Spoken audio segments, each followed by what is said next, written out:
From New York, where the American stage begins, NBC presents Best Plays, transcribed with John Chapman.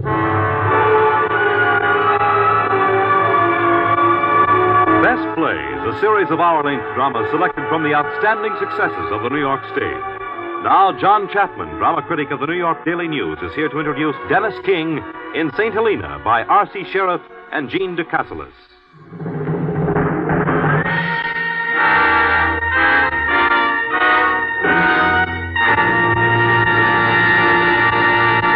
Mr. Chapman. Good evening. Our best play has several distinctions. For one thing, it is an excellent biographical drama, and the modern theater doesn't get many of these. For another, its co-author, R.C. Sherriff, is the man who wrote the unforgettable play of the First World War, Journey's End. But perhaps the chief distinction of Saint Helena is the fact that it was rescued, literally rescued, by Sir Winston Churchill. None of London's commercial managers would risk a production of this story of Napoleon in exile, so it was put on at a rather obscure and out-of-the-way theater called the Old Vic. It languished for a week or so, and then Winston Churchill wrote a letter to the Times of London, saying that here was a fine drama that was being neglected by intelligent playgoers. His letter was enough to turn the tide. A failure at the Old Vic became a success in London's West End, and soon afterward it was brought to Broadway, where it shared Best Play honors with such works as High Tor, You Can't Take It With You, and The Women. Our Napoleon this evening is Dennis King. He is being brought by his British captors to Longwood House on the island of Saint Helena, and already some of his staff have arrived there, including a loyal follower, Count Montolon.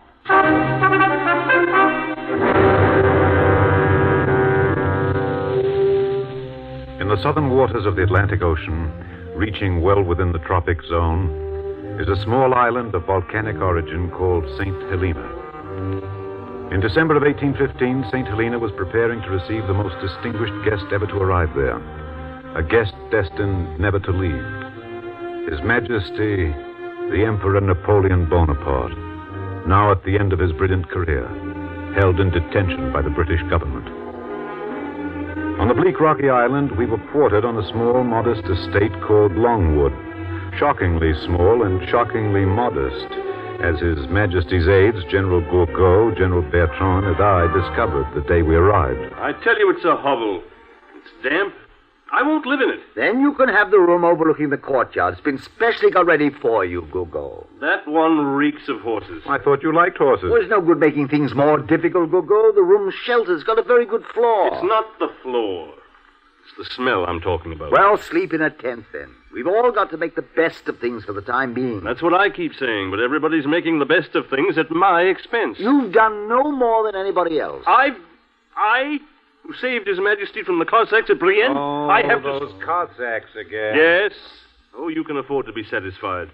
You got here first and took the best room. I'm sure my wife will sleep in the tent if General Gourgaud wants her room. Gentlemen, please, let's not quarrel. The Emperor may be here any moment. Meanwhile, we can arrange the table. When Madame Bertrand and I are dining, Madame will sit here, and I will sit here. I'm to sit on the floor, I suppose. You will sit here, Gourgaud. Montolon knows I'm senior to him in the military household. Oh, nonsense. I'll instruct you where guests are to sit when necessary. Monsieur Las Cases will sit here. You'll never keep Las Cases down that end. And you won't keep me from my rightful place. I ought to sit at the... Gentlemen, the Emperor. Yes. Very well. Everything seems quite well arranged. It's not the Tuileries, but we'll manage. This cast? It seems very small, Your Majesty. Oh, it doesn't matter. I like small rooms. The Admiral has asked me to show Your Majesty plans for the new house. New house? Don't be absurd. It would take the English 6 months to build a new house. We shall all be back in Europe then. What shall I do with the plans, then? Send them back. Must be on that window, Lescaut. They've given you an excellent view of the harbor, Your Majesty. Who are those men? Out there against that fence. Sentries, Your Majesty. The Admiral has ordered the house to be surrounded at dusk by sentries at 40 paces interval. So the sentries are to surround the house at dusk, are they? I feel as though I'm watching savages from the South Sea Islands dancing round a prisoner they're about to devour. The Admiral's even got sentries on the goat paths in the mountains. He flatters me. When are we to see the last of that imbecile? The new governor, Sir Hudson Lowe, is reported to have sailed from England, Your Majesty. Well, let's hope he has a quick voyage. At least he's a soldier. This admiral's nothing but a shark. What's that, Bertrand? An invitation to dine with the Admiral at Plantation House tomorrow night, sir. Who's it for? For Your Majesty. Let me see. Admiral Sir George Cockburn requests the pleasure of General Bonaparte. General Bonaparte. Send this card to General Bonaparte. The last news I had of him dates from the battlefields of the pyramids. In the future, bring me no communication unless it is properly addressed to the Emperor.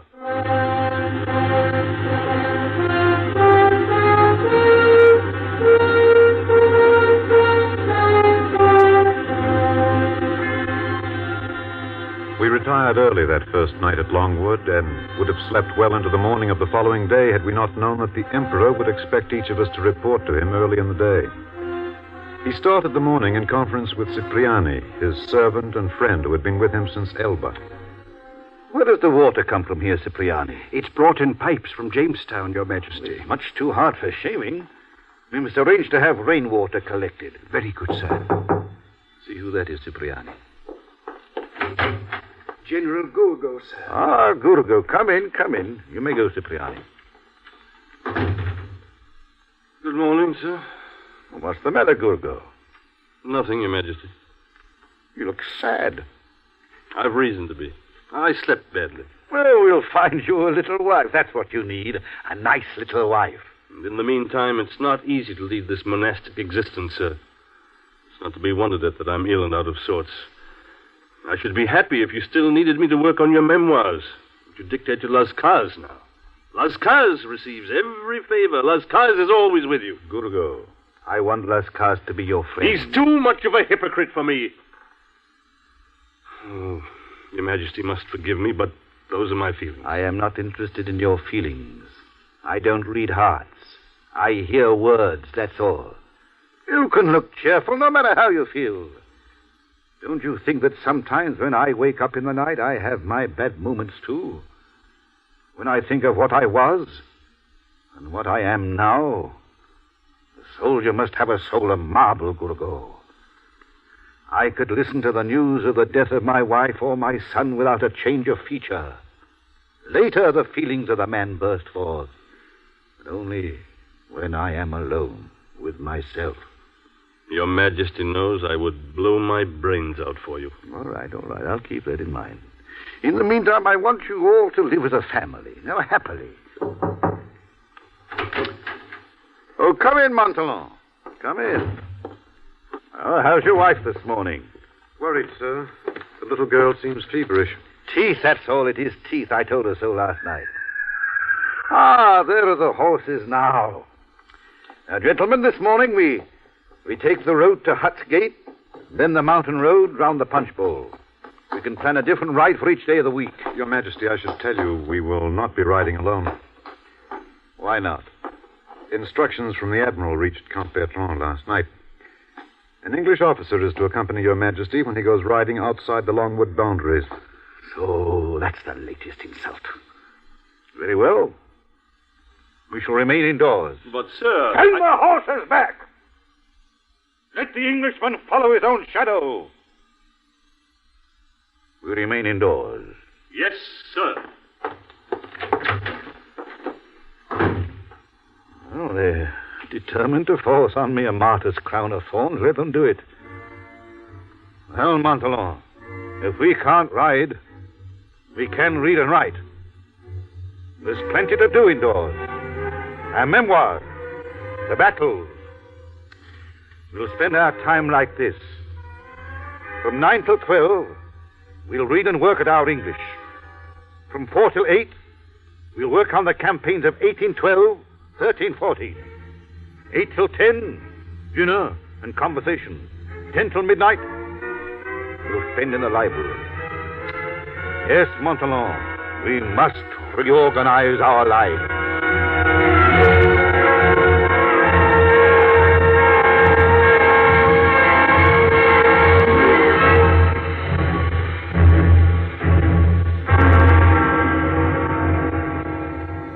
Now it is April of 1816. It is nearly 2 p.m. Lunch is over, and the party is gathered in the library taking coffee. Well, when are we going to see Madame Bertrand again? Not for some little while, Your Majesty. I don't know what's the matter with you modern women. Madame Monton, would you believe that my mother was running about on the Corsican hills a few days before I was born? Your mother had 7 children, sir. It had become second habit. When are you going to follow Madame Bertrand's example? Every household should have 6 children. 6, sir? Yes. You've got to allow for, say, 3 to die and 3 to live. That's 2 to replace the father and mother. And 1 reserved for accidents. Well, guests are arriving. I'm almost looking forward to see this new governor. I never want to see the Admiral again. He's done everything in his power to humiliate us. Bertrand, you'll meet him at the door. I'll receive him in the study.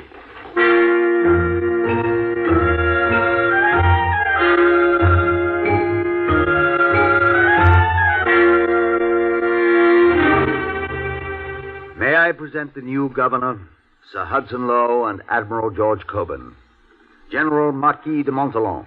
Your Excellency. Madame Montholon. Your Excellency. Madame. Comte de Las Cases. Your Excellency. General Baron Gouraud. I've advised the Emperor that you are waiting upon him. Did Your Excellency enjoy a good voyage? Slow, I'm afraid. We had good weather, but only a slight wind. We were 66 days at sea. We were 64. We had the advantage of you, Sir Hudson. You find all long voyages average very close to the same number of days. You make it up here and lose it there, you know. Really? Are you a good sailor, Sir Hudson? Fairly, madame. Quite fairly. You are lucky to live in this high position. You've got beautiful views all around. That's just the trouble. If only we had a few trees. There's no shade up here, and the wind comes across the plain with nothing to break it. Will you come this way, Sir Hudson? Eh? And I, sir? I was instructed to announce only the governor. This way, Your Excellency.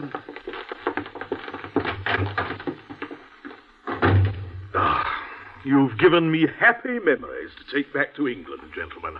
You've made them for yourself, Admiral. I'm told that General Bonaparte intends to destroy my reputation and ruin my career. If the Emperor gives a coin to a native, you think the peace of Europe is being disturbed. You continually abuse me for withholding from General Bonaparte the title of Emperor. My government never acknowledged that title. The Emperor's not the prisoner of your government. He's not your prisoner at all. Sir George, my business is quite finished here. Let us go. With pleasure, sir. Good afternoon, madame. Good afternoon, gentlemen.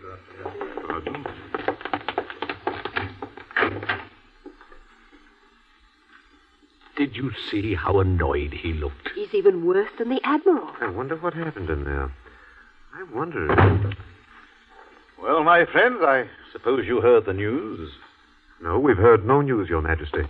You're to be put onto a boat and taken in custody to the Cape. What? To the Cape? Oh, unless you sign a declaration that you will remain with me here forever.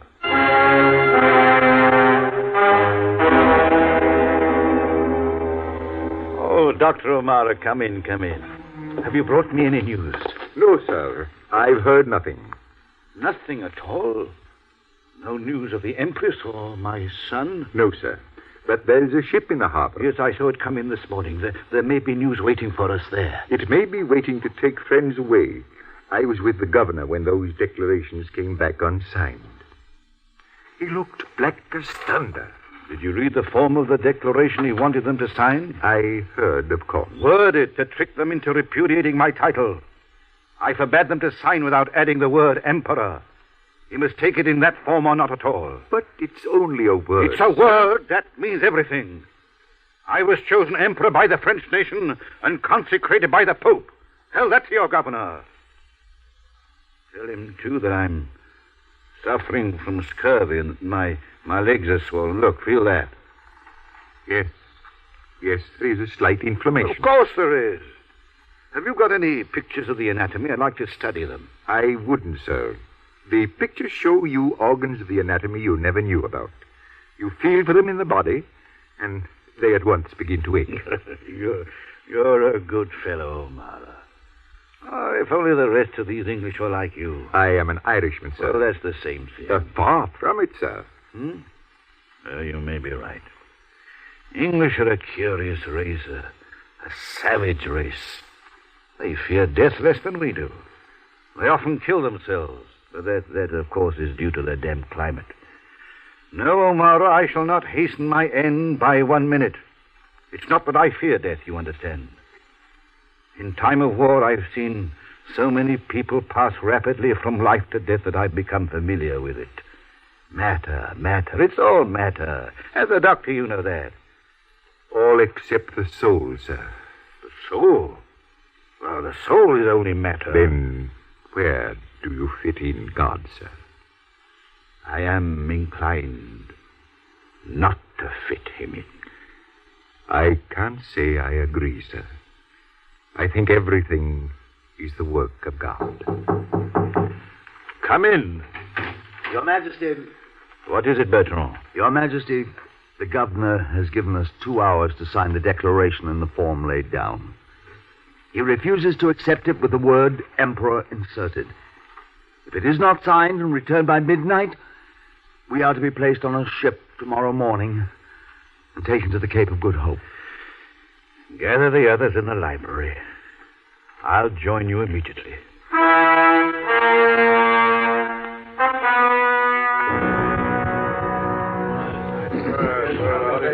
Well, my friends, it seems that this is to be our last evening together. There's a ship in harbor to take you all to the Cape. Unless you sign those forms by midnight.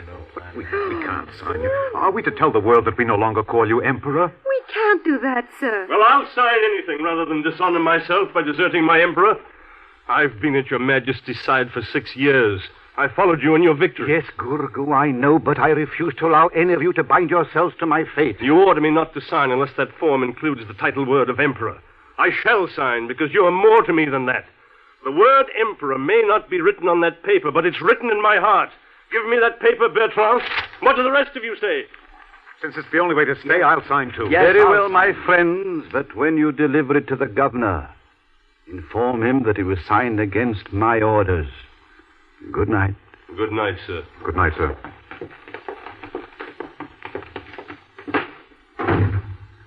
They'll stay. They'll stay.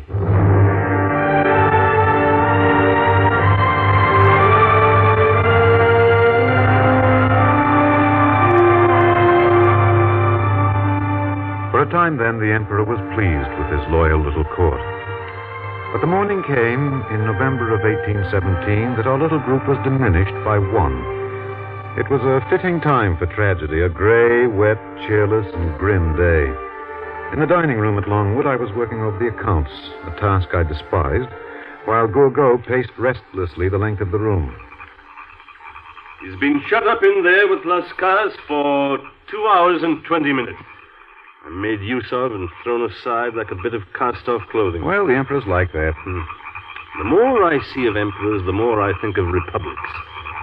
Oh, these eternal frogs will drive me mad. It's the rain that brings them out. The rain. The rain. Paris. Shops, the lights.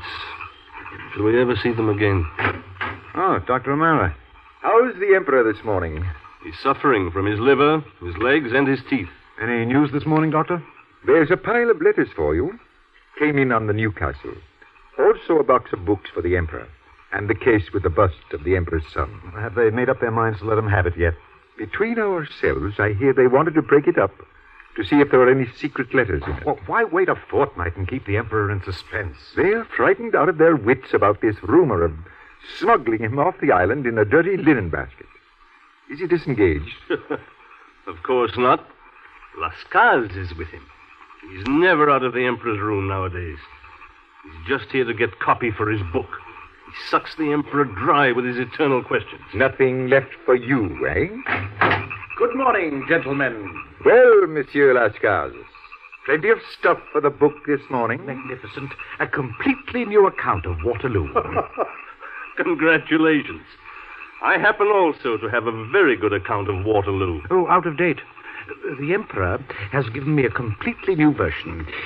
He never told you why he attacked the center and discarded his idea of turning the enemy's right wing? I hope I shall never sink to selling the words my Emperor has said in friendship.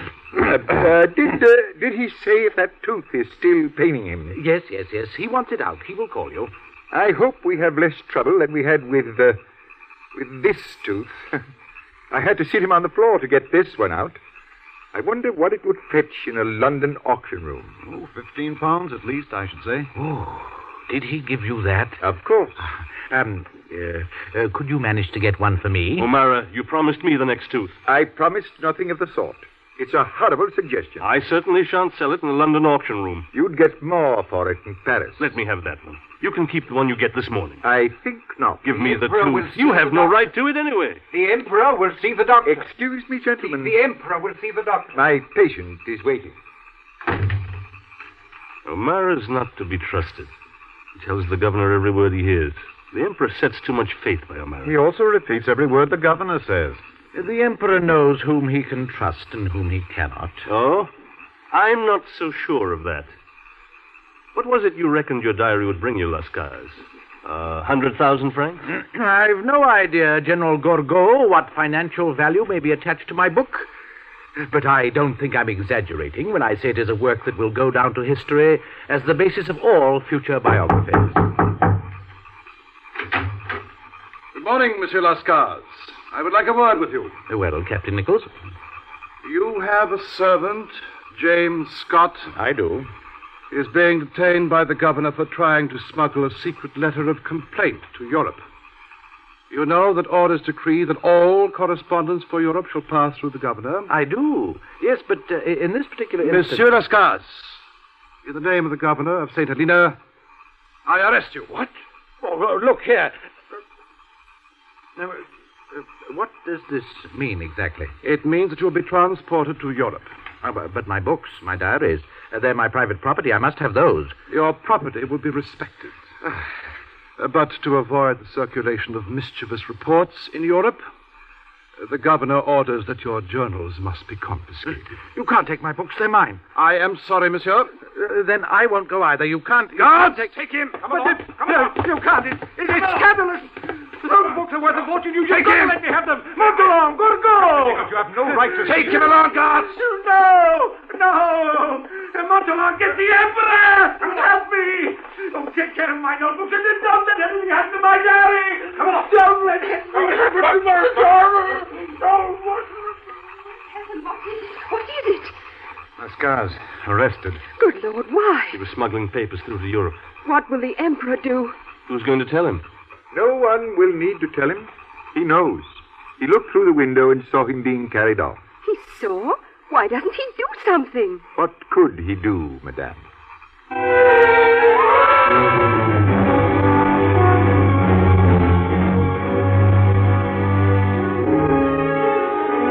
After Las Cases was deported from St. Helena, the Emperor began dictating his memoirs to Gorgo, who fretted as much about the increased demands made on his time as he had complained in the past about how little work he was given. A few weeks after Las Cases was sent away, Gorgo and the Emperor were at work on the terrace while waiting for the statue of His Majesty's son to be delivered. Gorgo, what can be keeping Cipriani? He should be here with a bus by now. He's on his way from Bertrand's house with it now, sir. Bertrand? Why must that man always take the virginity out of my news? Well, shall we go on with the dictation, sir? What? Yes, of course. Come to work. Now, where did we got to? If I am accused of despotism, they can claim that dictatorship was necessary in the circumstances. I closed up the chasm of anarchy. I cleansed the revolution from the filth that had accumulated. I stabilized thrones. Did I say that? Yes, sir. It verges on the mountebank. That isn't how I put it in the notes I made during the night, is it? Well, no, Oh, can't you read it? not very well, sir. Well, why can everybody read my writing except you? It's quite clear. Oh, well, let it stand as it is for the moment. No, my fame won't rest on my 40 victorious battles, Gurgo. Waterloo will wipe out the memory of all those victories. Oh, never, sir. Yes, the last act makes one forget the first. But what will never pass away is my book of laws, my code, the harbors of Antwerp and Flushing. Put that down. With room for the largest fleets in the world, the port of Venice, the revival of the weaving mills of Lyon, the water supply of Paris, the Louvre, the setting up of new industries. Those are the monuments that will defy calumny. Yet when I close my eyes, all my mistakes parade before me like figures in a nightmare. With 20,000 men less, I ought to have won at Waterloo. Ah, Cipriani. The bust is still case, sir. I'll take it out back and open it there. No. Place it on that chair. Now, carefully. That's right. No. Get me a chisel and a hammer. Come on, quickly. At once, your mate. It arrived 3 weeks ago. For 3 weeks, the governor's kept me in suspense deliberately, telling everybody on the island he was going to smash it. Only because he thought there was a message hidden in it. To do him justice, I don't think he really If I would. said the governor was a good man, you would say he was a bad one, Gurgo. If I remarked that the sun was shining, you would say it was dark. Yes, my great fault is That you always say what you think. Now, where's that hammer and chisel? Here they are, sir. Shall I open it? No. I'll open it. Hold this end of the box.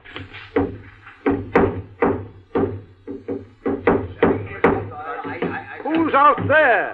Governor, sir. He's with Bertrand. How dare that man raise his voice near me? Your Majesty, I beg your pardon. The governor, sir. He asked for an urgent interview with you. I don't want to see him. You know that perfectly well.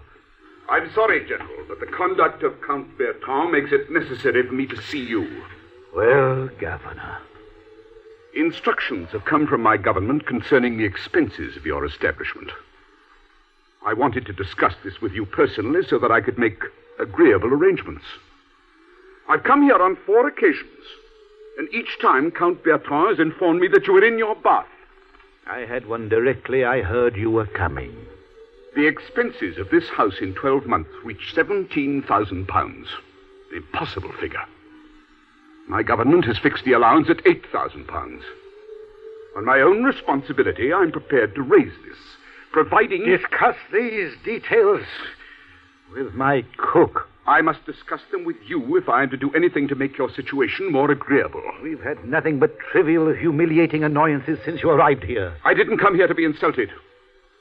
It's your policy to get false stories back to Europe.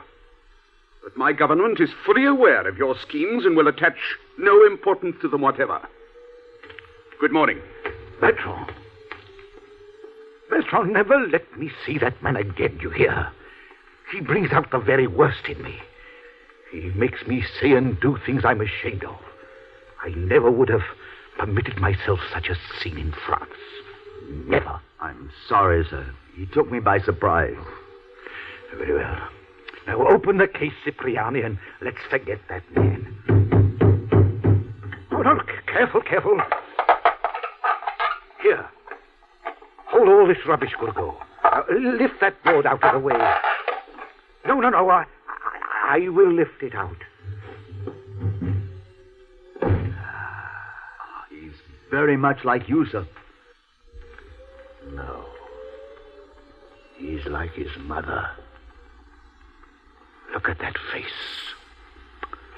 A man would have to be a monster to harm a face like that.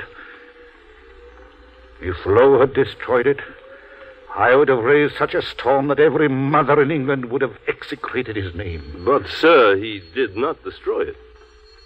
To have a son like that and not be able to see him, guide him. Caged up in Vienna like an animal.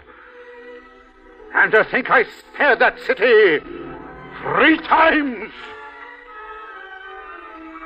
3 times.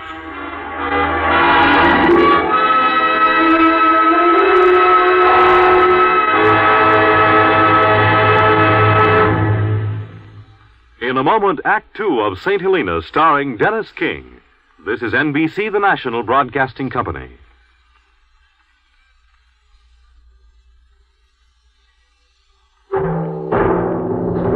Now, Act Two of the Best Plays production of Saint Helena, starring Dennis King. Of all of us in our little party, Gorgo seemed to suffer most from the confinement and lack of activity. Often I had to exercise the most extreme restraint to prevent violence flaring up between him and myself, with whom he had replaced Las Cases as the source of his imagined persecution. It was after the New Year's Eve party in 1817 that the Emperor spoke to him. Gorgo, what is this nonsense about a duel between you and Montholon? There has been no duel yet. How are we to live together unless we forget our trivial quarrels? Oh, it's no use. Your Majesty knows how wretched I am. I'm not well either. I've had a pain in my stomach for days. Oh, that's nothing. I've got a pain in my stomach, too. Have a cold rub down. It'll do you good. Is everything all right with Montholon now? No, sir. And it never will be. Rubbish. Now come and sit down. Nothing interrupts a tragic scene more effectively than sitting down. Your Majesty always laughs at me. Only when you behave like a child. You knew when you followed me here the things you'd have to face. I knew the hardships, but I can't face them without Your Majesty's friendship. But that's not enough for you. You want more than that.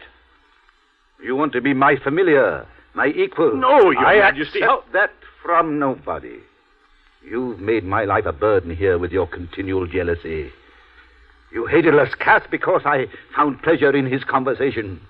You hate O'Mara because, as my doctor, I allow him into my rooms.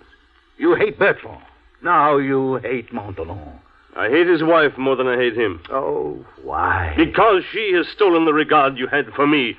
Because... Oh, be quiet. That's enough. What a child you are. Do you expect me to send you love letters? No. Come on, Gorgo. You've got lots to be thankful for. You're young. The whole life's ahead of you. Time is passing, sir. I'm 35. I see Bertrand surrounded by his family. I see Montholon, my own age, with a wife and son. What have I got? For 3 weeks now, Your Majesty's never even sent for me.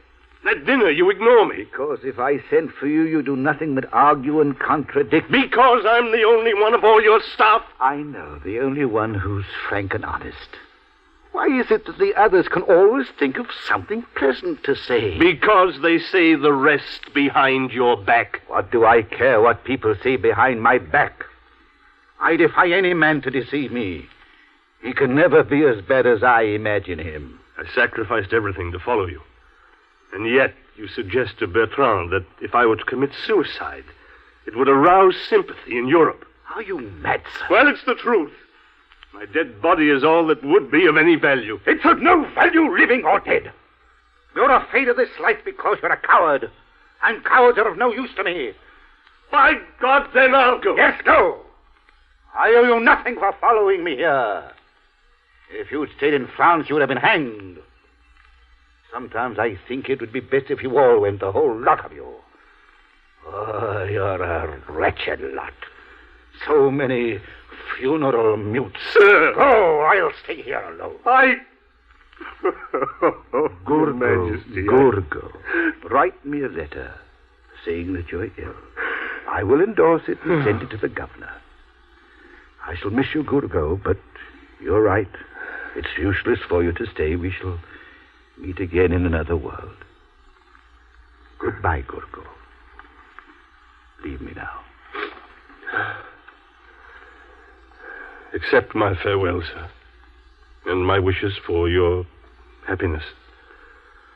When thinking of me, sometimes may Your Majesty say, he at least had a good heart.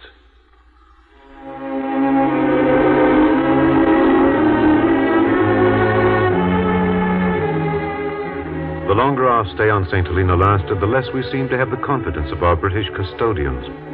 After a rumor was circulated that the Emperor was seeking an escape from the island, We received almost daily visits from the governor or his officers trying to determine if the emperor was still present. Finally, the point was reached where we seldom even received them when they called. Yes, sir? Will you advise General Bonaparte that Governor Lowe and Captain Nichols are here and that I wish to see him? I have important communications to make to him. The Emperor's had a bad night. He is at present in his bath. He orders me to tell all callers that the dead do not receive visitors. Nonsense. If he's so ill, why did he refuse to see Dr. Worthing? The Emperor declines to see any but Dr. O'Mara. Dr. O'Mara's duties with General Bonaparte are at an end. He sails for England tomorrow. I wish to see the General to explain the nature of some orders I've received. The Emperor's in his bath. We will wait. The Emperor will be in his bath for 2 or 3 hours. Come on, Nichols. I'm sick of this farce. You will return every half hour until you can report that you've seen General Bonaparte. If he hasn't been seen by this time tomorrow, I shall take other measures. Gone? Yes, but he's furious. Excellent. It will increase his blood pressure. What? Back already? Shall I answer it, sir? Yes, you disposed of him nicely before. Go ahead. Oh, Dr. O'Mara. Hello, O'Mara. You've just missed Hudson Lowe. We've had another of his charming visits. I know. I saw him leaving. How is the Emperor, Cipriani? The Emperor suffered a lot with the pain in his side last night. We missed you, sir. What's he been doing for it? Nothing. He won't see Dr. Burling. He's gone back to fasting. Well, I must say goodbye, Doctor. It'll be dark in a minute. I must light the Emperor's lamps and let him know the coast is clear. Goodbye, Cipriani. So he won't see Dr. Burling. No, he won't see any English doctor unless he's attached to him under his own conditions, as you were. Some Corsican doctor is being sent out by his mother, but he can't be here for months. Can't you possibly stay for a bit? Surely the governor won't object. The governor won't let me stay on this island another day. But you've done nothing wrong. That's not his opinion. If I don't report every word I hear in the Emperor's rooms, the governor considers I'm taking the Emperor's side against him. He's practically told me I was a spy. O'Mara, is the Emperor really ill? How do you mean, really ill? Well, I mean, it's difficult to know if he really is. There is no doubt he's got an affliction of the liver. Serious? It might be, without constant care. You're not looking too well yourself, Montalon. This constant pain in the chest. I can't stand this life any longer. Nor can my wife. But how can we possibly ask to go when the Bertrands worry him every day to let them go, too? Well, somebody's got to stay. I hear a priest is coming out with the Corsican doctor. Yes. Perhaps when the priest and the doctor arrive, we may be allowed to go, too. It's 4 years now since we've seen our 2 eldest children. Well, it's getting dark. I must hurry. Convey my respects to your wife. We sail at dawn. Lucky man. Come, I'll announce you to the Emperor.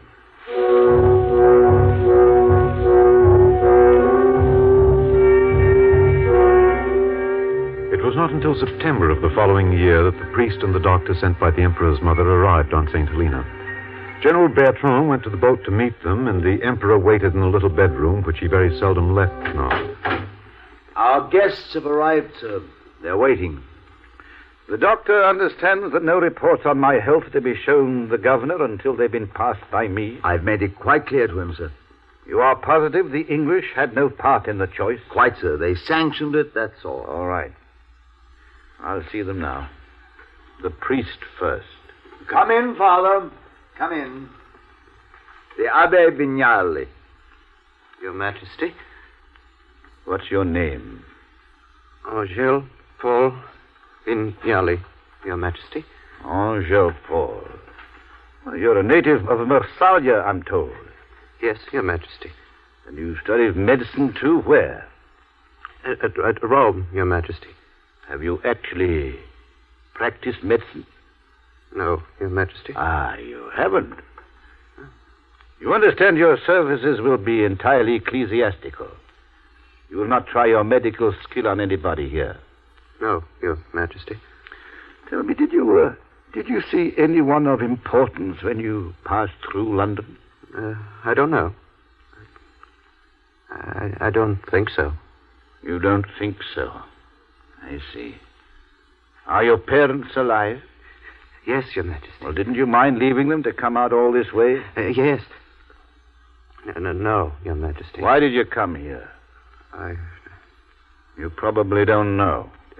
No. Well, you won't find life easy here. We must all try and make the best of each other. You may go now. We'll meet at Mass tomorrow. Yes, Your Majesty.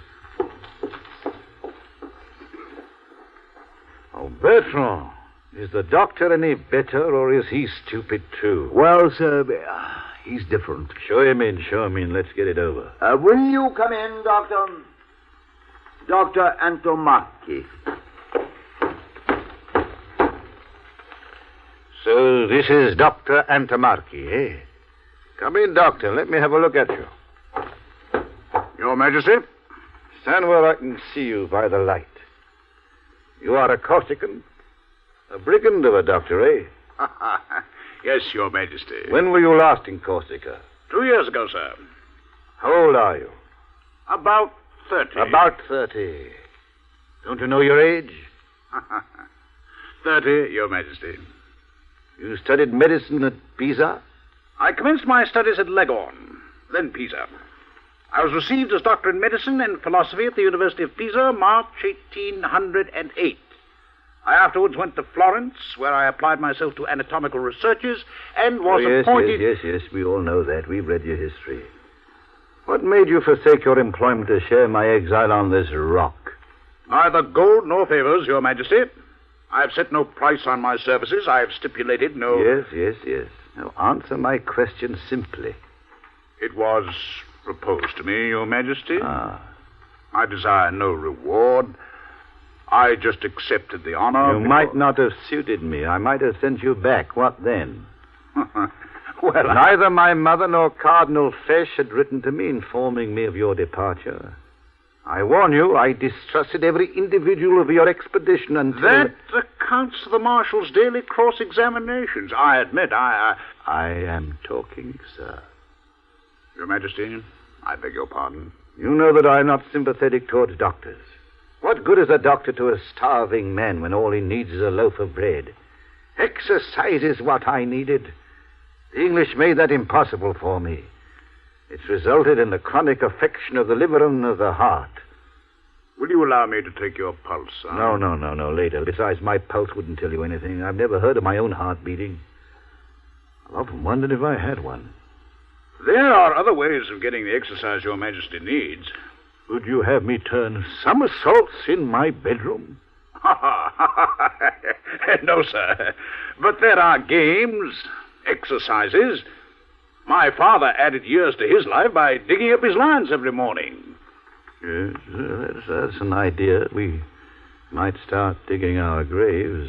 That'll be all for the present. You'll need philosophy and resignation to live here, Doctor. You're too young to have either. I think Your Majesty will find... You may go. Your Majesty? Well, Bertrand, these are the men we've been waiting for all these months. A sorry lot, eh? Was I rough with him, the doctor? I think you were very patient, sir, considering. A charming pair. A cretin and a lout. And these are the men who have come to take the place of Las Cases, O'Mara, even poor Gurgo. Oh, we didn't realize how fortunate we were. Well, misfortune has its good sides. It teaches us the truth. Resignation. That is the dominion of reason. The real triumph of the soul. It is indeed, sir. He recommends exercises. He suggests we dig the earth. I don't think it would suit me, sir. I wonder, could one make some sort of garden here? Oh, I doubt it, sir. Look at the trouble my wife had with these miserable little shrubs. Yes, but she did grow a few shrubs. We might do the same, more. No, why not? We could have a lawn down there in front of the windows, an avenue up to the porch. You see what I mean? Come here to the window. Now, look. There, you see. And then perhaps an orchard down there. An orchard? Well, why not? An orchard down there. A fountain in that corner. A vegetable garden round there. We might even grow oranges.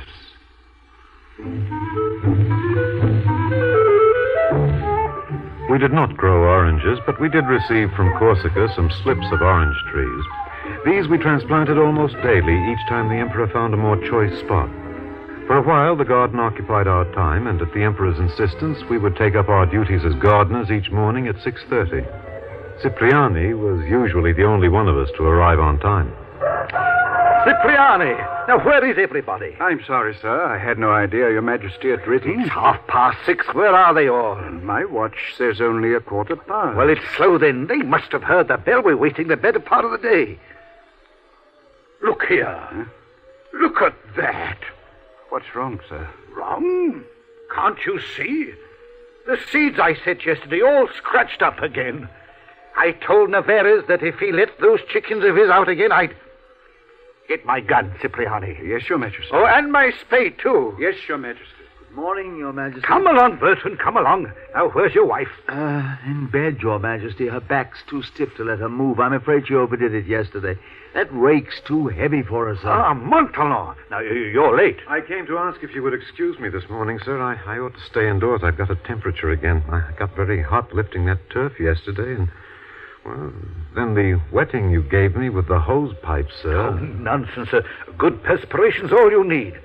Look here, it's disgraceful. My seeds, I spent an hour setting them, and then Navarre's chickens scratched them up again. Here's your gun, sir. Thank you, Cipriani. Now then, I want everybody. Come on, gather around. Come here. Now, I thought of a new plan in the night. I want to reorganize the whole garden. Those fruit trees are too exposed down there. We'll have them up and plant them around my bedroom window. But we only moved them yesterday, sir.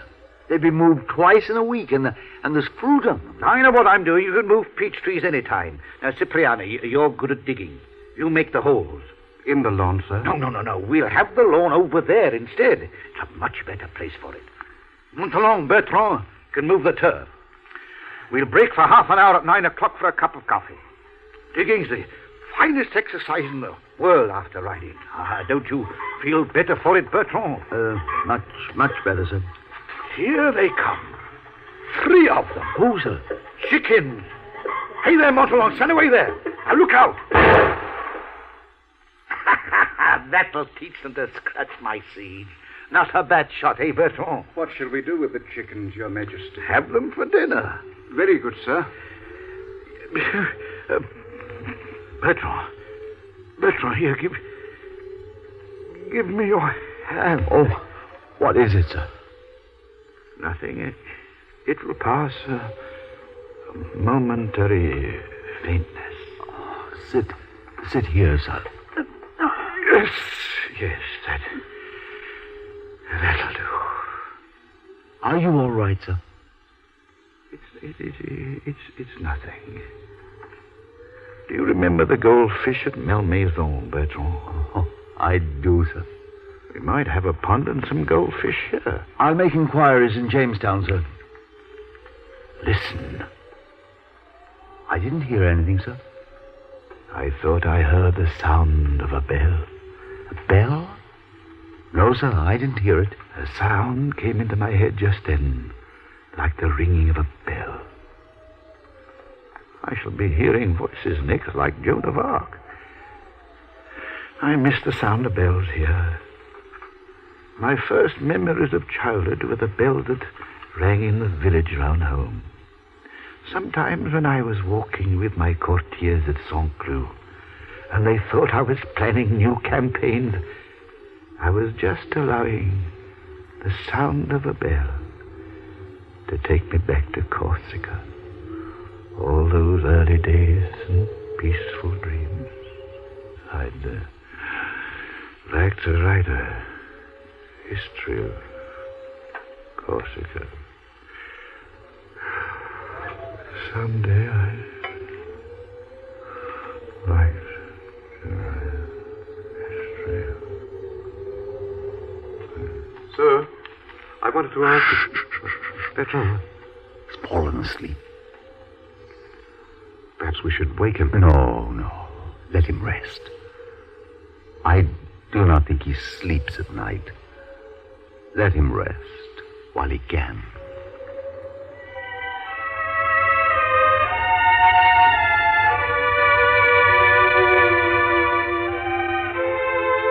The garden was abandoned after a while because the emperor was confined more and more to his bed with some sickness that seemed to be growing inside him. One Sunday evening in 1821, he was in his room. Bertrand was attending him. Sir, Vignale is outside. Will you see him? For a moment only, then I want to see Montalon. Will you come in, Father? Good evening, Your Majesty. Is Your Majesty better? Yes, Vignale, yes. I shall have a word with you later. I'll send for you. Does Your Majesty know that a comet was seen in the sky early this morning? Oh, what? A comet. A comet? They say it's a happy omen, sir. Do they? I'm sorry that I missed it, Vignale. It may be visible again tonight, sir. Good, then I may see it after all. Thank you, Vignale. You go now. I'll send for you later. I want to speak to Montalon. Send him to me. Yes, Your Majesty. He's so devoted, it's difficult not to hurt his feelings. Bertrand, have you heard anything about this comet? I didn't see it, sir, but several of the others did. The comet was seen in the sky when Caesar died. When I was a young man, I used to think, I'll flash like a meteor across the sky, and only my passage will be remembered. Ooh! Oh, this pain. Will Your Majesty try some of this lemonade? Yes. Here you are, sir. It's got a strange smell. Are you conspiring with that beast Antomarchy again to make me swallow his poison? Because if you are, I'll smash the lot of you. Every mouthful of that stuff of his has given me hours of suffering. I haven't got much further to go now, Bertrand. Oh, sir. Oh, my son, if there were only more like you. What time is it? 6 o'clock, sir. 6 o'clock. Have the books arrived? They ought to be here, sir. I'll attend to it. Your Majesty? Oh, come in, Montalon. Come in. I would like to add a paragraph to the will. Yes, sir. There's some paper there on the desk. When you're ready, sir. I want to add to the 4th codicil, item 5. Have you got it there? Yes, sir. Good. My son should not think of avenging my death. He should profit by it. The aim of all his efforts should be to reign by peace. To do my work all over again would be to suppose that I had done nothing. I was obliged to daunt Europe by arms. The way to convince her today is by reason. It is my wish that he will study history well and ponder on it, for there alone he will learn the true philosophy. Have you got all that? Yes, sir. What paragraph follows? It is my wish that my ashes repose on the banks of the Seine in the midst of the French people I have loved so well. Yes. And now, after paragraph 47, insert. I demand that a post-mortem should be made after my death. I think the billiard room is the best place for the post-mortem. They can make use of the table. There's plenty of room and it's light in there. Sir, you talk as though your career lay 300 years behind you. How can we tell what will happen? You're better today than you were yesterday. No man can escape his fate, Montholon. It's written in the stars that I am to die here. Well, perhaps it's just as well. In America, I should have been assassinated. It's a free country, or worse still, I might have been forgotten. No. This martyrdom may save my dynasty. Have those books arrived yet? Yes, I brought them with me, sir. I think you'll be pleased. The Hannibal was amongst them. We've been crying for that book for the last 6 months. Have you heard about the comet, Montholon? Yes, sir, but they say it wasn't a comet. It was a meteor. Who said that? Well, the Admiral, sir, and the people at the observatory. Well, we shall have to die without a comet. Your Majesty. Montholon, put my feet up. Thank you. Yes. Oh, I'm tired. I've always despised my bed, yet now I would not exchange it for a throne. Sit down, Montholon. Thank you, sir. What time is it? 6:10, sir. Have you got that book on the wars of Hannibal? Right here, sir. War is a simple art, you know, Montholon. Like everything beautiful. I used to argue with myself for hours concerning the plan of a battle, magnifying every incident, every danger. When I appeared the most calm, I was vibrating with the greatest excitement, like a girl about to have a baby. Taking it all in all, what a ballad my life has been. Montholon, read to me from the Hannibal. The wars of Hannibal occupy a page in history that has no counterpart in antiquity. Hannibal was educated by his father in the art of war, a father to whom hatred of the Romans was a sacred tradition.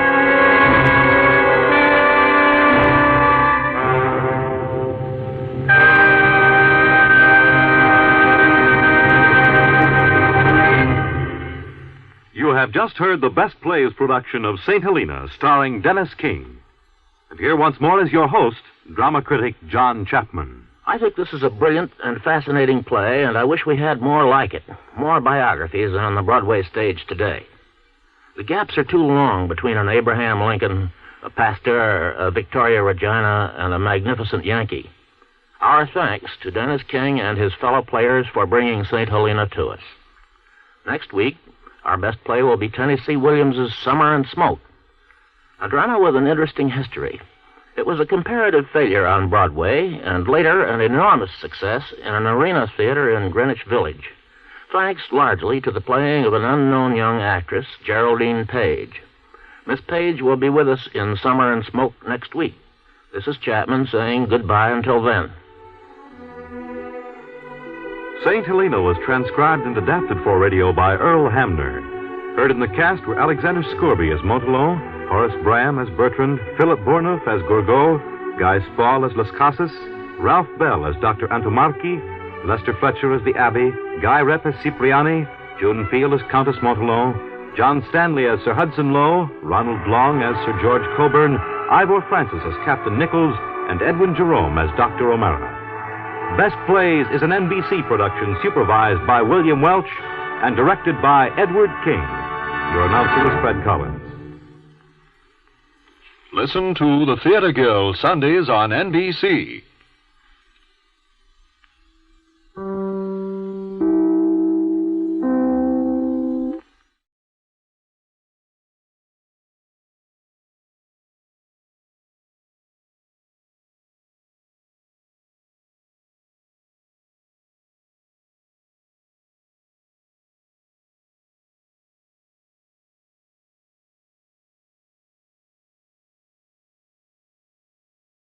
In The Long Sunset by R.C. Sherriff, Julian is played by Stephen Murray, Serena, his wife, by Pauline Letts, and Arthur by Julian Glover.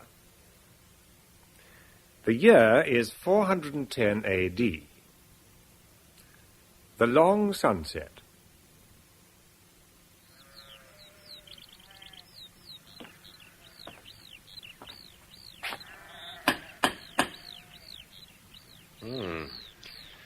Visitors seem to be unusual at Julian's house these days.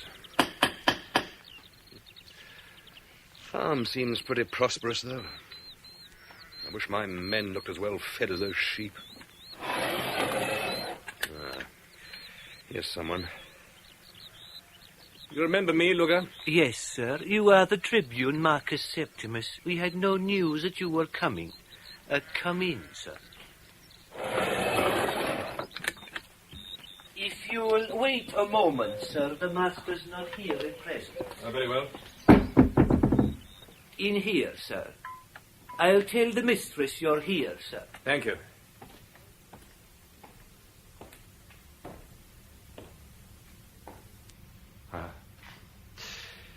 Everything just the same. Solid. Roman. The altar to the family god. What was his name now? Oh, yes. Sylvanus. Oh. Hello. This is new, a little Christian shrine. Well, well. Julian? I wonder. No. More probably Serena. Ah, Serena. Marcus, it's wonderful to see you again. It's ages. Yes. It's a long time. You haven't changed. You quite put me to shame. I'm older, graver, shabbier, I'm afraid. No, we're none of us any younger. But why didn't you send word you were coming? Julian would have been here to meet you. Is Julian away? Oh, no, he's out on the farm. But he'll be delighted to see you. We haven't had a real visitor, for years. But I thought you were stationed up in York. I've marched a detachment down to Richborough. I saw them fed and made them as comfortable as I could in the fort. The quartermaster there ought to be hanged. There was practically nothing in the storeroom. What? Really? Then, as soon as I'd made my arrangements with the harbour master, I came straight over to see you and Julian. Richborough? Are you... wonderful blackberries this year, Mum. Masses of them. Oh, I'm sorry. He has an old friend, Paula. You remember Paula, Marcus? Yes, of course. Have you come to take Otho with you? Otho? Don't tell me you've forgotten Otho. If you still think he's a little boy, you'll get the surprise of your life. He's enormous now. Last time you were here, you promised to take him to York when he was old enough and train him to be an officer. Huh? Oh, yes, of course. Yes, I remember. We've given up the business in Canterbury, you know, for the time being. We had to. Most of the best wine came from Spain, but they've had so much trouble over there, the vineyards were ruined. As for Italy, well, we haven't had any wine from them for years. Came by sea, and the pirates used to sink the ships. So you decided to be farmers? Well, until things get right again. It was a wrench for Julian to close the offices. It was such an old family business, you know, one of the oldest in Britain. But he's done wonderfully well on the farm. Here's Father coming now. Here's Marcus come to see us, Julian. Marcus, this is wonderful. Ah, you're looking well, Julian. Well, farming, that's what does it. It's too late to show you around tonight, but tomorrow we'll make a day of it. How long are you staying? I must go before it's dark. Oh, well, that's ridiculous. You must stay. Oh, I wish I could. But I've brought some men down from the north, and we're sailing tonight. So, this is Otho. What do you think of him? You'll make a fine young centurion by the time you put him through it. I'm 18 next month, sir. You said when I was 18. Will you be coming back soon? I hope so. Could you give me a letter, sir, to the Legion Commander at York? I could go there at once and start my training. Now, I'd like to serve in a cavalry regiment, if there's any chance. Marcus, it's a pity you can't stay a few days to see what we're doing here. I reckon this is one of the best farms in Britain now. Serena told you we've closed the old wine business? Yes. We've always kept this old place for holidays, and When I looked round and saw what a hopeless mess these fools had got the empire into, I made up my mind to build my own little empire on this land of mine and be damned to the lot of them. When Rome was young, every man was a farmer. It's time we got back to the old pioneering spirit. Now we don't have to depend on anybody for anything. We're lucky here, living close to the fort with a good, sound garrison inside it. They say these Saxon raiders are a nuisance farther up the coast. They never come near Richborough. They run like rabbits at the sight of a Roman helmet. Good, it's quiet in the winter. We used to go to the theatre in Canterbury quite a lot, but that's closed now. So we pass the time when it's too dark to work outside. Look what Serena's been up to. Oh, Julian. She's got her own little church in this corner. No, leave it alone, Julian. He's always making fun of it. I never make fun of it, darling. I think it's charming. You got any Christians in the army nowadays? Oh, a few. Not many. There used to be a lot until the government began to encourage it, and then it went out. Christians don't want to be encouraged. They like being persecuted. That's why I persecute Serena. She loves it. I'm a Christian now. That's all right for women. Otto and I stick to good old Sylvanus. He's a man's god. Now, Otto, I told you not to leave rabbits on the altar. You left your boots on it the other night. That's a different thing altogether. You might call rabbits an offering, but Sylvanus doesn't want your boots. Good old Sylvanus. We forget you sometimes, but you never let us down. You never let the spring run dry. Luga, bring some wine. I have it ready here, sir. Oh, good. Serena? No, not for me just now, dear, thank you. Thank you, Luga. Wonderful little fellow, that. You know, I bought him in Canterbury 30 years ago for sixpence. It was during that big scare when the Irish landed in Wales. Lots of people got in a panic and left Britain and sold their servants for anything they could get. I bought 50 of these little Caledonians for 25 shillings. There's 300 of them now. They breed like rabbits. So you see, I reckon I got them at a penny each. Well, now, you two men want to have a yarn about old times, don't you? Come along, Paula. We must finish bottling that honey before supper. Would you like some fruit to take with you? Oh, I should very much. I'll pack you a basket. We got some wonderful apples this year. If I walk down to the fort with you, sir, could you show me around? I'd love to see it. Another time, Otto. I'm afraid it's too late now. Will you write that letter for me? It's best to wait till I come back. Come along, Otto. You've got plenty of time to be a soldier. Well, you old villain, it's wonderful to see you again. Here. You look as if you had some hard marching. Julian, how long is it since you had any news? Oh, good heavens, it's ages since we had any real news. Rumors all over the place, but we don't listen to them any longer. I didn't realize you'd cut yourself off like this. I thought you would have known at least a little of what's happened. I suppose things are muddling on the same old way. Until the spring this year. And suddenly everything happened at once.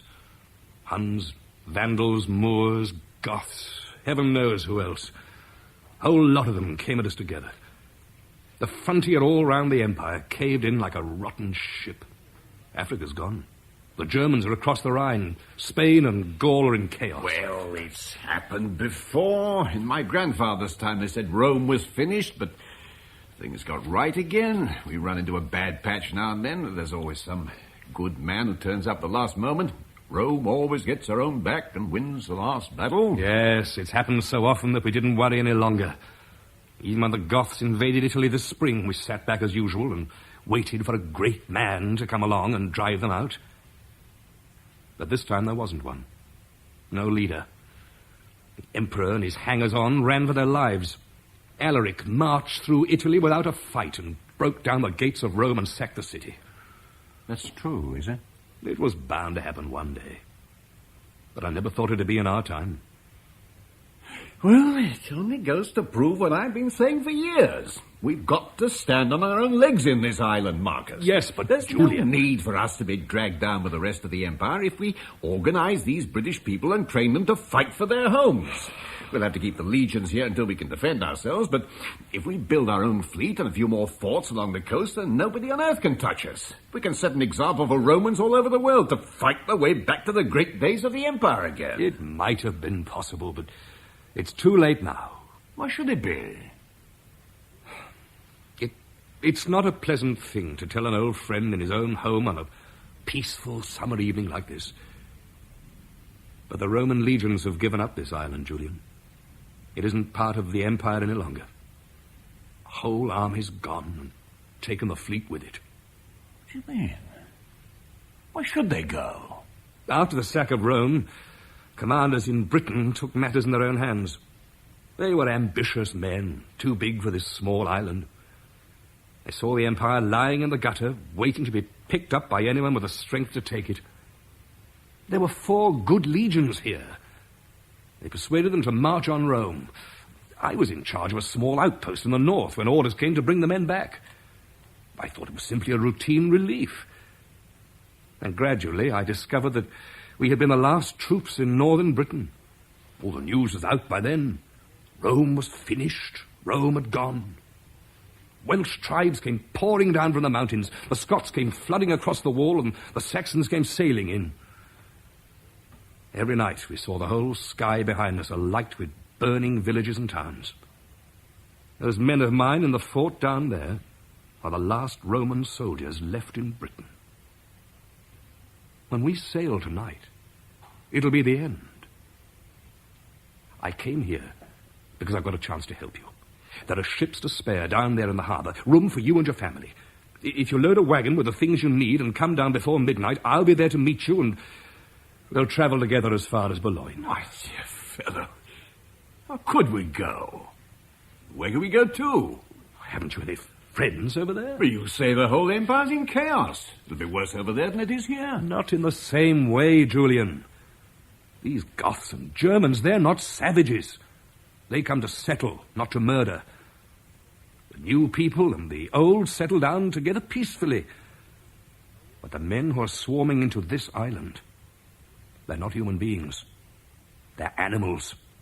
I know, because I've seen them and fought them. You can't stay here, Julian. You've got to come away. This is my home, Marcus. We've been in Britain for generations. It's a shock to hear what's happened naturally, but in the long run, it'll be a blessing in disguise once we've organized ourselves and built up an army of good native Britons. No good asking you to stay and help us. Oh, I would gladly, but I'm still a soldier of the Empire. I'm still bound by my oath. Julian, you talk of organizing and leading these British people, but are you sure that we Romans have done enough for them in the past to make them want to follow us now? Then you think we're finished? No, I don't say that. If you can persuade these British people to work with you as partners and stop thinking of them as slaves, but it's going to take time to raise a native army. If I were you, I'd begin with some kind of local defense. What are your neighbors like? Any good? Well, there's only Lucian. He's an old man full of rheumatism, and Portius. His family were shipbuilders in the old days. We 3 are the only big landowners round here. We might raise 500 men between us. Well, they need to be trained as soldiers. Well, I do that myself, but it's years since I was in the army. Lucian can hardly walk, and Portius wouldn't be any good. We need an experienced man. I wish you could do it. I met a man in Winchester last year. Interesting fellow. When those Welsh tribes began making trouble, he raised a small private army of his own and helped the Romans in the Severn Valley to organize themselves. Did a very good job, they say. Do you think he'd come and help us here? He might. Should we have to pay him? Oh, he's not likely to come for nothing. Well, if he brought his army with him, it'd cost a fortune. It's not an army. There's the band of adventurers. Or a couple of hundred of them, I suppose. What sort of fellow is he? Well, I wouldn't call him a gentleman, but I don't think you need a gentleman at the moment. He's a thick-set fellow with red hair. Probably got some of the old West Country native blood in him. He calls himself Arthur. Oh. I think you'd get on with him all right, because he talks in the same way as you do about making Britain strong and independent. Now, why don't you see those 2 friends of yours and send him some kind of proposition? Well, he may not come. There are plenty of people who give a lot for his help today. You're sure you won't come with me? Well, I'll speak to Serena. I'm certain she'd rather stay here than be without a home in a strange country. Well, if you do decide, then I'll be down there waiting for you till midnight. Shall I say goodbye to her? Serena? Yes? Marcus is going now. Oh, well, I'm practicing cold chicken. I'm sure the food on the ship won't be any good. Thank you, Serena. I'll get one of the men to carry this down for you. Oh, no, I can take it. Oh, no, it doesn't look right. A Roman officer carrying a basket. Oh, we do lots of funny things these days. Well, goodbye, Marcus. We'll be seeing you again soon. I hope so. Go this way. Across the terrace and through the gardens. You'll be able to see my roses before it's dark. Yes, I'd like to. Well, goodbye, Julian. Bye, old friend. Poor Marcus. He looks ill. I hope he'll be all right. They're late with the lamps in the lighthouse this evening. I've never seen it dark like that before. I don't expect they'll trouble about them tonight. Why? I'm afraid something rather bad's happened, Serena. The Roman army has left Britain. But that's absurd. Why should they go? It's one of these mad things that happen nowadays. Marcus wanted us to go with him on his ship to Gaul. But what on earth should we do in Gaul? He thinks it'd be safer there than it would be here. Well, what's the good of being safe if you haven't got a home? You'd rather stay here and see it through? Well, of course. Wouldn't you, Julian? I should, yes. It's hard to think of being here without the Roman army. Does it mean that we're not part of the empire any longer? In a way. But you mustn't worry, Serena. Everything's going to be all right. Marcus told me of a good fellow who might come along and train our own men for us. I'll see Lucian and Porcius in the morning, and we'll send somebody to bring him here. Is Otho in his room? I'd like to speak to him. Oh, yes. For the time being, Serena, it'd be best to stay in the house after dark. Oh, my dear, surely. In our own garden. I'd rather you didn't. For the present. Tell Otho to come here. Yes, I will. Otho, your father wants lock up.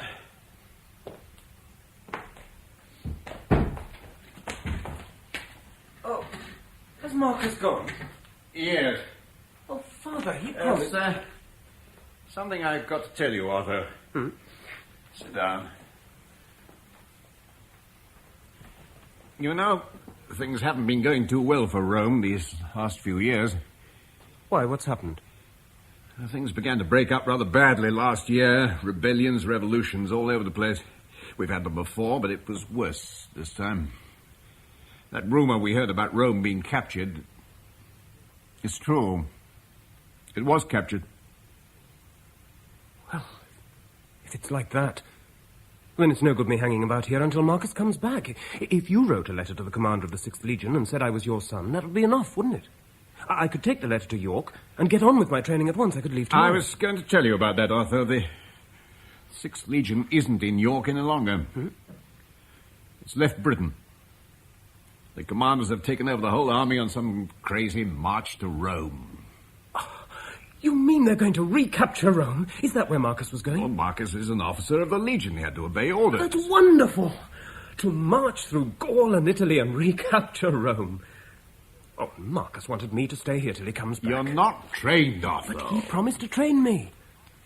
I'll be his servant. I'll clean his armor and groom his horse. I'll do anything to be with an army in the field on a wonderful campaign like this.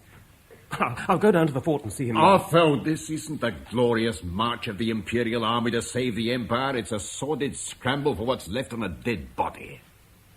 It's happened before, time and again. It's the thing that's torn Rome to pieces and thrown it in the gutter.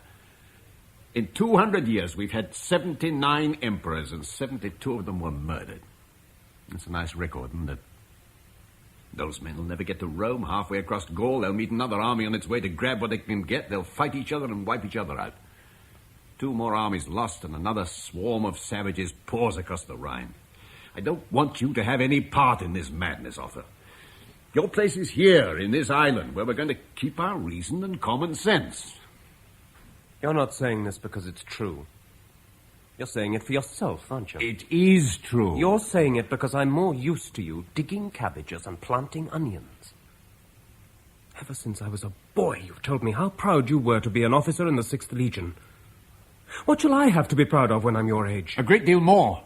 If we can save this island... How can you save this island if you don't save Rome?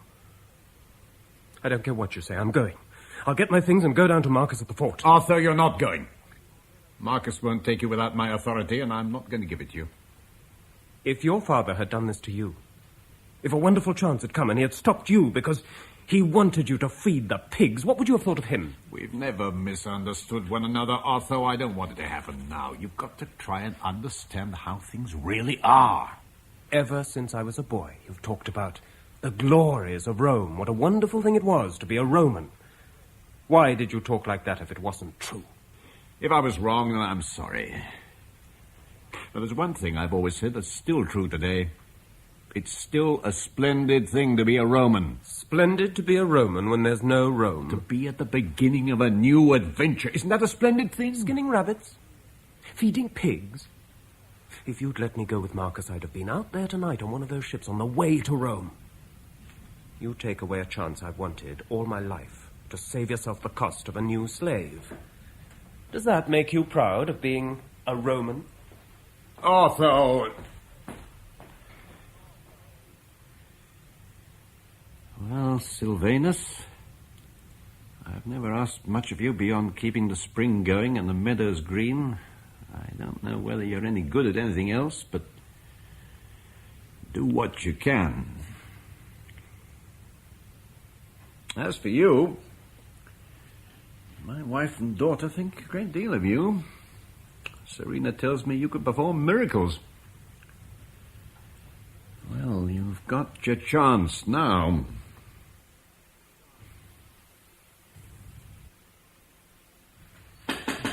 Ah.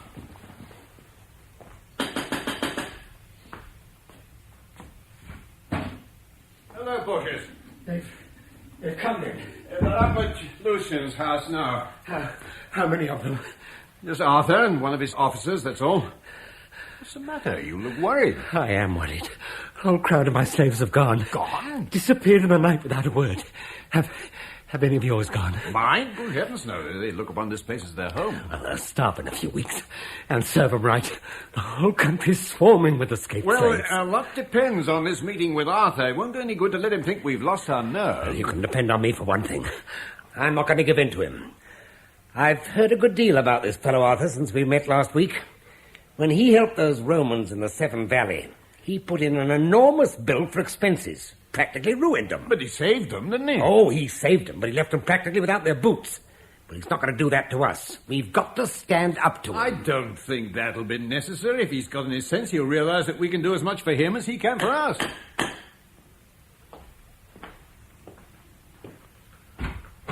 Good morning, Lucian. Come along in.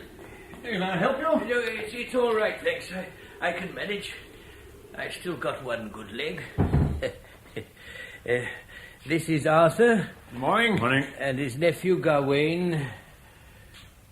You have a good journey? No better than I expected. Wonderful weather for the time of year. Wonderful. Wind from the northeast, isn't it? Yes, it's cold, of course, but it always brings a dry spell for the harvest. If that's all it brings, you'll be lucky. Well, gentlemen, you're in a mess, aren't you? No, I wouldn't say that. We're not beaten yet by a long way, and we don't intend to be. Not if we can help it. You mean not if I can help it? Now, look here, I'm not going to... Gentlemen, please. Let's sit down.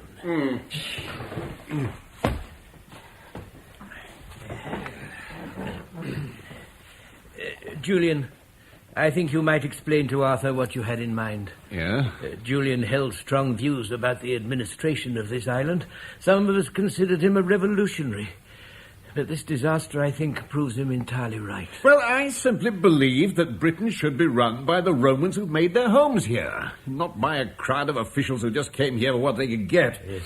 I stood for an all-British army instead of foreigners. I wasn't thinking of a complete break from Rome, but we should have taken a strong line and governed Britain for the benefit of the people who lived here. If you believe that, then why didn't you do something while you had the time? Well, I'm not trying to make excuses. We hoped for the best and let things slide, but despite what's happened, I still think we've got the time. If you've got the time, then how do you propose to employ it? When I say we've got time, I don't mean there's any to spare. If there was, then the first thing would be a strong central government, but That's impossible at the moment because the men most fitted to lead are scattered all over Britain with no chance of getting together. Who do you mean by the men most fitted to lead? The responsibility falls on men like us, brought up to organize and manage large estates. Yeah. It's our duty to give a lead to the whole people in a time of emergency. Now, we must begin by organizing strong centers of self-supporting local resistance. And you three gentlemen propose to be the first center. Does that sound absurd to you? No, not at all. Very sensible. Now, if you look at this map, I think you'll understand what we have in mind. You hold that there. You see, our three properties stand together in a good position for defense. Along the north, we're protected by the River Stour. To the south, we've the marshes. And over here, my own land joins the seacoast with a steep cliff along its whole front. You might almost say we're on a miniature island. We're only exposed along the western side, where my own land meets the open downs. That could be protected with a ditch and palisade. Yes. Inside these boundaries, we farm 1,000 acres of land. We've had a good harvest. If we pool our resources, we could support a small army. I think we could make ourselves impregnable against any sort of attack. If we set an example here, then other groups of Romans might do the same thing. Yes. We could establish a network of strong points right across the island. When that's done, we can set about the business of electing a new government. What part do you propose I play in all this? You have your own small army. At present, I think about 200 men. 187, to be exact. And 3 boys. And that, so far as I know, is the only effective army at present in existence to defend Britain. With all respect to your men, it's not a pleasant thought. It's not much to shout about, is it? It may well be the beginnings of a fine British army. If you were to bring your own men here and set up your standard, then I guarantee you'll have 1,000 men by the spring. 20,000 when word gets round that the stand's been made. I would be commander-in-chief and you would be the senators? In the way that Rome began 1,000 years ago. A few farmers joined together for their own protection. They made a miniature kingdom that grew until it embraced the world. Perhaps that's how it will begin again. 3 farmers and a soldier working together in the only remaining corner of the old empire that has the will to hold its own. But we're asking you to accept a great responsibility. No doubt you would like to consider it and discuss it privately. Oh, if you like. We shall be at your service when you've had your talk. Right. Oh, Gawain. These poor fish. Poor dead fish. Dead for years and they talk as if they'd just been born. You needn't waste your pity on them. Were they serious about all this? About starting a new Rome? Oh, yes, you can see that. You're to set up your standard here and rally the poor old British to fight for them. Funny, we never thought about a standard. Have to get one, do things in style. At least they've got the pluck to stand their ground. Most of them went scuttling away like rats off a sinking ship. Now, you'll be crazy if you waste your time here. I'm interested in this part of the island. We may not have a chance of seeing it again for a good many years. In a few months, it'll be a death trap. It will. But I've got to have supplies to see us through the winter, and these men are rich. Oh, you can pick supplies up anywhere. You saw that country between here and Winchester, deserted farms, corn rotting in the fields, men throwing their land away and shutting themselves up in the towns. There'll be a famine next spring. Give me a dozen good fellows and I'll find enough to keep us going for a year. You know what I've taught my men. We work for what we need. We don't loot and we don't rob.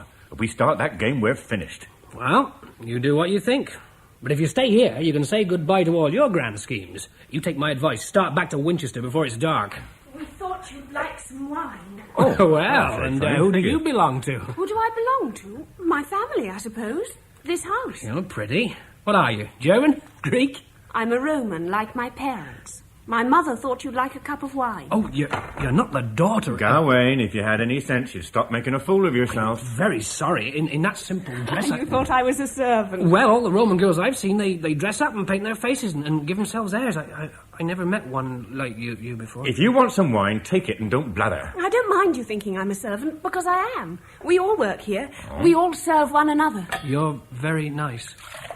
Don't you have lots of servants in the house? We used to in the old days, but things got difficult and Father made them do more useful work on the farm. You're Arthur. That's right. We've heard so much about you. You did wonderful things to save the people when the Irish raiders came. They say you've got a magic sword. Yeah, here it is. You were the only man who could pull it out of a great block of stone? That's it. When you carry it in battle, the enemy runs away. Like rabbits. And now you've come to help us. If I can. We're very grateful to you. I don't understand everything that's happened, but it's serious, isn't it? Yes, it's not going to be easy. Father doesn't want you to see that he's worried, but he is. Oh. We all want to help. My brother's longing to be one of your men, but he says he couldn't ask you in case you didn't want him. Oh, you got a brother, have you? He's nearly 18, quite big and strong. Well, you tell him not to be afraid of asking. And if there's anything I can do, we make our own clothes from our own sheep's wool. Could I make you a warm riding cloak for the winter? That'll be fine. You couldn't manage one for me, too, could you? I'll try. Well, if you'll tell your father and the others to come in, will you? Yes. And I'm so glad you're going to help us. We shall sleep well tonight with you here with that wonderful sword. She's really something, isn't she? Fancy that yarn about this sword getting right across Britain. She's a wonderful girl. Lovely. Well, you definitely think we ought to go tonight? No, I don't think so. Oh, but if you think it's a death trap... I don't mind a death trap if you don't. After all, we can't let these old fellows down after raising their hopes. Well, gentlemen...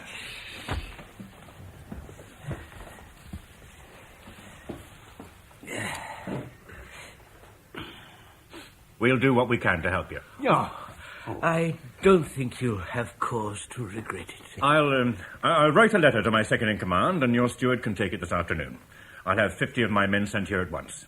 The others will remain at my headquarters in Winchester. Now then, let's have another look at this map of yours. Yes. These boundaries.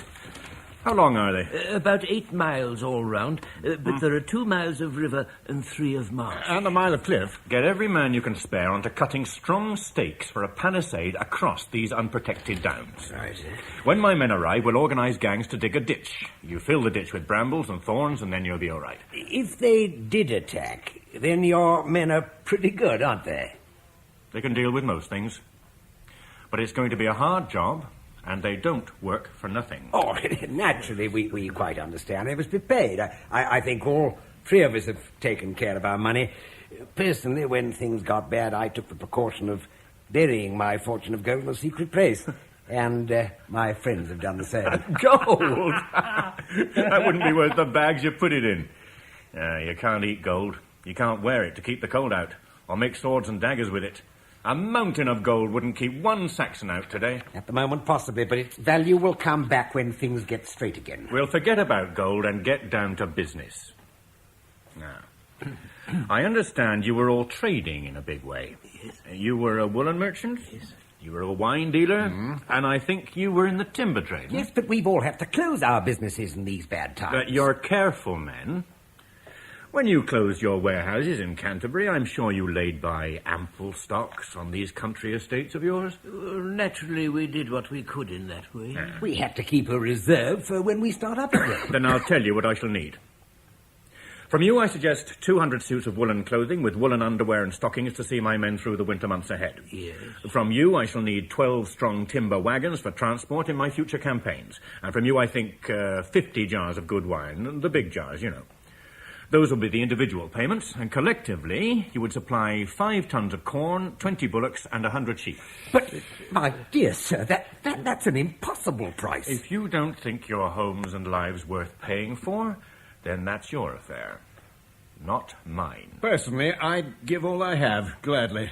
If it goes towards the defence of this island as a whole.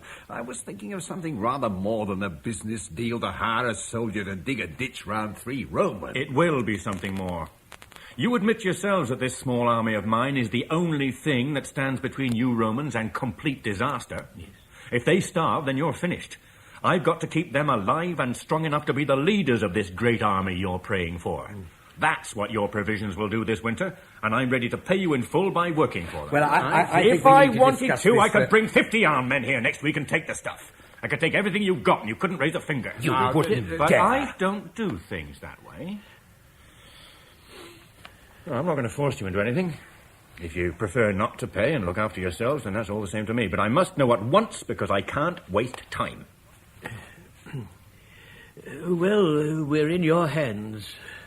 We must accept the best you can do for us. All right. Are we agreed? Yes. Agreed? I suppose so. Good.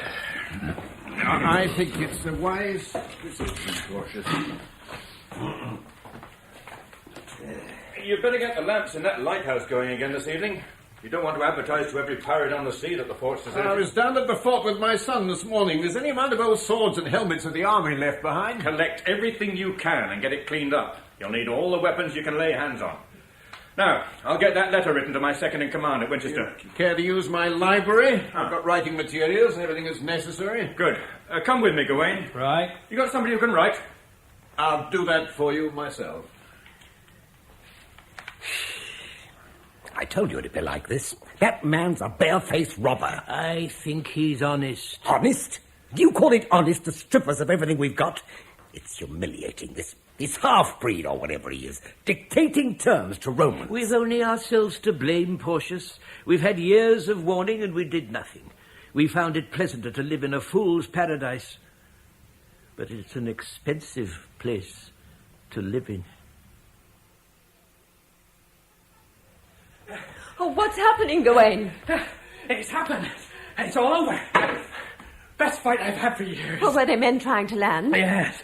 My goodness, I've got a thirst. Could I help myself? Yes. Have they gone now? Those that got away did. We killed 12 of them.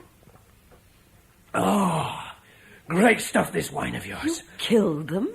Well, they didn't come to play games with us. Oh, Arthur timed the whole thing beautifully.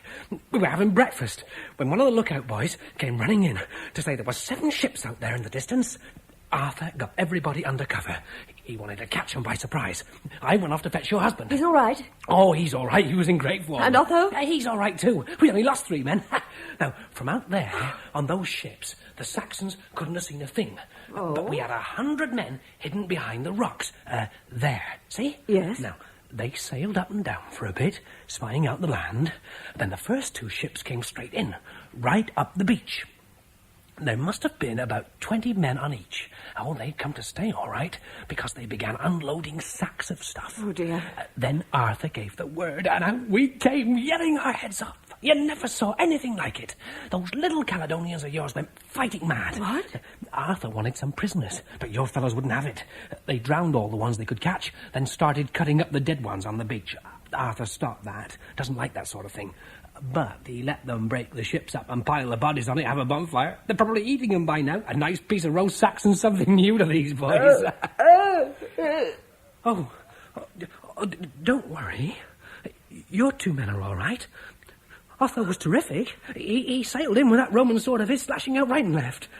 He nearly cut my head off. It sounds horrible. Well, it's all over now. You won't see them again for a bit. I'm sorry this happened today, because I'd made up my mind to see you about something else this morning. Something quite different.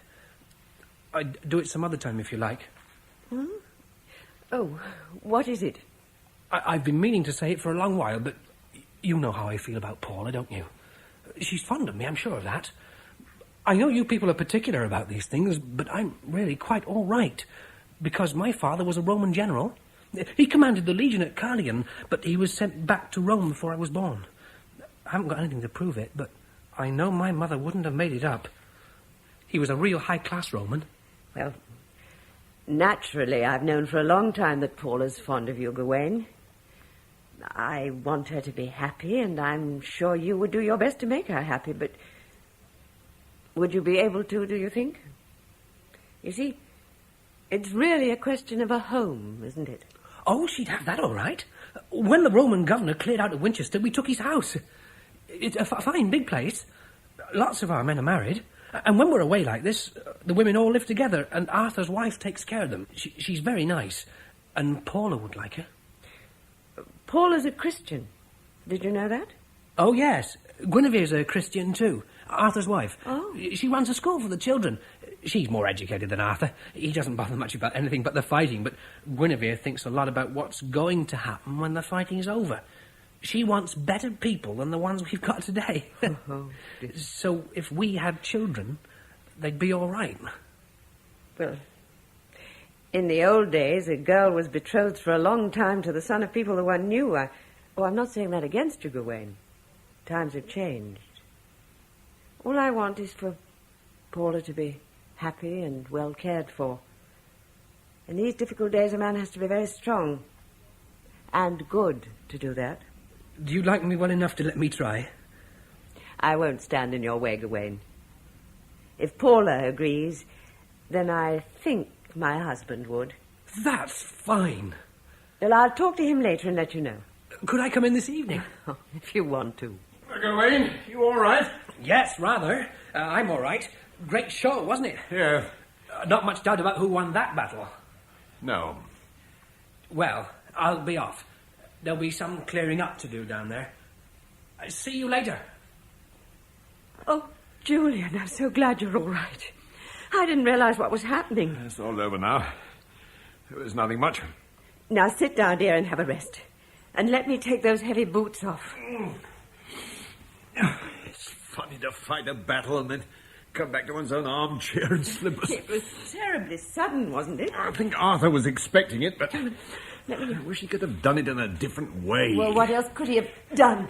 Well, I don't think those fellows really wanted to fight. Yeah, there were women and children in the other ships, just a few families looking for somewhere to settle. Their own land's very poor, you know, all rock and mountains. If I could have spoken their language and gone down and explained that this was our property, I think they'd have said they were sorry and gone off somewhere else. What were they like? Big, lazy-looking men with yellow hair and light eyes. Not bad looking. They fought well, but all the time I had a feeling that they didn't want to. They didn't seem to understand why our men were so violent. There was something rather pathetic about the stuff they landed before we attacked them. Neat little baskets of food, a box of children's toys, and some funny little dark green trees done up in sacking. What did they want trees for? To plant, I suppose. To make this country look like home. Must have been horrible. It didn't seem like that. It wasn't real. There we were, all mixed up, scrambling and slipping on the rocks and seaweed, shouting and screaming, smell of sweat and hot sheepskins and swords banging on shields and helmets, and all the time I was thinking to myself, this is the place where I taught Otto to swim when he was a little boy. I could see the ledge of rock where we used to have our picnics, where you and I used to lie in the shade on the summer afternoon and watch Otto and Paula hunting for baby crabs in the pools when the tide was out. That was all I was thinking. Gawain says Otho fought well. Yes, I was proud of Otho. I'm glad Arthur was there to see him. Arthur despises us, you know. Oh, no. He does. He thinks we Romans are soft, pampered, finished. When I saw Arthur there, fighting like a young lion, I felt like shouting at Arthur, there's a purebred Roman for you. He's as good as any of you and better. Gawain told me what those little Caledonians of ours did. Well, that was different. Arthur fought like a man. The Saxons fought like men, too, but those little dark creatures fought like animals. It frightened me a bit, Serena. I couldn't believe they were the same nice little men who used to go about their farm work so quietly and obediently. Now they've tasted blood. Don't let's talk about it. You must go and lie down before lunch. After lunch, I've got to go out and pick the rest of the apples. Doesn't make sense, does it? Nothing makes sense nowadays. What was Gawain doing here? It was what we expected, Julian. It was about Paula. What did you say? What could I say? He's quite a nice boy. He says his father was a Roman general. Oh, they're a funny lot, these men of Arthur's. They ridicule Rome for hours on end, but if you tell any of them they're a bit above the others, they take you aside and explain it's because their fathers were Roman generals. Don't you like Gawain? I don't mind him. He's young and strong, and he's got courage. These are the only things that are going to matter in the next few years. He told me how they lived in Winchester. I think I'd be happier for Paula to be there. Here's Arthur coming. With Otho. That's for you, Mother. Saxon war trumpet. Captured it myself. Otho. Oh, my dear, they didn't tell me you were hurt. Oh, this? It's nothing much. My helmet stopped the worst of it. But aren't you glad, Mother? We gave them a tremendous beat. Of course I'm glad. But this cut, it might have blinded you. Now come along and let me dress you. Away, you fuss. Are you talking to the men this afternoon, sir? Yes, there's a lot of things I want to tell them. Where will it be? On the cliffs at sunset. If you want to impress your men, always talk to them at sunset. With your back to the sun. Makes you look bigger. I'll remember that, sir. Now, Mother, Come it's your along. turn to have some fun. Hold this bits of wool and sandwiches. Well, that flanking attack of yours was really something. Is it all right? Perfect. It couldn't have been better. I'm afraid those men of mine got out of hand this morning. I'm going to talk to them about that. It's a good thing this happened before I went. You won't be leaving us yet, will you? In about 10 days. I've done what I promised. Trained them, organised them, built you a good defence line. I know, but I did hope perhaps you'd make your headquarters here. I'd like to, but I've got to think of the other side of the island as well. From Winchester, I can be anywhere in a few days. I can knock the hell out of anybody who tries to push in, no matter where they come from, north, south, east, or west. But stuck away down here in this corner, you see what I mean. Yes, I do see that. Still, I'm sorry to go. I've enjoyed working with you here. You don't really think much of us, do you? Well, I like you personally. I like your family. But one family doesn't alter what I think of Rome. Why do you hate everything that's Roman? Well, I suppose I'm the same as any other human being. I don't like a thing when it's dead. It's the same with animals. Gulls don't like dead fish. Snakes don't like dead rabbits. Something tells them to leave dead things alone. Everything that's Roman isn't dead. We go on talking the Roman language. The people go on living. If you cut a chicken's head off, it runs around in a circle before it dies. That's what the Romans are doing. All they want is to bring the old, dead, moth-eaten Rome back to life again. You might as well try and make one of those dead crabs on the beach get up and run back to the sea. None of us wants to bring back the Rome that we've had for these last 100 years. Well, there's no other Rome. There was another Rome. Magnificent beyond the understanding of this world of ours today. They followed the road to the pyramids and across the sands of Arabia and over the Jordan to Palmyra and Antioch. Then over the mountains of Asia to the Black Sea and 1,000 miles along the Danube. Over the Alps and down the Rhine. They crossed the sea and landed at this harbor of ours down there by the fort. One of them came here and sold this little statue. And went on until one evening he sold the last of them to the soldiers in a lonely hill station away up in the heart of Scotland, a year after he'd left his home in Africa. Can you imagine what that meant? To cross the Roman Empire from one corner to the other, a man would have to travel 20 miles a day for a full year. Well, I suppose it helped to keep him warm. Every night of that year he slept securely in some little wayside inn with the Roman symbol of welcome on its door. He paid a Roman coin to people who spoke the Roman tongue and obeyed the Roman law. Every day of the year he passed through peaceful olive groves and vineyards and fields of corn and grazing cattle. He carried no weapon to defend himself. He had no need of it. He passed great convoys carrying oil from Spain to light the lamps of Rome and marble from Tuscany for palaces in Gaul. He passed the time of day with merchants bringing silk from India and amber from the Baltic. Rugs from Persia for homes in Germany, and glass from Syria for windows that looked out across these British downs. And do you know how that miracle began? A few small farmers in Etruria got together to protect themselves against some people who were trying to take the land away from them. No more than perhaps 100 men to start with, less than the men you've got under your command today. What's all this got to do with me? That depends on you. You've got a tremendous opportunity. You've made a great name for yourself in this island. You've got it in your power to give these people the same kind of security and happiness that Rome gave to the world. But you won't do it if you begin by despising and destroying the memory of Rome. You're like all the rest of them. If you speak fine words, you think you can make the sun and the moon go backwards. These farmers you talk about who started Rome, there were big empires in the world before them. But do you suppose they said to themselves, we must remember those dead empires and do what they did? You bet they didn't. They started with nothing, and I'm starting with nothing.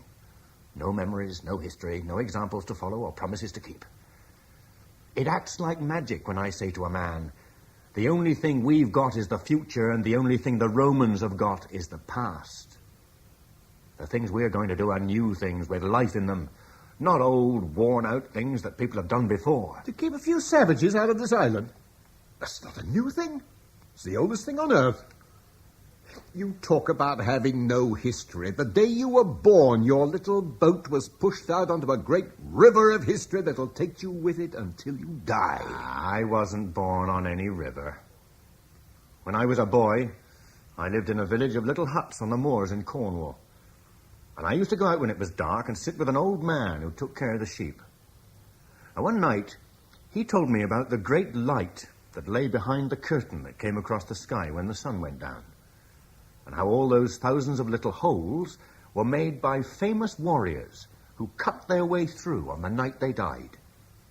There are clusters in places where a whole army of warriors who fell together climbed through together. And here and there you'll see a solitary gleam of light where one great warrior climbed through alone. There's a place in the western sky, a big dark place without a single sword cut in it. On the night before I lead my men into battle, I take them out into the fields and I point to that dark place and tell them it's been kept for us to cut our way through together on the night of our last fight. That's all I tell them, and that's all they need. And that's all you want to do? To climb through a hole in the sky? It's a long time since a new gleam of light shone through up there. Maybe those farmers of yours went through on the night they died. Since then, your people gave up trying. And that's why your empire's gone. Well, there's still some of this good old Roman wine left. Do you have a dropper? Well, yeah, I don't mind. I will say that for them. They did know the way to make wine. What about this boy of yours? Has he told you that he wants to come with me? I won't take him unless you agree. If I knew what you were fighting for, I'd know better what to say. I've told you what I'm fighting for. For the honor of crawling through a crack in the sky. Oh, my son, I'm thinking in terms of life, not death. He's only just 18, you know. If I let him go with you, will you do one thing in return? Depends what it is. There are lots of these British-born Roman boys like Arthur. This island's their home. They've never been touched by the rotten things that destroyed the Empire. Will you be generous and give them a chance? Make it known that you want them and let them work together and fight together as a separate unit under your command? You mean my other men aren't good enough for them? I mean that if you treat them in the right way, they'll give you something that these other men of yours can never give. They'll follow me to the ends of the earth and die for me. What more do I need? If you're going to save this island, you'll need more than a crowd of men who'll follow you like sheep because they think you've got a magic sword. If you're merely fighting for your own glory, then that's enough. But if you're fighting for something better, then you need some young men who can go with you all the way. In other words, I need Romans? Not because they're Roman. You tell me they can give me something, but you don't say what it is. Well, if I did, you'd laugh and say I'm using fine words again. They are fine words. But you don't hear very much of them today. Ideals. Loyalty. Devotion to great purposes that makes a man stand by his leader in defeat as well as victory. They're bred in these Roman boys through generations of service to the Empire. The Empire's dead, but the fire to serve still burns in them because they're young. Why'd you throw away a precious thing like that when you can so easily make your purpose theirs? What are my other men going to say if I bring in a bunch of Romans? Forget the word Romans. That's the least important thing. All the great leaders of the past gathered young men like these around them and made them their knights. You said just now that you're going to talk to the men this evening with your back to the sunset because it makes you look bigger. When you're finished, turn round and see how much bigger your destiny looks with the sun behind it. Destiny? What does that fine word amount to? You'll find out if you think quietly about it until it's dark. When we were walking round the sentry posts on the cliffs the other night, you said that the sun takes longer to set over Britain than it does down south over Rome. It takes longer to rise, too. What exactly did you mean when you said that? I meant that it's in the nature of men to do their best and deepest thinking when the sun's going down. That's why we're lucky to live in this northern island. We think more slowly. All our ideas come from the south, you know, but we take them and let them mellow and deepen in these long sunsets of ours. There used to be an old saying that children born in the sunset were the ones who came to greatness. I like to think that Arthur's knights were born in the sunset of an island that once belonged to Rome. Well, Serena, have you patched him up? As best I can. He's going with you, isn't he, when you leave? What about both of you coming as well? Well, I don't think we could possibly do that. Well, there's lots of ways you could help my wife. Well, she's full of ideas, but she needs someone like you to talk to and to help her. I want a good man, too. Somebody that understands farming in a big way. Well, there's going to be a famine on this island if we don't get the farms working again. I do the fighting, and you take the land and get stuff growing like it does here. Well, I don't see how we could leave. You see, well, nearly all our servants are Caledonians. They're wonderful people, but they couldn't run this place by themselves. They'd be lost without us. Well, it isn't only that. There's poor old Lucian. He's getting on for 80. He can hardly walk. And he wouldn't leave his home. No. Even if he could, he'd never leave his servants to shift for themselves. And Portia isn't his wife. She's an invalid, and he's really not much good. You see, when this happened, we all agreed to stay together and help one another, and when you've gone, Julian's the only one who can take charge. Oh, there's no more to say then, is there? Are you going soon? We'll travel with the next full moon. But it's only for the winter, isn't it? In the spring you'll be back with a big army and garrison the forts all along the coast again. Yes, that's what I plan to do. You've never had supper with us here. Will you come in tonight? If you make some of those little meat pies you sent up to us the day we were working on the downs... Did you like them? Oh, I'll tell my wife about them when I get back. Well, I'll write down the way to make them and you can give it to her. She'd like that. She's good at reading. Well, I'll come along soon after sundown.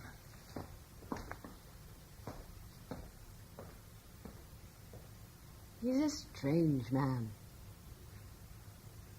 If you feel you'd like to go, Serena, I'd miss you naturally, but I'd manage. But you wouldn't want me to go, would you? I wouldn't want you to stay on my account. And if you'd rather be with the children... Would you go, if it were possible? I don't see that we can ever leave here now, Serena. It used to be our home, but today it's our world. You can leave your home and go on living, but if you leave your world, you become a ghost. That's what we should be if we went to Winchester.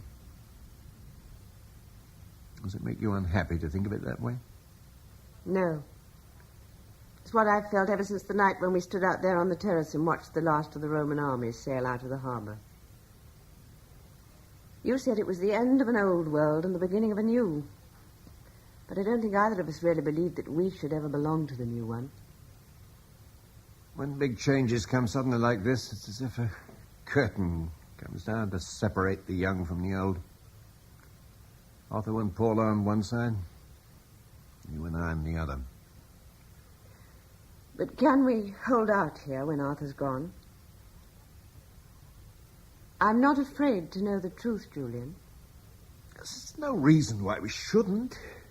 We've built ourselves a fortress here with a well-trained army to hold it. We were lucky to make a little world of our own before the crash came. Maybe a small world, but it's healthier than the one that's gone. I shouldn't be surprised if it isn't better than the one that's coming. Arthur's got some big ideas for the future, but one of these days he'll come along and thank us for hanging on to some of the good things of the past. No. You go and make some of those pies he wants for supper. Oh.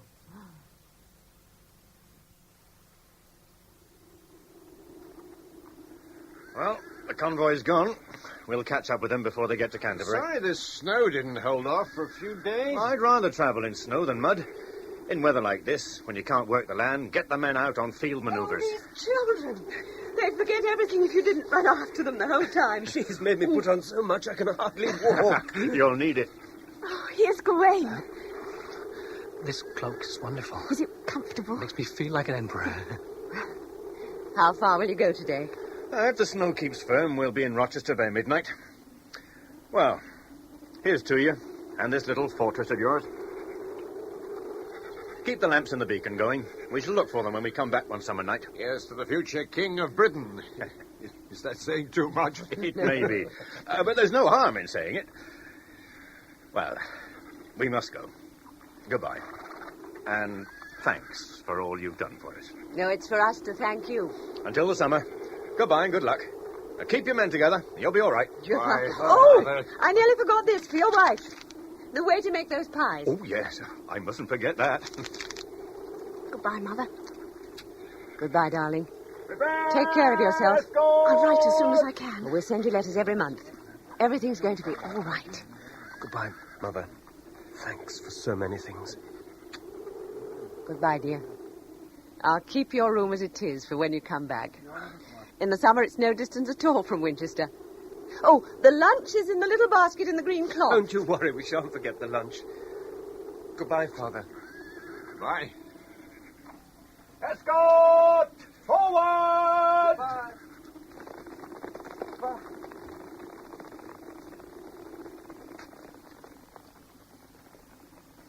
Oh, there it is. It'll be strange for a while without them. The other day when I was helping Arthur clear out that box of his, we found the old drafts board. Do you remember? We used to have a game every night one time. Yeah, I've always forgotten how to play. Pick it up again. Are you going round to see the men on guard this morning? Yes. Lucian Stewart will be my second in command now. We shall take duty in turns, 24 hours on, 24 off. But does that mean you'll be out the whole night? Every other night? No. Simply means going round once every evening after dark.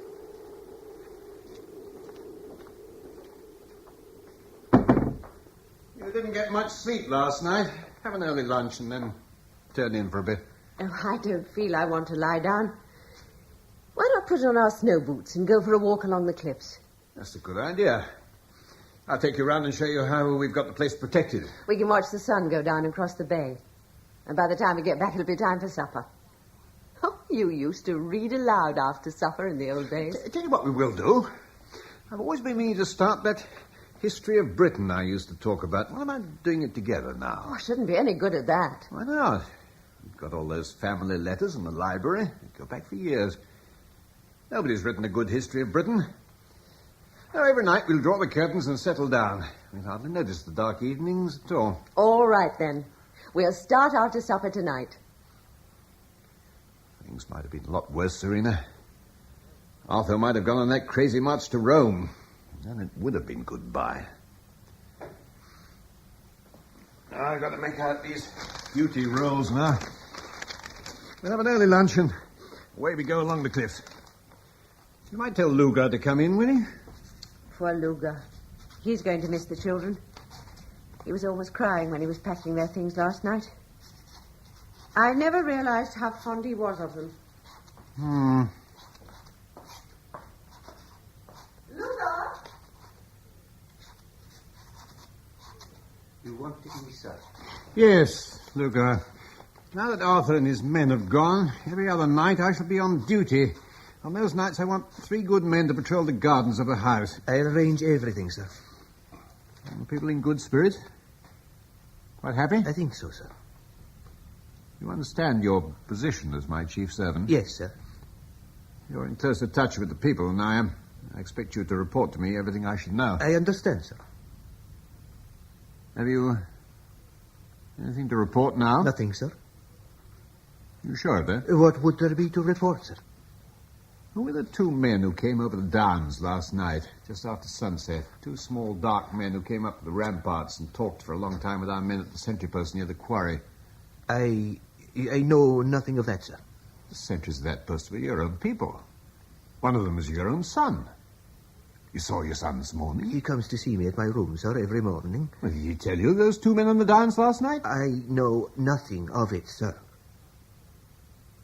You've nothing to tell me? Nothing, sir. Very well. Yes, sir. You understand, I still trust you. Sir.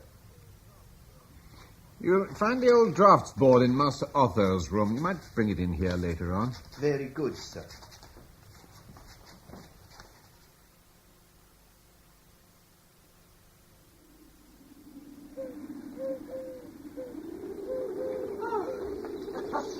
That was wonderful. We must have walked 10 miles. No, not quite that, but 5. Tomorrow we'll go along the river. Next day the downs and the cliffs. We'll plan a different walk for every day of the week. Mind you, when the farm gets busy, we'll have to cut them short. It's a funny life. One day farmers, next day soldiers. 6 o'clock this evening, you come off duty. Lucian Stewart takes over, and I'm free until tomorrow night. So after supper, we'll settle down and write chapter 1 of the history. Where shall we start? With the ancient Britons before the Romans came? Don't know much about those days.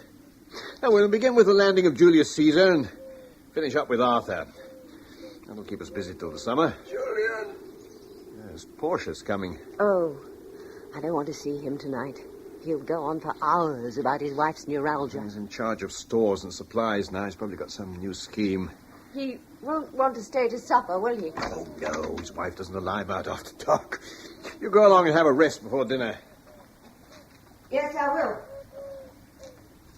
Hello there. Come along in.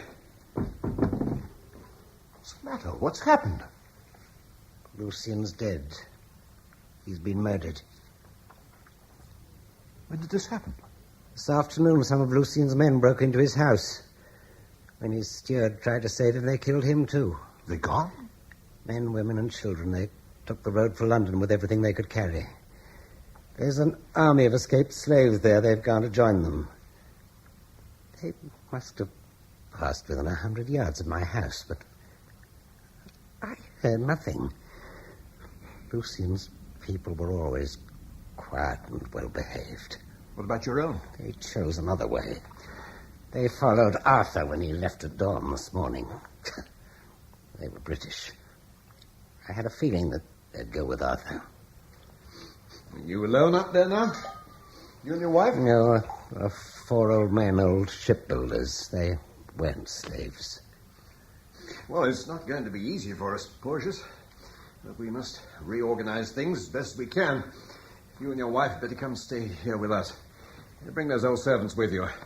I'd come this evening if I were you. In the morning you can send over for any personal things you need. That's really what I came to tell you, Julian. We're leaving here tonight. So how can you leave? What do you mean? I must think of my wife. She hasn't been well for a long time. And, well, you can imagine her state of mind now after what happened this afternoon. Get away from here. Where would you go to? Well, we'll make along the coast to Portchester, then across to the Isle of Wight where my brother lives. I'd ask you and Serena to come with us, but... that's all right. Julian, I don't want you to feel I'm letting you down, but I've got to think of my wife. I think you'll be safer with us, but that's your own affair. It's not safety we're thinking of, my wife and I. We're not such children as to think there's safety for any of us in this world of ours today. It's just doing something, going somewhere, no matter where. Well, you better be getting along before it's dark, haven't you? If we thought we could be of any use, but you're better off without us. Julian, have you heard what happened on the coast north of here last night? There was an appalling raid. Oh, these Saxons. They landed and burnt the culvert to the ground. Arthur's fault. That man was a curse and a menace to us all. Why should that be his You fault? know quite well why. The way he attacked those people who tried to land here the other day. They would have been friendly enough down here if we had treated them as friends. But no, Arthur chose to attack them and drive them away with murder in their blood. Yes, so they came back last night to murder. Well, it's nice to talk to somebody who's cheerful and reassuring, Portius. Oh, there's no need for you to worry. These Caledonians of yours enjoy fighting. No, I'm thinking of those poor defenseless people in the fishing villages. Arthur didn't care what happened to them after he'd gone, or us for that matter. Lucian wouldn't have been murdered if it hadn't been for Arthur. It was Arthur's men who treated Lucian's servants like animals and drove them to join this army of slaves in Arthur London. did the best he could. I don't blame him for anything. You better get along and see that boat of yours. I shall have a lot of work to do this evening. May I say goodbye to Serena? No, I don't think so. She's resting. Well, I hope you have a good journey. You need plenty of blankets. Yes. Well, my wife will see to that. She's better already with all these things to do. Well, good night. And good luck. We shall meet again in happier days. We may. Good night.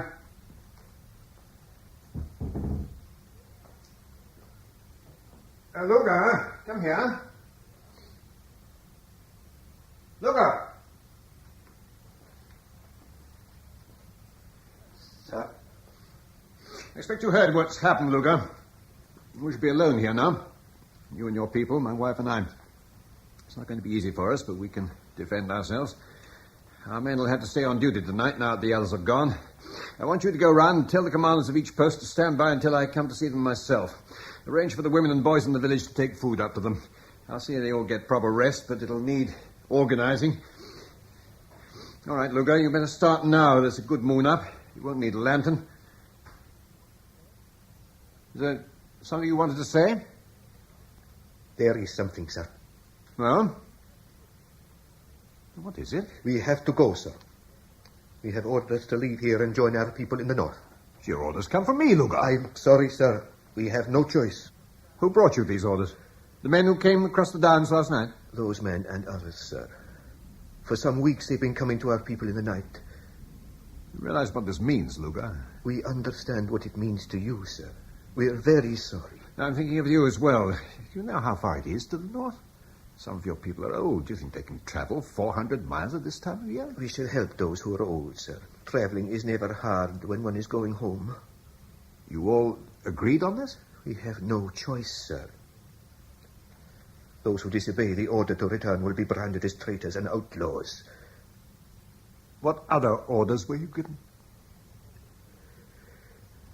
We were ordered to kill you before we go, sir. But not to rob you.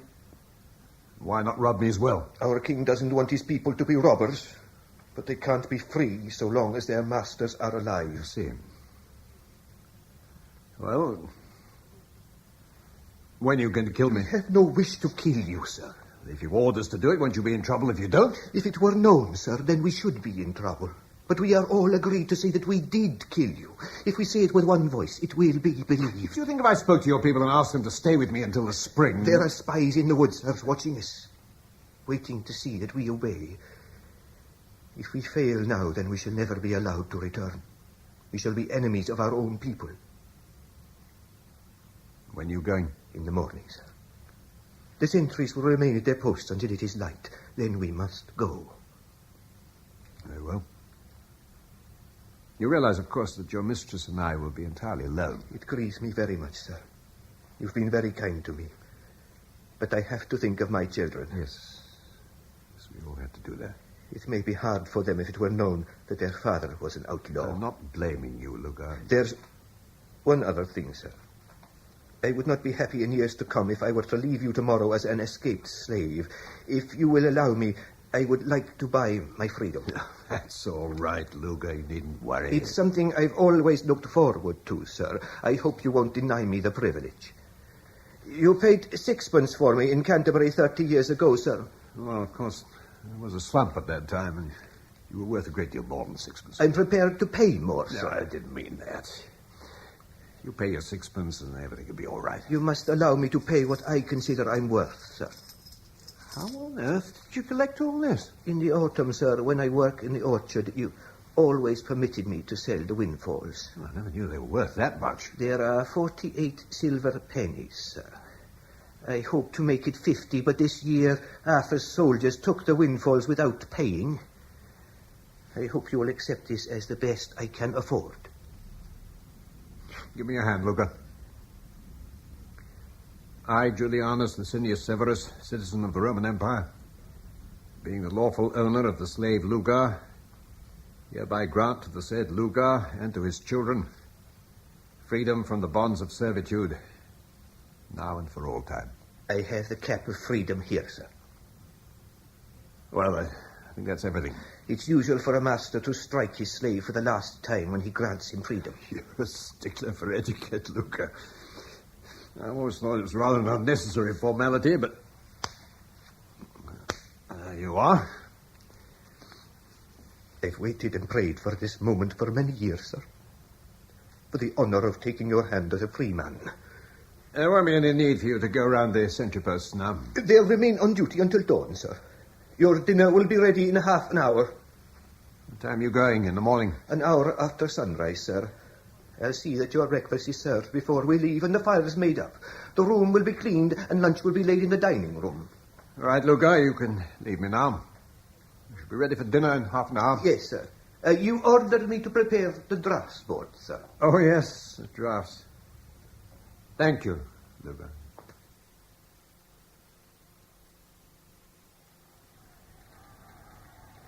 How people love to burn things. We burn their ships, they come back and burn our fort. One day I suppose Arthur will come along and burn their ships again. There's a bigger blaze farther down the coast. Imagine it's Dover. Well, look a bit, the whole town's on fire. We must have a lamp, Julian. We can't sit here in the dark. Shall I draw the curtains? No, please. I'd rather do without a lamp than have the curtains drawn. I don't think they're going to see that small light a mile away. What time do you think it is? About midnight. Oh, no, it must be later. That old barn owl was hooting out there just now. Always comes by here at midnight. Seems to have been dark for ages. Well, they're the longest nights of the year now. These Saxons, they're good sailors. I never thought they'd face these rough seas. How long have we got, do you think? Some while yet. They'll play about round that bonfire till they get tired of it. They'll hunt round for something to eat, and when they don't find anything, I imagine they'll follow the road across the downs. They're bound to see this house. Well, they may not until it gets light. It's pitch dark out there. What would you like to do? Shall we stay here? I think I'd rather go out, wouldn't you? I think that's the best thing. Shall we have supper before we go? You feel like it? Not much. But I suppose we ought to eat something. Shall we take it with us? Have a picnic in the woods. Oh, that's a much better idea. I'll go along and get a warm cloak and a couple of blankets. We'll have a drink before we go to warm us up. And I'll take a good bottle of wine with us.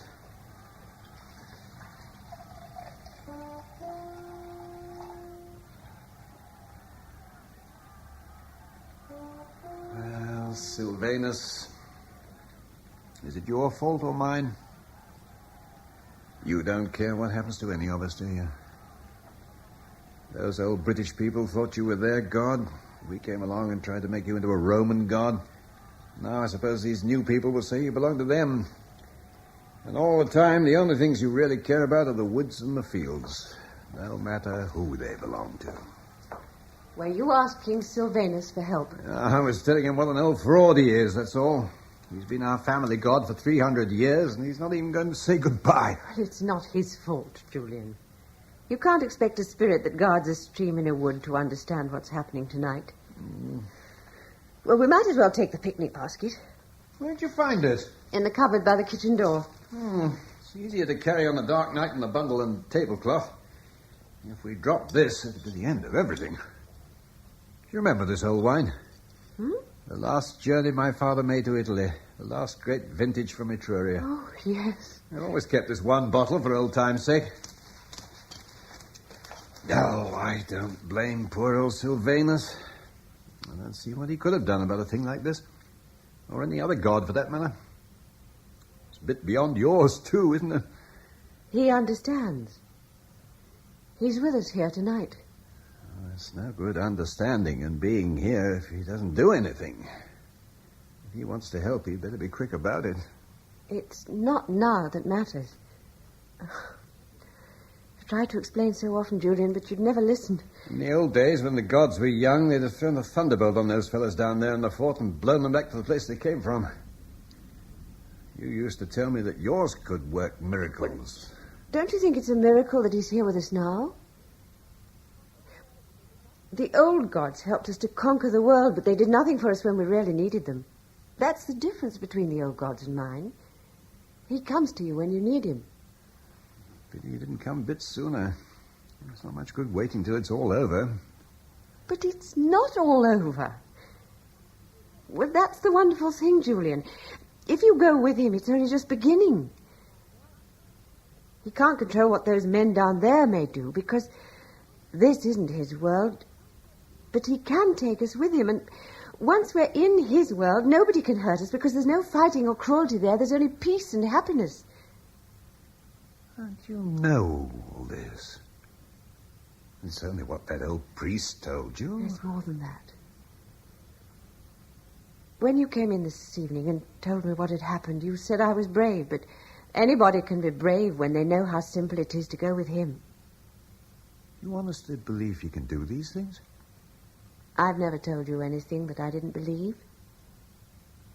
When you said just now that we'd go up in the woods, I could almost hear him saying, I'll be up there, waiting for you, ready for you. For you, perhaps. Not for me. Not for you too, Julian. If you believe in him. It's too late for that now. Oh, it's never too late. Well, that old priest took a whole morning to make you into a Christian. I know. But he was a very old man. I'm certain a lot of the things weren't really necessary. You've got to have a priest. There's no other way, is there? If we did our best, I think he'd understand. Well, he's used to people coming to him at the last moment like this. Do you remember the words? I don't remember everything the old man said, but I'm sure it's not the words that matter. Would you like to have a try? We shan't have much time. I'll do whatever you tell me. I think if you come over here and stand by the altar, you're the one that matters now, Julian. The important thing is to believe in him and to want to go with him. I believe in you. I want to go with you. You know that. That's not the same thing. If he doesn't let me go with you, it doesn't matter. He will if you ask him. You better do that. He'd listen to you more than he would to me. Master, we haven't got a priest, but we're in great trouble. This is my husband. He wants to go with you when we leave here. He believes in you, and he wants you to let us be together. Is it all right? I think he would have told us in some way if it wasn't. Does he refuse many people? I don't think he's ever refused anybody who really wanted him. Well, you tell him it was only a bit of fun when I made jokes about it. Oh, he'd understand that. And that's everything, isn't it? Well, I ought to baptize you. Well, that's a long business. That old priest was splashing about for hours. It needn't take long. It's quite simple, really. And we got some water here. That came out of Sylvanus Spring. Wouldn't be any good, would it? I don't think it matters where it comes from. You're supposed to confess your sins, and the priest does this to wash them away. Well, what am I supposed to say? That's really for you to decide. What did you confess?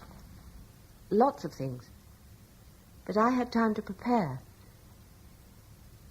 He wouldn't expect you to think right through your life at a time like this. You expect me to confess something, will he? I think it'd help. Well, the evening I made that old tax collector drunk and he fell in the river and got drowned. I always thought that was rather a shabby thing to do because I couldn't help being pleased he did fall in the river. And you're sorry? Yes. I really am sorry. And I think that's everything, Julian. Now I just have to touch your cheeks and your mouth with the water like the old priest did to mine. And that's all. Now I'm a Christian like you? We both belong to him now. If this hadn't happened, we should have gone up to the wood and had our supper, and before we went to sleep, we should have had to say goodbye. Now we shall only have to say goodnight, because we shall wake up together and be with each other forever. Can't be happier than it has been. It won't need to be. Does it mean we shall see Paula again? And Otho. He promised me the night before he went away. I'd like to see them again. There's a lot for them to do here before they come. Arthur will be a great soldier if he has a chance. And Paula, she may be a great lady. We shall know. You think we shall? Well, if we don't, then they'll tell us when they come. Well, we'd better be getting along now. Do you feel happy? Hungry, too. I'm going to enjoy myself now. So am I. Huh. Shall we lock up before we go? I don't think so. We take these cups. We can't drink out of the bottle. I think we've packed everything. Can I take my sword? There won't be any need for that. You take the basket and I'll take the blankets. Just put the light out. No, leave the little lamp on the altar. We'll be able to see it from the woods.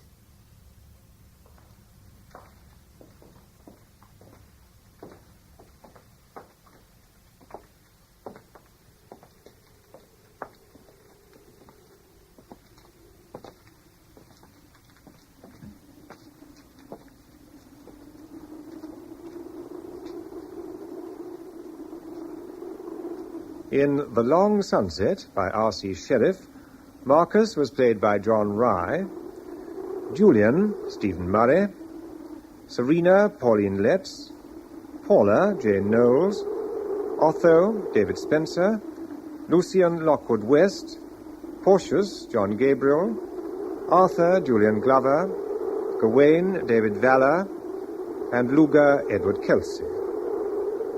The play was produced by Martin Jenkins.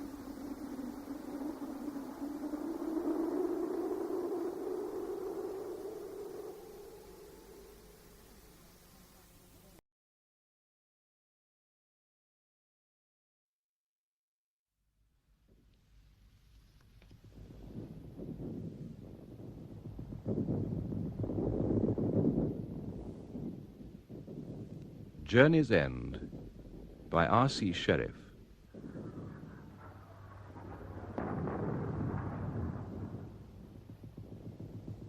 A dugout near St. Quentin during the First World War.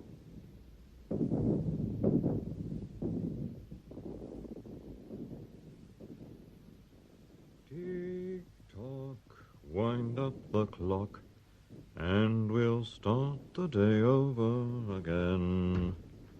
Pom, pom. Hello, Osborne. Hello, honey. Your fellows taking over this sector. Yes, they're just coming in. Splendid. Have a drink. Thanks.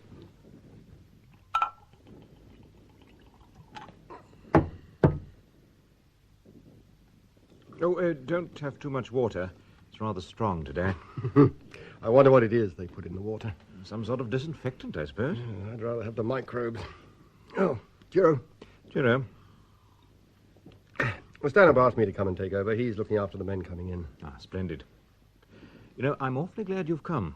Well, I heard this was a quiet bit of line. Well, yes, in a way. They simply blew us to bits yesterday. Minis, enormous ones. 3 bang in the trench. Do much damage? Awful. The dugout got blown up and came down in the men's tea. They were frightfully annoyed. You know the big German attack's expected any day now. It's been expected for the last month. You here for 6 days? Yes. Then I should think you'll get it right in the neck. Well, you won't be far away. Come on. Let's do this handing over. Where's the map? Oh, yeah, well, here we are. Well, we hold about 200 yards of front line. We've got a Lewis gun just here and one here in this little sap. Sentry posts where the crosses are. Yes. Where do the men sleep? I don't know. The Sergeant Major sees to that. The servants and signallers sleep in there. 2 officers in here and 3 in the far dugout. That is, if you've got 5 officers. Only 4 at present, but a new man's coming up tonight. Well, I hope you get better luck than I did with my last officer. He got lumbago the first night and went home. Now he's lecturing young officers on life in the front line. 5 beds, you say. Is this the best one? Oh, no. That's mine. The ones in the other dugout haven't got any bottoms. You keep yourself in by hanging your arms and legs over the sides. Mustn't hang your legs too low or the rats gnaw your boots. Oh, you got many rats here? Oh, I should say roughly about 2 million. Then, of course, I don't see them all. Well, there's nothing else you want to know, is there? Well, you haven't told me anything yet. What about trench stores? Hmm? Oh, you are a fussy old man. Anybody would think you were in the army. Here's the list. 115 rifle grenades. Oh, I shouldn't use them if I were you. They upset Jerry and make him offensive. Besides, they're rusty. Then there's 500 Mills bombs, 34 gumboots. Oh, that's 17 pairs. Oh, no. 25 right leg and 9 left leg. But everything's down here. Did you check it when you took over? No, I think the Sergeant Major did. Oh, it's quite all right. Well, I expect Stanhope would like to see you before you go. He always likes a word with the company commander he's relieving. How is the dear young boy? Drinking like a fish as usual? Oh, no, hardly. Oh, it must be pretty rotten for you, being his second in command, and you such a quiet, sober old thing. He's a long way the best company commander we've got. Oh, he's a good chap, I know, but I never did see a youngster put away the whiskey he does. The last time we were resting at Verlaine, he came to supper and drank a whole bottle in 1 hour, 14 minutes. We timed him. I suppose everybody cheered him on and said what a splendid achievement it was. When a boy like Stanhope gets a reputation out here for drinking, he turns into a kind of freak show. Well, it's pretty dull without something to liven people up. He didn't go home on his last leave, did he? No. I suppose he didn't think he was fit to meet Papa, vicar of a country village. Yes, I know. Imagine Stanhope spending his leave in a vicarage sipping tea. He went to Paris, didn't he? Yes. I bet it was some leave. Oh. Look, do you know how long he's been out here? Hmm? Nearly 3 years. He came out straight from school when he was 18. He's commanded this company for a year. Other men come over here and go home again ill. And young Stanhope goes on sticking it month in, month out. Oh, I know. He's a jolly good fellow. I've seen him on his back all day with trench fever. Then on duty all night. Oh, I know. He's a splendid chap. And because he's stuck it till his nerves have got battered to bits, he's called a drunkard. Not a drunkard, just a hard drinker. Ah. But you're right about his nerves. They are all to blazes. Last time out resting, we were playing bridge and... Oh, I don't remember what it was. Some silly little argument, and all of a sudden he jumped up and knocked all the glasses off the table. Lost control of himself. And then he sort of came to and cried. Yes, I know. You heard about it? He told me. Did he? We tried to hush it up. It just shows the state he's in. You know, Osborne, you ought to be commanding this company. Oh, rubbish. No, of course you ought. Finish handing over and stop blithering. There's nothing else to do. What about the logbook? Hmm? Ah, you are a worker. Here we are. Written right up to date. 5 p.m. to 8 p.m., all quiet. German airman flew over trenches, shot a rat. Did he? No, I shot the rat, you ass. Yeah, well, finish up your whiskey. I want to pack my bag. I'll leave you that drop in the bottle. Thanks. I'll be off. Oh, aren't you going to wait and see Stanhope? Well, he's so fussy about the trenches. I expect they are dirty, but he'll talk for hours if he catches me. Yeah, well, I hope you have a nice 6 days. And don't forget to change your clothes if you get wet. No, Papa. And don't forget about the big attack. Oh, no, I mustn't miss that. I'll make a note in my diary. Well, I must be off. Cheerio. Cheerio.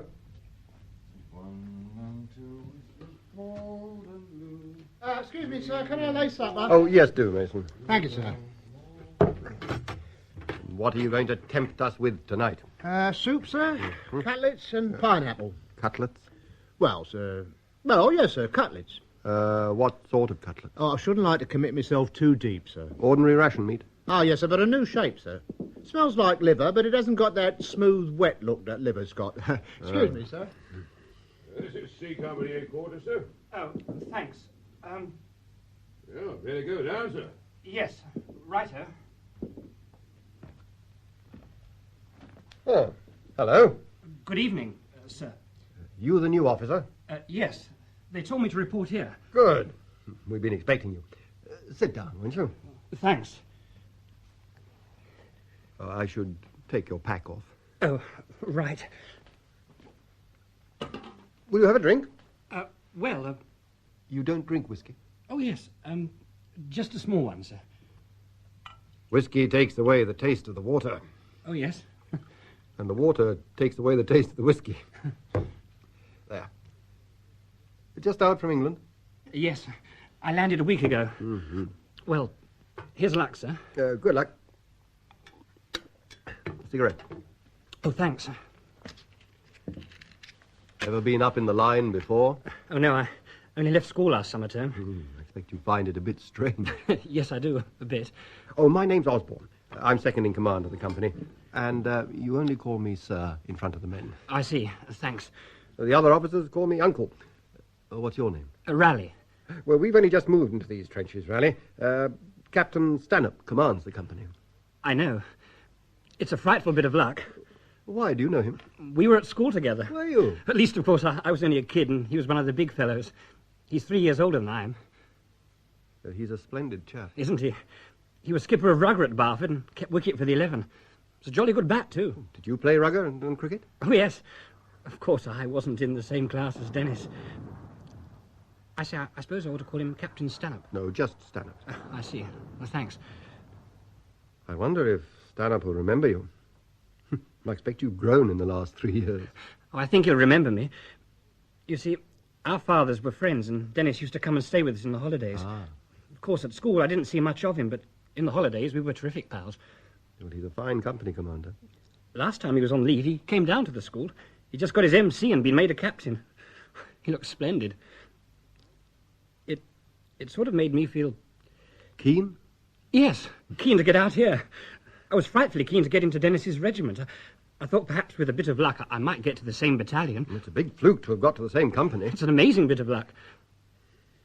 You know, when I was at the base, I did an awful thing. You see, my uncle's at the base. He has to detail officers to regiments. Oh, General Raleigh? Yes. Oh.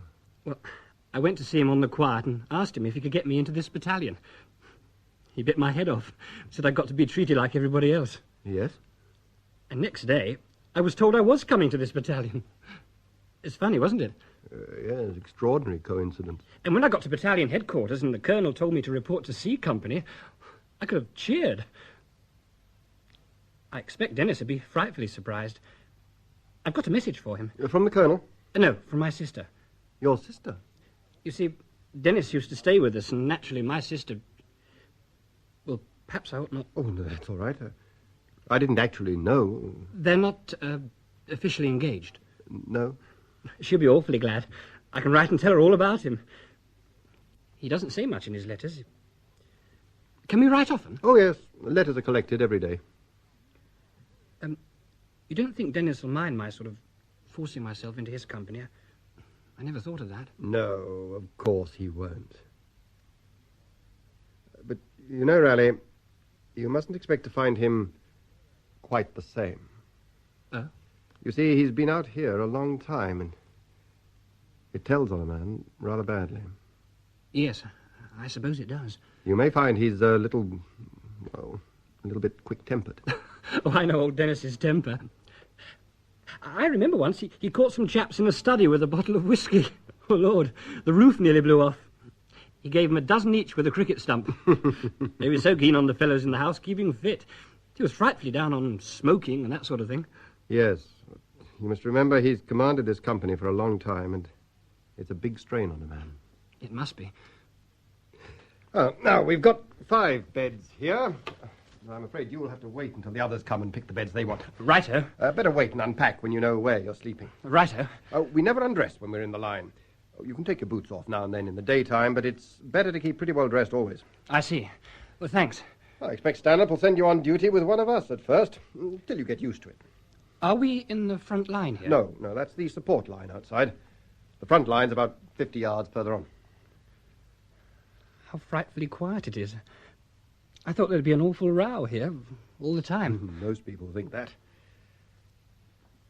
I expect it's all very strange to you, eh? It's not exactly what I thought. It's just this quiet that seems so funny. 100 yards from here, the Germans are sitting in their dugouts, thinking how quiet it is. Are they as near as that? About 100 yards. It seems uncanny. It makes me feel we're all just waiting for something. We are, generally. When anything happens, it happens quickly. Then we just start waiting again. I never thought it was like that. You thought it was fighting all the time, eh? Well, yes, in a way. Do you expect the captain soon, sir? The soup's hot. Oh, he ought to be here very soon now. This is Mr. Raleigh, Mason. Oh, good evening, sir. Good evening. I've had rather an unpleasant surprise, sir. What's happened? You know that tin of pineapple chunks I got, sir? Yes. Well, I'm sorry to say it's apricots. Oh, good heavens. Must have given you a turn. Well, I distinctly said pineapple chunks at the canteen. Wasn't there a label on the tin? No, sir. I pointed that out to the man. I said, was he certain it was pineapple chunks? I suppose he said he was. Yes, sir. He said a leopard can't change its spots, sir. What have leopards got to do with pineapple? Well, that's just what I thought, sir. Made me think there was something fishy about it. See, sir, I know the captain can't stand the sight of apricots. Well, haven't you anything else? Well, there's a pink blancmange I've made, sir, but ain't anywhere near stiff yet. Never mind. We must have the apricots and chance it. Only I thought I'd tell you, sir, so as the captain wouldn't blame me. All right, Mason. Well, that sounds like the captain coming now. And Mr. Trotter. I'll go and dish out the soup, sir. Has Hardy gone? Hello, Stanhope. Hello, Trotter. Yes, he cleared off a few minutes ago. Lucky for him, I had a few words I wanted to say to Master Hardy. You never saw the blasted mess those fellows left the trenches in. Dugouts smell like cesspits, rusty bombs, damp rifle grenades. It's perfectly foul. Where are the servants? In there. Hi, Mason. Come in, sir. Just bring in the soup, sir. Damn the soup. Bring some whiskey. Have a cigarette, Stanhope. Oh, thank you, Trotter. Here's the new officer, Stanhope. Just arrived. Oh, sorry, I didn't see you in this miserable light. Hello, Stanhope. How did you get here? I was told to report to your company, Stanhope. Oh, I see. Rather a coincidence? Yes.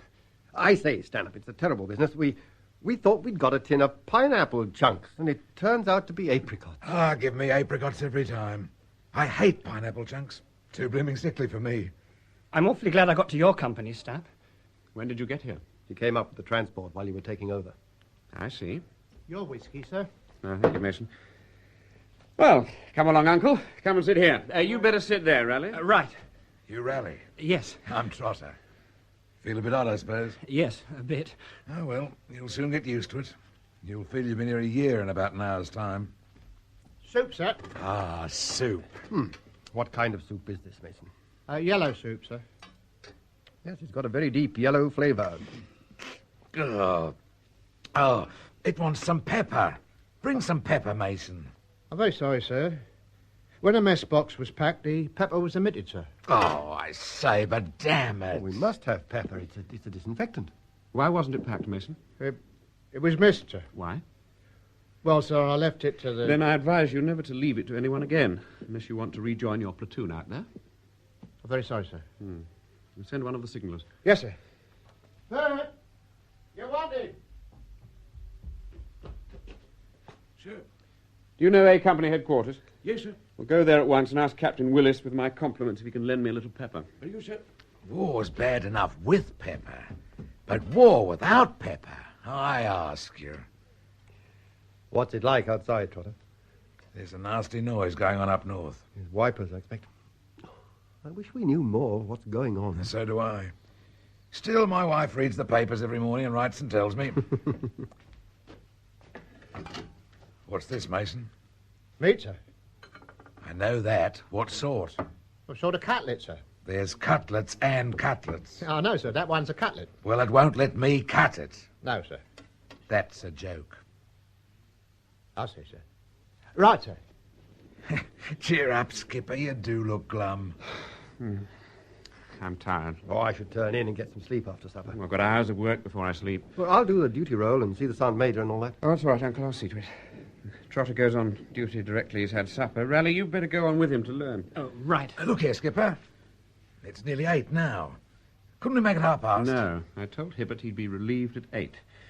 Will you take from 11 till 2, Uncle? Right. Hibbert can do from 2 till 4. I'll go on from then till stand 2. Well, boys, here we are for 6 days again. 6 blooming eternal days. That's 144 hours, 8,640 minutes. Hey, that doesn't sound so bad. We've done 20 of them already. I'm going to draw 144 little circles on a bit of paper. And every hour I'm going to black one in. That'll make the time go all right. It's 5 to 8 now. You better go and relieve Hibbert. Then you can come back at 11 o'clock and black in 3 of your blasted little circles. I haven't had my apricots yet. We'll keep your apricots till you come back. I never knew anything like a war for upsetting meals. I'm always down for duty in the middle of one. Well, that's because you never stop eating. Anyhow, let's have some coffee. Hi, Mason! Coffee! Coming, sir. Well, I'll get dressed. Come on, Raleigh. Right. Just wear your belt with a revolver case on it. You must have your revolver to shoot rats. And your gas mask. Come here, I'll show you. Oh, thank you. You wear it sort of tucked up under your chin like a serviette. Like this, see? Coffee, sir? Ah, thanks. Thanks. B company on our right, aren't they, Skipper? Yes, there's 50 yards of undefended area between you. Better patrol that a good deal. Aye, sir. Well, come on, lad. Let's go and see about this here war. Ah. Will you sleep here, Stanhope? This was Hardy's bed. No, you sleep there. I'd rather sleep by the table here. I can get up and work without disturbing you. Well, this is a better one. No, you take it. Must have a little comfort in your old age, Uncle. I wish you'd turn in and sleep for a bit. Sleep? I can't sleep. Well, Hibbert? Everything's fairly quiet. Bit of sniping somewhere to our left. Some rifle grenades coming over just on our right. I see. Oh, Mason's got your supper. I don't think I can manage any supper tonight, Stanhope. It's this beastly neuralgia. It seems to be right inside this eye. The beastly pain gets worse every day. Some hot soup and a good tough chop will put that right. I'm afraid the pain rather takes my appetite away. I'm damn sorry to keep on talking about it, Stanhope, only I thought you'd wonder why I don't eat anything much. Well, try and forget about it. Yes. I wish I could. Get tight. I think I'll turn straight in for a rest and try and get some sleep. All right, turn in. You're in that dugout there. You go on duty at 2. I take over from you at 4. I'll tell Mason to call you. All right. Well, thanks, Stanhope. Cheerio. Cheerio. Oh, can I have a candle?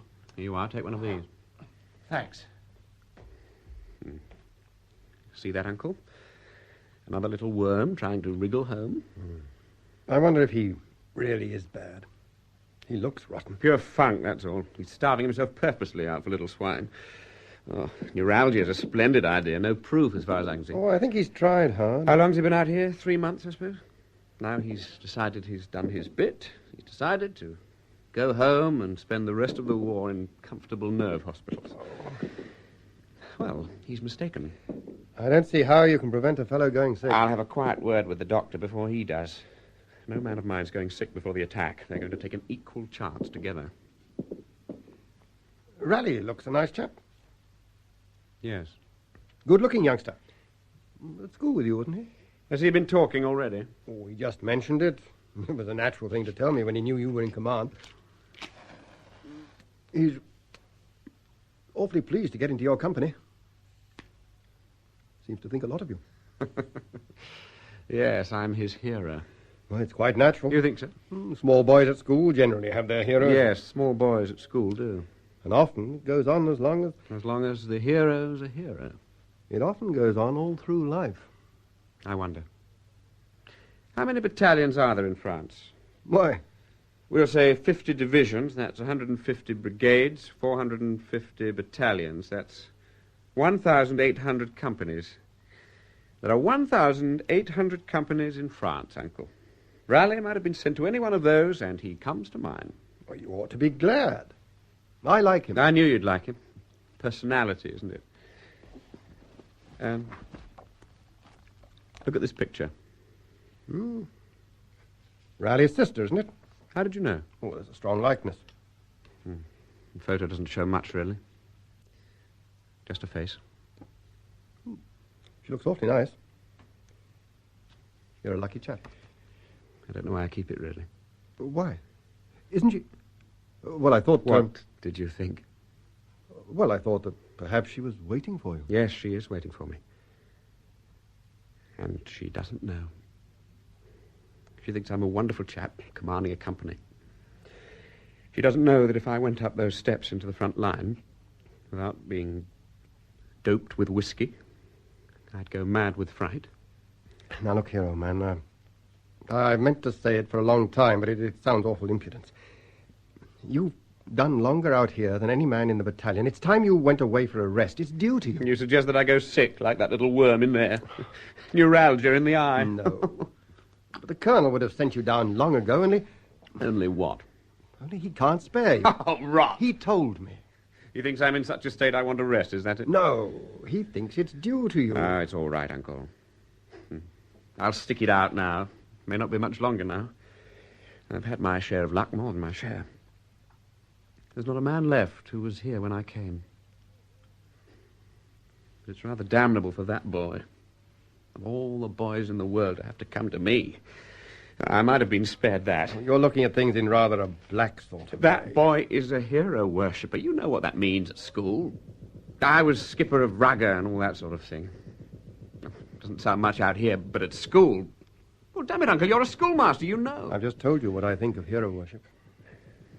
Raleigh's father knew mine. I was told to keep an eye on the kid. I made him keen on the right things and all that. His people asked me to stay with them one summer. I met his sister then. Yes? At first, I thought of her as another kid like Raleigh. It was just before I came out here for the first time that I realized what a topping girl she was. It's funny how you realize it suddenly. I just prayed to come through the war and do things and keep absolutely fit for her. Well, you've done pretty well. An MC and a company. Well, it was all right at first. When I went on leave after 6 months, it was jolly fine to feel I'd done a little to make her pleased.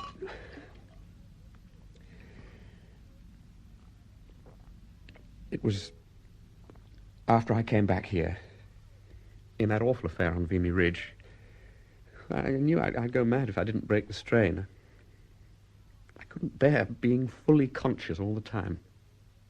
You felt that, Uncle, haven't you? Yes, often. Well, there were two ways of breaking the strain. One was pretending I was ill and going home. The other was this. Which would you pick, Uncle? Well, I haven't been through as much as you. Well, it's a slimy thing to go home if you're not really ill, isn't it? Well, I think it is. Well, then, cheero, and long live the men who go home with neuralgia. I didn't go home on my last leave. I couldn't bear to meet her in case she realized... When the war's over, you'll soon be as fit as ever at your age. Oh, I've hoped that.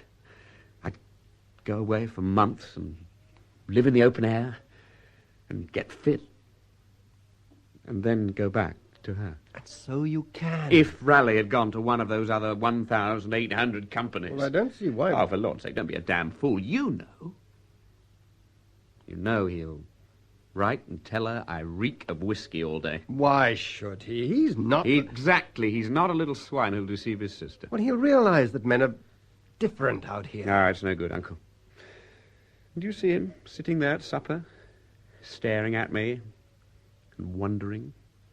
He's up in those trenches now, still wondering and beginning to understand. All these months he's wanted to be with me out here. Poor little beast. Well, I believe Raleigh will go on liking you and looking up to you through everything. There's something very deep and rather fine about hero worship. Oh, hero worship be damned. You know, Uncle, I'm a fool. I'm captain of this company. What's that little prig of a boy, Matt? He wants to ride home and tell Madge all about me. Well, he won't, you see, Uncle. Censorship. I censor his letters. Cross out all he says about me. You can't read his letters. Cross out all he says about me. Then we all go west in the big attack, and she goes on thinking I'm a fine fellow forever and ever and ever. Oh, it's not as bad as all that. Come and lie down and go to sleep. Go to sleep yourself. I censor his letters, you see, Uncle. Now, you watch and see he doesn't smuggle any letters away. Righto. Now, come and lie down. You've had a hard day. Where's Hardy? Do you say he's gone? Yes, he's gone. Gone, has he? You know, I had a word to say to Master Hardy. I want to tell him to keep his trenches clean. We'll clean them up tomorrow. Dear old Uncle. Clean trenches up with a little dustpan and brush. Make your little apron with lace on it. That'll be fine. Now, come along, old chap. I'll see you get called at 2 o'clock. You must be tired. Oh, Lord, I'm tired. I ache all over. I feel sick. Oh, well, you'll feel all right in a minute. How's that? Comfortable? Yes, comfortable. Dear old Uncle. Tuck me up. There we are. Kiss me, Uncle. Kiss you'll be blowed. You go to sleep. Yes. I go to sleep.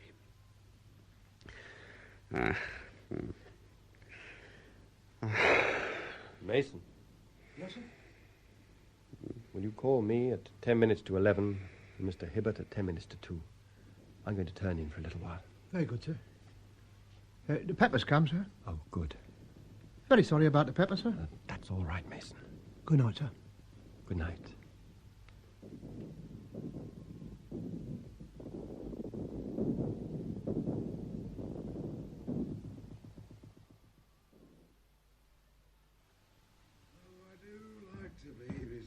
Seaside.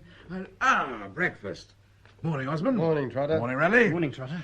Oh, what a lovely smell of bacon, Mason. Yes, I reckon there's enough smell of bacon in here to last for dinner. Well, there's nothing like a good fat bacon rasher when you're as empty as I am. I'm glad you like it fat, Mr. Trotter. Well, I like a bit of lean, too. Well, it was a bit of lean in the middle of yours, sir, but it's kind of shrunk up in the cooking. Bad cooking, that's all. Any porridge? Oh, yes, sir, there's porridge. Lumpy, I suppose. Yes, sir, quite nice and lumpy. Well, take the lumps out of mine. And just bring you the gravy, sir. Very good, sir. You know, Osborne, that man's getting familiar. Oh, he's not a bad cook. Might be a lot worse. When I was in the ranks, we had a prize cook. Used to be a plumber before the war. What? Would have seen the stew he made. Thin wasn't the word.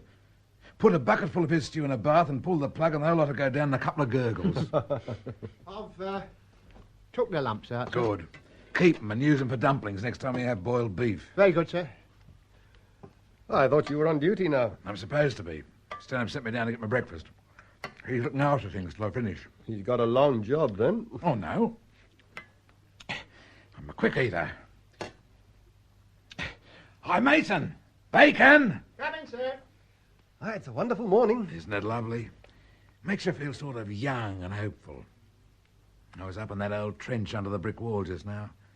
Hanged if a bloomin' little bird didn't start singing. Didn't half sound funny. There's your bacon, sir. Now, if you look down straight on it from above, you can see the bit of lean quite clear, sir. Good Lord, yes, that's it, isn't it? Oh, no, sir. That's a bit of rust off the pan. All right, Mason, that'll be all. Right, sir. Cut us a chunk of bread, Uncle. How are things going up there? I don't like the look of things. You mean the quiet? Yeah. Standing up there in the dark last night, there didn't seem a thing in the world alive. Except the rat squeaking and my stomach grumbling about that cutlet. Yes, it's quiet even now. Too quiet. A big attack soon, I reckon. I don't like it, Uncle. Pass the jam. It's strawberry. Is it? Oh, I'm glad we got rid of that raspberry jam. Pip's kept behind your plate. Did Stanhope tell you he wants 2 wiring parties out tonight? Yes. My word, Uncle. Doesn't he look ill? Yes, I'm afraid he's not well. Nobody'd be well he went on like he does. You know when you come up to relieve me last night? Yes. Well, Raleigh and me come back here, and there was Stanhope sitting on that bed drinking a whiskey. He looked as white as a sheet. He'd drunk the bottle since dinner. I said hello, and he didn't seem to know who I was. Uncanny, wasn't it, Raleigh? Yes. He just said, better go to bed, Raleigh. Just as if Raleigh had been a school kid. Did he? Look at the sun. Be quite warm soon. It's warm now. First time this year. Hope we have a hot summer. Oh, so do I. Funny about that bird. Sort of made me think about my garden of an evening. Walking round in my slippers after supper, smoking my pipe. You keen on gardening? Oh, I used to do a bit of an evening. I made a rockery when I was at home on leave. I used to cycle out to the woods and get primroses and things like that and try and grow them in my garden. I don't suppose they would. Well, they would if you pressed a bit of moss around them. To make them feel at home, eh? They'll be coming out again soon if they've got this sun at home. I reckon they will. I remember one morning last spring. We was coming out of the salient. Just when it was getting light in the morning. It was the time when the Boche was sending over a lot of that gas that smells like pear drops, you know. I know, phosgene. That's it. We were scared to death of it. All of a sudden we smelt that funny, sweet smell and a fella shouted, "Gas!" We put on our masks. And then I spotted what it was. What was it? Why, a blinking may tree, all out in bloom, growing beside the path. We did feel a lot of silly poops putting on gas masks because of a bloomin' may tree. Oh, well, I better go and relieve Stanhope. He'll curse like blazes if I don't. I bet he's got a red-hot liver this morning. I relieve you at 11. That's right. Well, cheerio. Cheerio. Cheerio.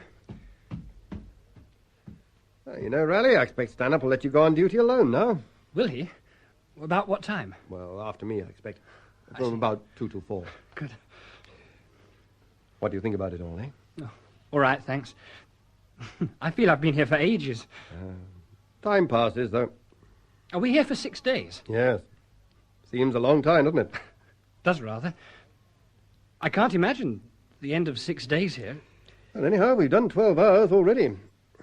It's fine when you're relieved and go down the line to billets and have a good hot bath and sit and read under trees.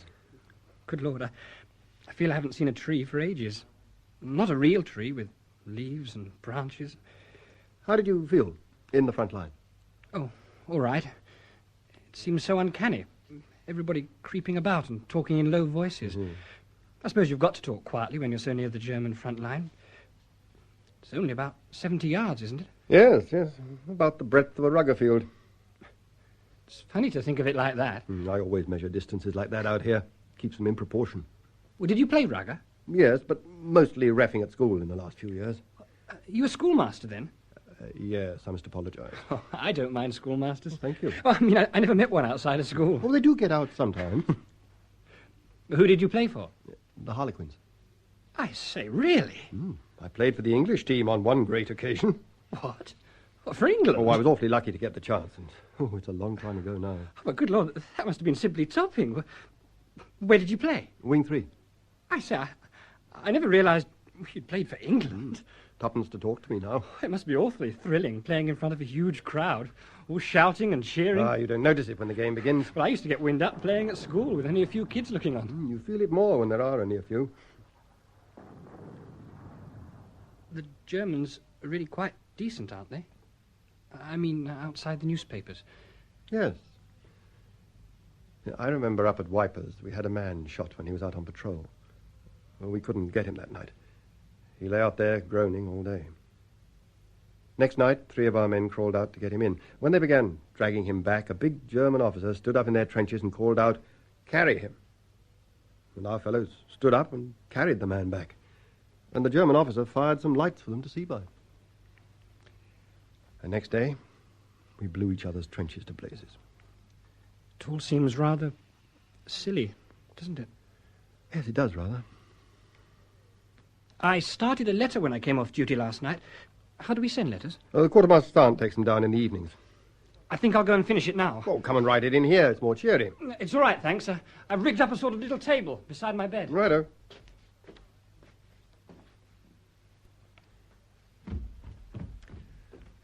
Well, I found some of bacon. Oh, hello, Stanhope. Yes, we've got bacon for breakfast. So I gather. Have you told Raleigh about rifle inspection? Oh, no. Raleigh? Yes? You inspect your platoon's rifles at 9 o'clock. Oh, righto, Stanhope. Would you like a nice bit of bacon, sir? No, thanks. I'll have a cup of tea. Right, sir. The colonel says the German prisoner gave the day of attack as the 21st. The day after tomorrow. The second dawn from now. Then it'll come while we're here. Yes. It'll come while we're here. Oh, well. Here's your tea, sir. Would you like this nice plate of sardines, sir? I should loathe it. Very good, sir. Did the colonel have much to say? Only that we can't expect any help from behind. We are not to move from here. I see. We'll wire ourselves in as strongly as possible. Well, I'm glad it's coming at last. I'm sick of waiting. But what's this extraordinary, sir? Trotter's plan to make the time pass by. 144 circles, one for each hour of 6 days. How many hours are there till dawn on the 21st? Oh, goodness knows. Not many, I hope. It's nearly 9 o'clock now. 24 till 9 tomorrow. 12 till 9 at night. That's 36. 45 altogether. 5, 10, 15... What are you going to do? At the end of the 45th circle, I'm going to draw a picture of Trotter being blown up in 4 pieces. Oh, now, don't spoil his chart. It took him an hour to make that. He won't see the point. He's no imagination. No, I don't suppose he has. Funny not to have any imagination. Must be rather nice. I suppose all his life Trotter feels like you and I do when we're drowsily drunk. Poor chap. I suppose if Trotter looks at that wall, He just sees a brown surface. He doesn't see into the earth beyond. The worms wandering about round the stones and roots of trees. I wonder how a worm knows when it's going up or down. Oh, when it's going down, I suppose the blood runs into its head. Worms haven't got any blood. Then I don't suppose it ever does know. Rotten if it went on going down when it thought it was coming up. I expect that's the one thing worms dread. Do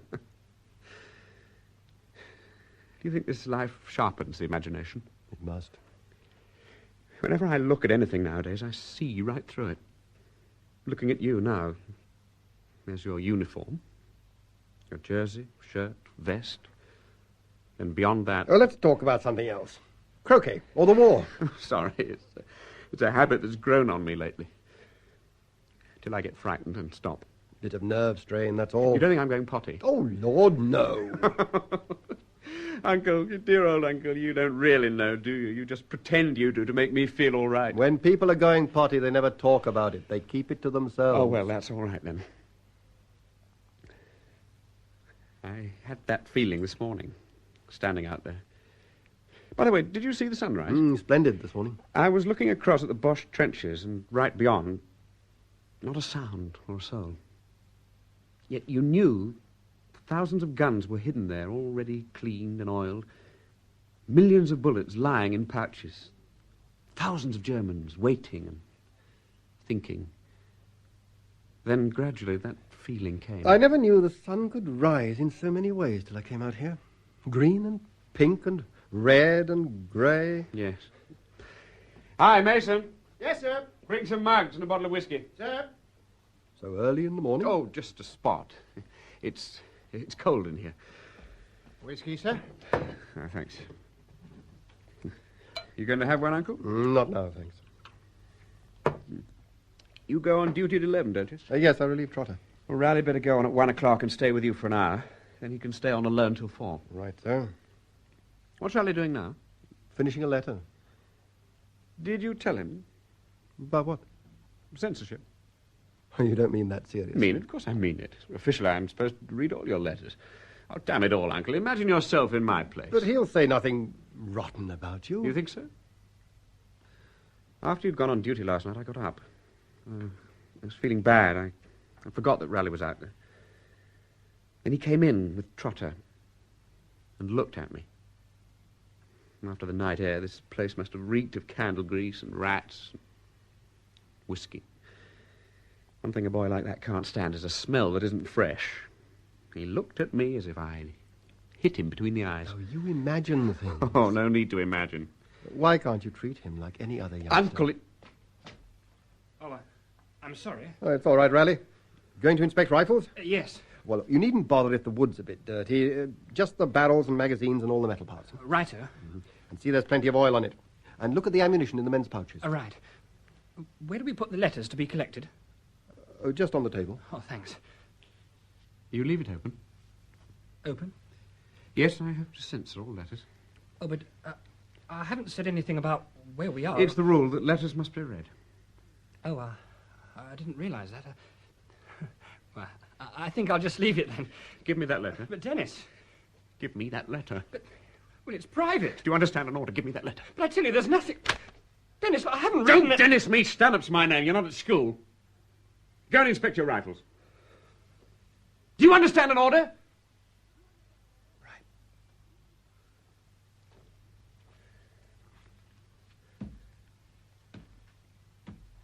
Good heavens, Stanhope. I'm commanding this company, Osborne. I asked for advice when I want it.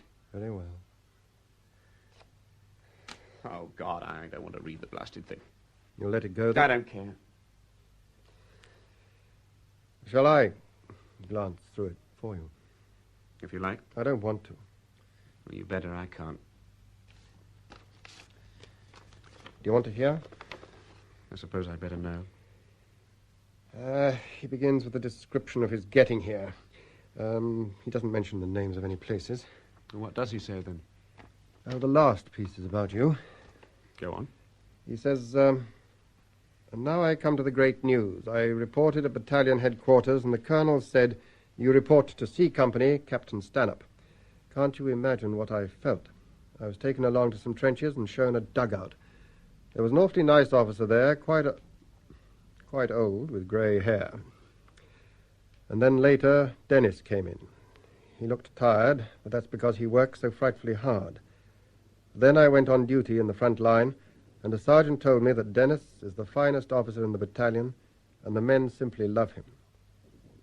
I'm awfully proud to think he's my friend. That's all. Shall I stick it down? Yes. Please.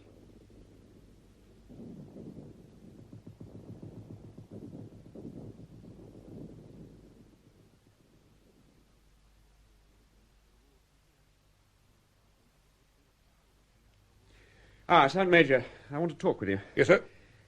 Sit down. Have whiskey. Thank you, sir. Help yourself. Thank you, sir. Oh, I say, you won't taste that. Take a proper one. Oh. Thank you, sir. Well, here's your very good health, sir. Cheer up. Now, look here, Sergeant Major. We must expect this attack on Thursday morning at dawn. Very good, sir. We're to hold these trenches, and no man's to move from here. Very good, sir. Now, when the attack begins, I shall take charge of the left and Mr. Osborne the right. You will be with Mr. Osborne, Sergeant Baker with me. 9 and 10 platoons will move over here. 11 and 12 platoons to the left. I see, sir. Anything you want to know? Well, sir, when the attack comes, of course, we beat them off. But what if they keep on attacking? Then we keep on beating them off. Yes, sir, but what I mean is they're bound to make a big thing of it. Oh, I think they will. Well, sir, if they don't get through the first day, they'll attack the next day and the next. They're bound to. Then oughtn't we to fix up something about, falling back, sir? Oh, no, there's no need to. You see, this company's a lot better than A and B companies on either side of us. Oh, quite, sir. Well, then, if anyone breaks, A and B will break before we do. Then we can fire into the Boche as they try and get through the gaps on our sides, and we'll make a fine mess of them. Yes, sir, but what happens when the Boche has all got around the back of us? Then we advance and win the war. Win the war. Very good, sir. Our orders are to stick here, Sergeant Major. If you're told to stick where you are, you don't make plans to retire. Quite, sir. Are you there, Stanhope? Yes, Uncle. What's the matter? The Colonel's up here. He wants to see you. Oh, right. All right, Stanhope. I'll come down. Anything more, sir? No, I don't think so. I'll see you at stand 2 this evening. Very good, sir. Morning, Sergeant Major. Good morning, sir. Hello, sir. Hello, Stanhope. Strong smell of bacon. Yes, sir. We had some bacon for breakfast. Lovely day. Splendid, sir. I'm glad you're alone. I've got some rather serious news. I'm sorry to hear that, sir. Will you have a drink? Well, thanks. Just a spot. Sit down, sir. Thanks. Well, here's luck. Cheerio, sir. What's the news, sir? The Brigadier came to see me this morning. The Boche began relieving his frontline troops yesterday. They're bound to put in certain regiments where they intend to make the hardest push. Naturally. And the General wants us to make a raid to find out who's come into the line opposite here. I see. When? He said tonight. Oh, but that's absurd. I told him so. I said the earliest would be tomorrow afternoon. A surprise daylight raid under a smokescreen. I think daylight best. There's not much moon now, and it's vitally important to get hold of a Boche or two. Quite. I suggest sending 2 officers and 10 men. Just opposite here, there's only 70 yards of no man's land. Tonight, the trench mortars can blow a hole in the Boche wire, and you can cut a hole in yours. Harrison of the trench mortars is coming in to dinner with me this evening to discuss everything. I'd like you to come, too. 8 o'clock suit you? Very good, sir. I'll leave you to select the men. You want me to go with them, sir? Oh, no, Stanhope. I can't let you go. No. I want 1 officer to direct the raid and 1 to make the dash in and collar some Boche. Who do you suggest, sir? Well, I suggest Osborne for 1. He's a very level-headed chap. He can direct it. Then there's Trotter. But he's a bit fat, isn't he? Not much good at dashing in. No.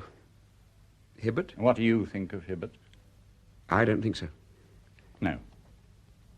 Why not send a good sergeant, sir? No, the men expect officers to lead a raid. Yes, there is that. As a matter of fact, I'm thinking of that youngster I sent up to you last night. Really? Yes, just the type. He's awfully new to it. All to the good. His nerves are sound. It's rotten to send a fellow who's only just arrived. Well, who else is there? I could send an officer from another company. Oh, Lord, no, we'll do it, sir. Then I suggest Osborne to direct the raid and Raleigh to make the dash with 10 good men. You select the men and talk to Osborne and Raleigh about it. Very well, sir. Better send Osborne and Raleigh down to me in the morning to talk things over. No, better still, I'll come up here first thing. Right, sir. It's all a damn nuisance, but after all, it's necessary. I suppose it is. Well, goodbye. Goodbye, sir.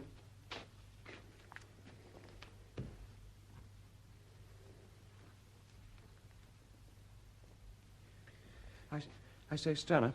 Oh, hello, Hibbert. I thought you were asleep. I just wanted a word with you. Fire away. This neuralgia of mine, I'm awfully sorry. I'm afraid I can't stick it any longer. I know. It's rotten, isn't it? I've got it like hell. You have? Had it for weeks. Well, I'm sorry, Stanhope. It's no good. I've tried hard, but I must go down. Down? Where? Well, I go sick. I'm going to hospital, have some kind of treatment. I'll go right along now, I think. You are going to stay here? No, I'm going down to see the doctor. He'll send me to hospital when he understands. I've seen the doctor. He won't send you to hospital, Hibbert. He'll send you back here. He promised me he would. So, you can save yourself a walk. I've a perfect right to go sick if I want to. The men can. Why can't an officer? No man is sent down unless he's very ill. There's nothing wrong with you, Hibbert. You're going to stay here and see the attack through with the rest of us. I tell you, the pain's nearly sending me mad. I'm going now. You can't stop me. I'll get my stuff. It's packed. We'll see. Let's get by, Stanhope. You're going to stay here and do your job. I can't. Don't you understand? I've got a lot of work to do. No time to waste. Once and for all, you're going to stay here and see it through. I shall die of this pain if I don't go. Better die of the pain than be shot for deserting. What do you mean? You know what I mean. I've a right to see the doctor. Dr. Preston's never let a shirker pass him yet, and he's not going to start now, 2 days before the attack. Stanhope, if you only knew how awful I feel. Please, let me get by. Let me go by. God, you little swine. You know what that means, don't you? Striking a superior officer. Never mind, though. I won't have you shot for that. Let me go. If you went, I'd have you shot for deserting. And I'd rather spare you the disgrace. I'll give you half a minute to think. You either stay here and try and be a man, or you try to get out of that door to desert. If you do that, there's going to be an accident. Do you understand? I'm fiddling with my revolver, do you see? Cleaning it. And it's going off by accident. It often happens out here. It's going off. It's going to shoot you between the eyes. You daren't. I give you half a minute to decide. Half a minute from now.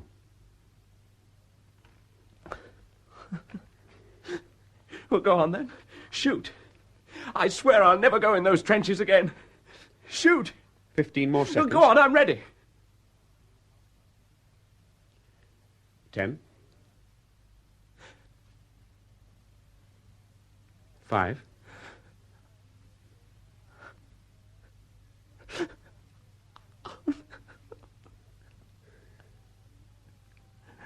Good man, Hibbert.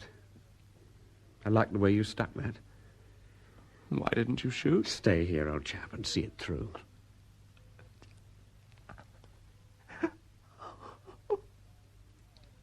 Stanhope, I've tried like hell. I swear I have.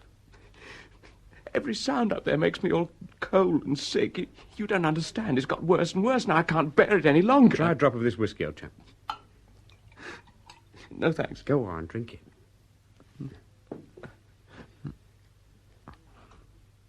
I know what you feel, Hibbert. I've known all along. Oh, how can you know? Because I feel exactly the same. Why didn't you tell me instead of talking about neuralgia? We all feel like you do sometimes, if only you knew. Sometimes I feel I could just lie down on this bed and pretend I was paralyzed or something. I can't bear to go up into those awful trenches again. When are you due to go on? Quite soon. At 4. Well, shall we go on together? We know how we both feel now. Shall we see if we can stick it together? I can't. You just go and have a quiet rest, then we'll go out together. Hmm? What about it? I'll try. Good man. You won't say anything, Stanhope, about this? If you promise not to tell anyone what a blasted funk I am. No. Splendid. Now go and have 10 minutes rest and a smoke. Then we'll go up together. It's awfully decent of you, Stanhope. And thanks most awfully. That's all right.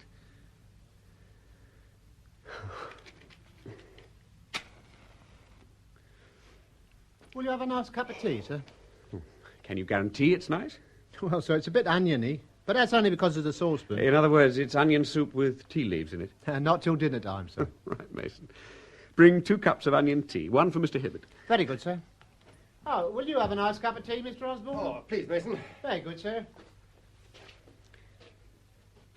The Colonel's been talking to me, Uncle. About the attack? Partly. We've got to make a raid.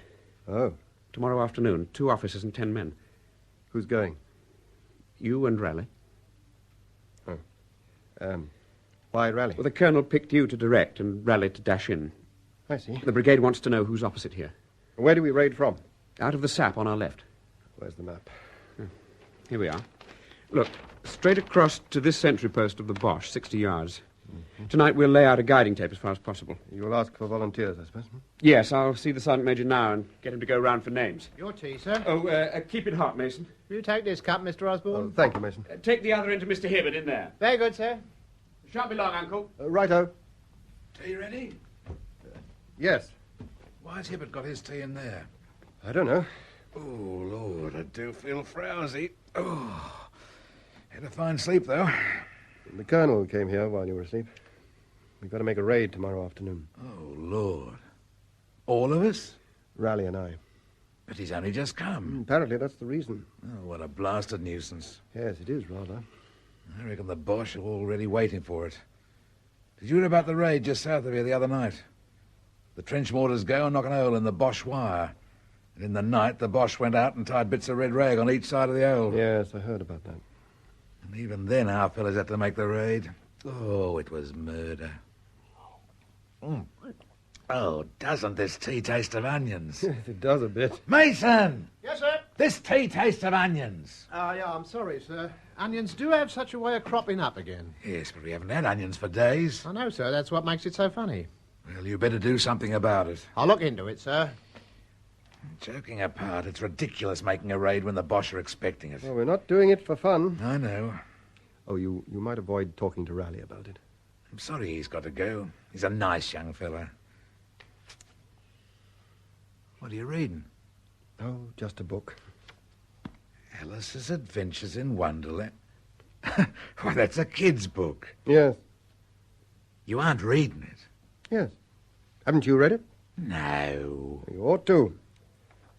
How doth the little crocodile improve his shining tail and pour the waters of the Nile on every golden scale?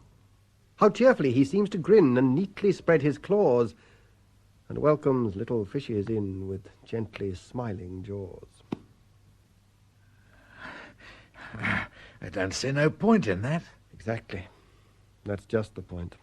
You are a funny fella.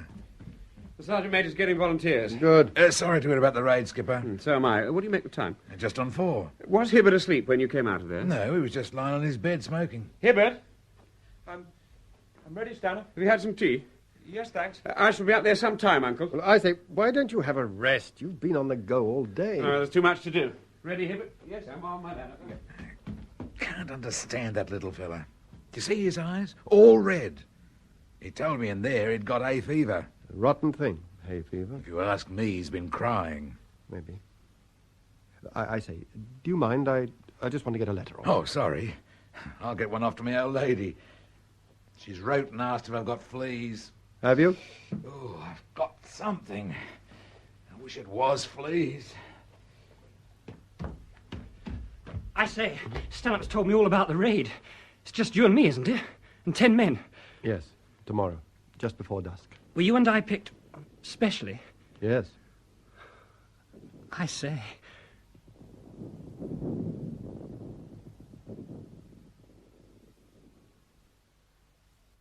Mason, make that coffee hot and strong. Very good, sir. Oh, here's the Colonel, sir. Everything ready? Yes, sir. You've no news, then? I'm afraid not. It's got to be done. Surely the Brigadier must Now, look realise... here, Stanhope. I've done all I can, but my report's got to be at headquarters by 7 this evening. If we wait till it's dark, we shall be too late. Why 7? They've got some conference. They can't have it later because of dinner, I suppose. Lots of raids have taken place along the line today. Headquarters naturally want all the information they can get as early as possible. Meanwhile, the Boche are sitting with a dozen machine guns trained on that hole waiting for our fellows. Well, I can't disobey orders. Why didn't the trench mortars blow a dozen holes in different places so the Boche wouldn't know which one we were going to use? It took 3 hours to blow that one. Where's Osborne and Raleigh? They're up in the sap having a last look round. What do you make the time, sir? Exactly 19 minutes to. The smoke ought to blow across nicely. The wind's just right. Now, bring the prisoners straight back here. We'll question them right away. Why not take them down to your headquarters? Well, the Boche are bound to shell pretty heavily. I don't want the risk of the prisoners being knocked out before we've talked to them. All right.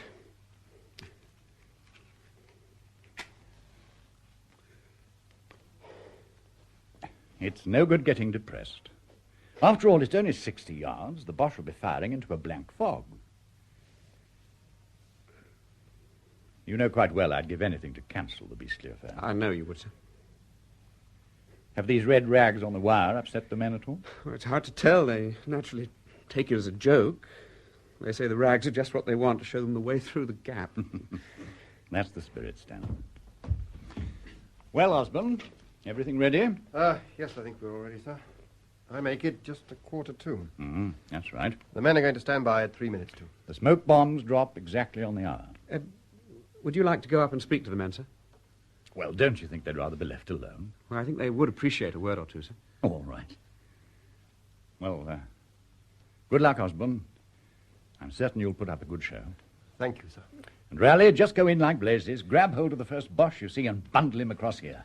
Right, sir. And if you succeed, I'll recommend you both for the MC. Well, that's very kind of you, sir. Well, good luck to you both. Thank you, sir. Oh, don't forget to empty your pockets of papers and things. Oh, no, I'll go and do it. Stanhope. Yes? I say, don't think I'm being morbid, but would you mind taking these? There's this letter, my watch, and... Sure. Until you come back, old man. Just in case. Would you send them along to my wife? You're coming back, old man. What on earth should I do without you? Goodness knows. Must have somebody to tuck me up in bed. Well, I'll see you up in the sap before you go. Right. Just have a spot of rum in that coffee. Righto. Cheerio.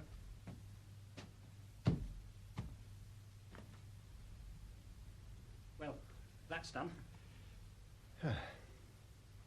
Just time for a small pipe. Good. I'll have a cigarette, I think. Here you are. I say, I'm always smoking yours. That's all right. What about this coffee? Oh, sure. Are you going to have a drop of rum in it? But don't you think it might make us a bit muzzy? Well, I'm just having the coffee as it is. I think I will, too. We'll have the rum afterwards, eh? To celebrate. That's a much better idea. How do you feel? All right. I've got a sort of empty feeling inside. That's just what I've got. Wind up. I keep wanting to yawn. That's it. Wind up. It'll pass off directly we start. I wish we could go now. Well, we've got 8 minutes yet. Oh, Lord. Let's just have a last look at the map. Directly the smoke's thick enough, I'll give the word. And you run straight for this point here. When I get to the Boche wire, I lie down and wait for you. Don't forget to throw your bombs. No, I've got them here. And when I shout righto, in you go with your 8 men. Pounce on the first Boche you see and bundle him out to me. Righto. Then we come back like blazes. The whole thing will be over quite quickly? Well, I reckon with luck we shall be back in 3 minutes. Well, as quick as that? I think so. And now, let's forget all about it for 6 minutes. Oh, Lord, I can't. You must. How topping if we both got the MC. Yes. Your coffee sweet enough? Yes, thanks. It's jolly good coffee. I wonder what the Boche are doing over there now. I don't know. Do you like coffee better than tea? No, I do for breakfast. Do these smoke bombs make much row when they burst? Not much. Personally, I like cocoa for breakfast.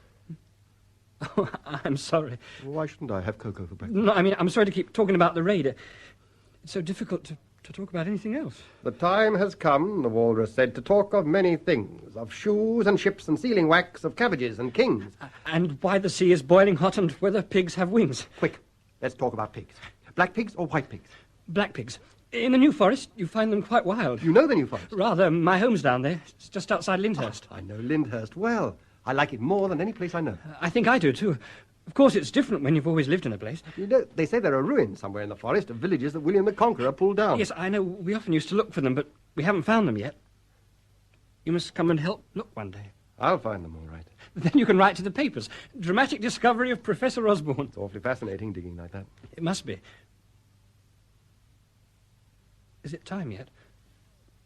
2 minutes.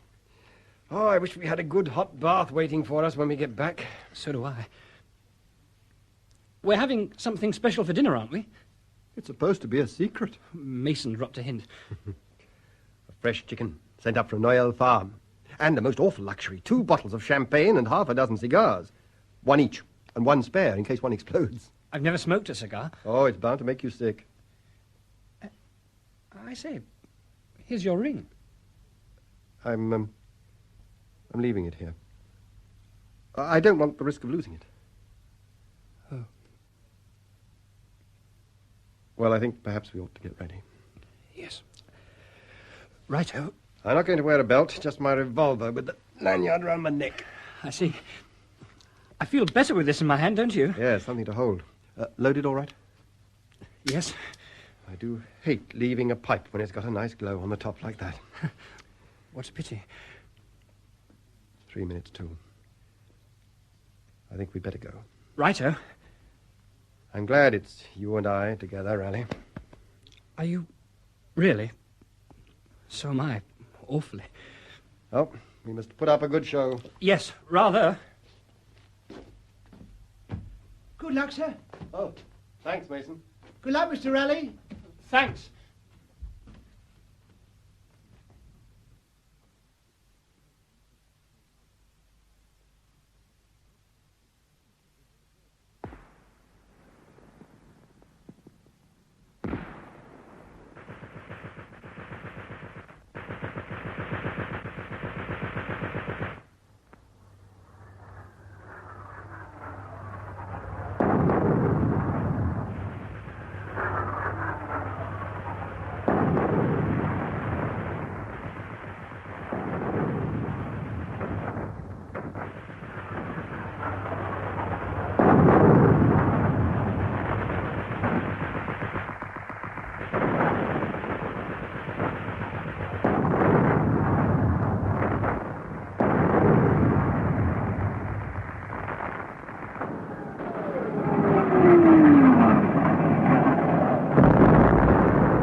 Bring him along here. In the dugout, I think, Stanhope. All right, sir.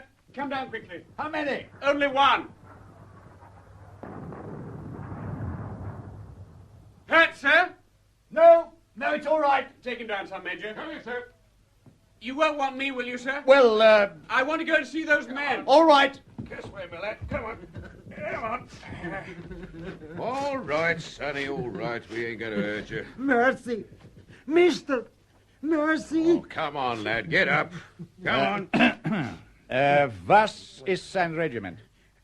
Württembergisches. Was ist der Nummer von sein Regiment? 20. 20th Württembergers. Wann kommen Sie her? Gestern Abend. Wo kommen Sie her? Mein Geburtsort. What's that? You wish to know where I was born? No. What town did you come up to the line from? I do not tell you. Oh, well, that's all right. Search him, Sergeant Major. Yes, sir. Yeah. What's this? Looks like his paybook, sir. Good. There's another small book. 9. Here, stop Lassen that. Sie mich.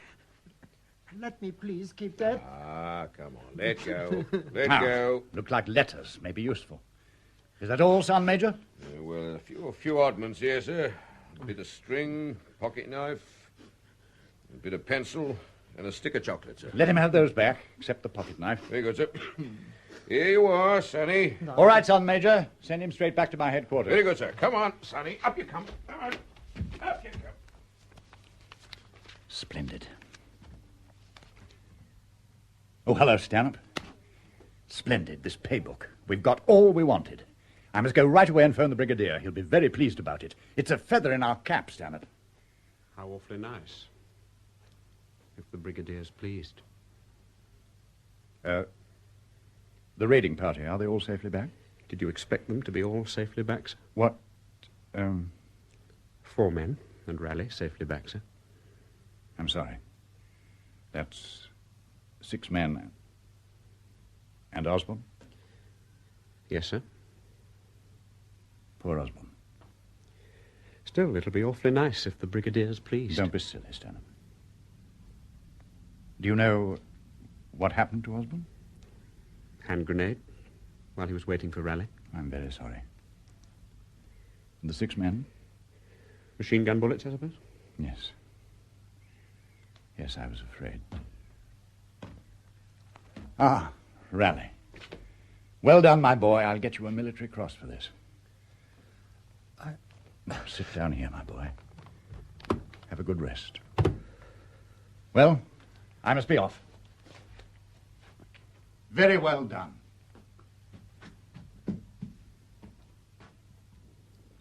I say, Must you sit on Osborne's bed? Sorry.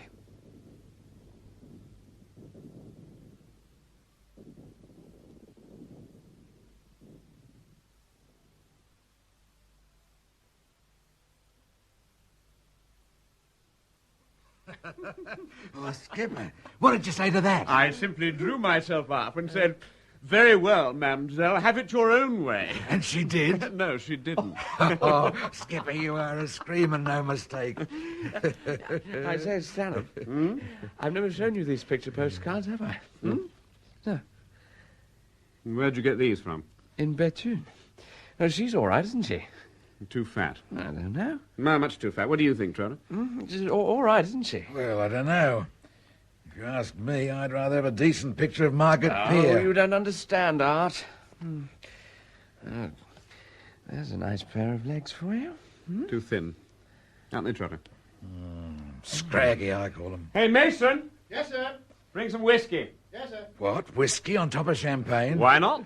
Well, I don't know. Doesn't sound right to me. I feel as if somebody's blown me up with a bicycle pump. You look it, too. Oh. Whiskey, sir. Thought I'd better tell you, sir, this is the last bottle. The last bottle? Why, we bought 6. I know, sir, but 5's gone. Well, where the blazes has it gone to? Well, sir, you remember there was one on the first night, and then Oh, one... for heaven's sake, don't go through them one by one. This'll last till sunrise. Sunrise tomorrow, my lads. Oh, forget that. You bet we will. Now then, who's for a spot of whiskey? I reckon I'm about full up. I'd like a nice cup of tea, Mason. Very good, sir. Tea? Yes, that's what I want, a decent cup of tea. Well, you'll have a decent spot, won't you, Hibbert? Yes, I'm game. Just a cup of tea, then I'll go and relieve young Raleigh. Pity he didn't come down to supper. I told him to come down for an hour and let Sergeant Maid take over. Wonder why he didn't come. Oh, that lad's too keen on his duty. You know, he told me he liked being up there with the men better than down here with us. He said that? Yes. Well, I told him about the chicken and champagne. He stared at me and said, "You're not having that, are you?" Just as if he thought we were going to chuck it away. I reckon that raid shook him up more than we thought. I like that youngster. He's got pluck. I hope he gets the MC. Just the kind of kid I'd like if I ever had a kid. Strong and plucky. No, forget about the blasted raid. You think I want to talk about it? No, but... Well, shut up. All right, all right. We were having a jolly decent evening till you started blabbing about the war. I didn't start You it. did. All right, all right. Did I ever tell you the story about the girl I met in Soho? I don't know. I expect you did. Well, I'd been to this dance. I was coming home late. Yes, and it's late now. You go on duty at 11. You better go and get some sleep. Well, I'm as fresh as a daisy. You may be, but go to bed. What? I said go to bed. I'm tired. Well, you'd better go to bed.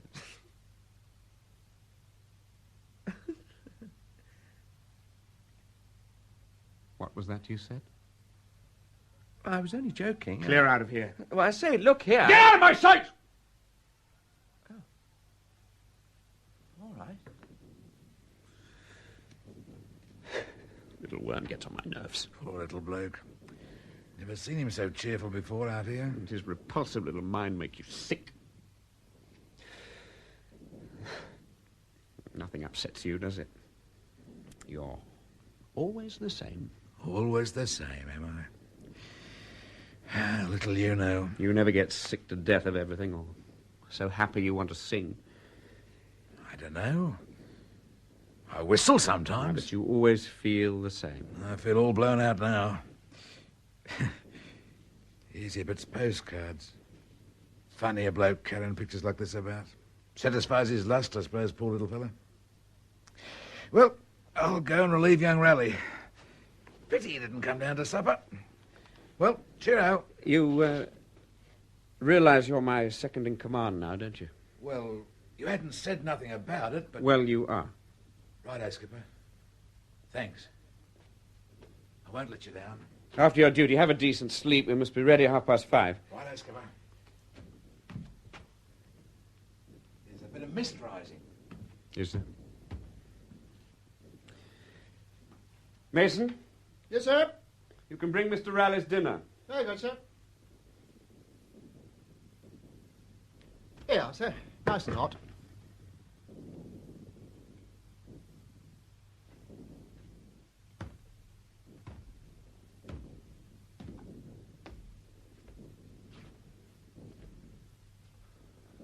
Hello, Stanhope. I thought I told you to come down to dinner at 8 o'clock. Oh, I'm sorry. I didn't think you... Well, you didn't think what? I didn't think you'd mind if I didn't. I see. And why do you think I asked you? I'm sorry. Well, we've kept your dinner. Oh, it's awfully good of you, but I had something to eat up there. What do you mean, exactly? We brought the tea round while I was on duty. I had a cup and some bread and cheese. Are you telling me you've been feeding with the men? Well, Sergeant Baker suggested So you that take your orders from Sergeant Baker? No, but you I thought eat the men's rations when there's barely enough for each man? They asked me to share. Now, look here. I know you're new to this. And I thought you'd have the common sense to leave the men alone to their meals. Why did they ask me if they didn't mean it? So you know more about my men than I do? I'm sorry, then, if I was wrong. Sit down. It's all right, thanks. Sit down! I understand you prefer being up there with the men than down here with us. I don't see what you mean. What did you tell Hibbert? Hibbert? I didn't say... Don't lie. I'm not lying. Why should I lie? You insulted Trotter and Hibbert by not coming. You realise that, I suppose? Well, I didn't mean to do anything like that. Well, you did. You know now, don't you? I say you know now, don't you? Yes. I'm sorry. My officers work together. I'll have no damn prigs. I'll speak to Trotter and Hibbert. I'm awfully sorry, Dennis, if I annoyed you by coming to your company. What on earth are you talking about? You resent my being here. I don't know what you mean. I resent you being a fool, that's all. Better eat your dinner before it's cold. I'm not hungry, thanks. Oh, sit down and eat it like a man. I can't eat it, thanks. Are you going to eat your dinner? Oh, good God, don't you understand? How can I sit down and eat that when Osborne's lying up? You little swine.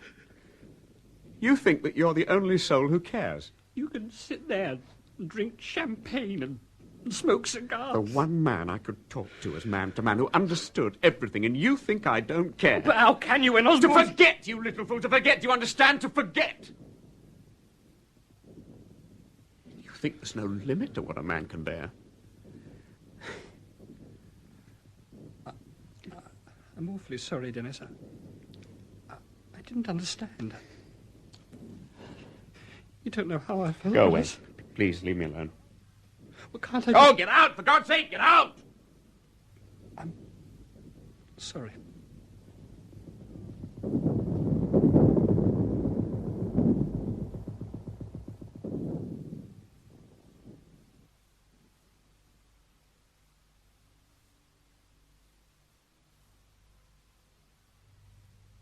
Sir? Sir? Yeah?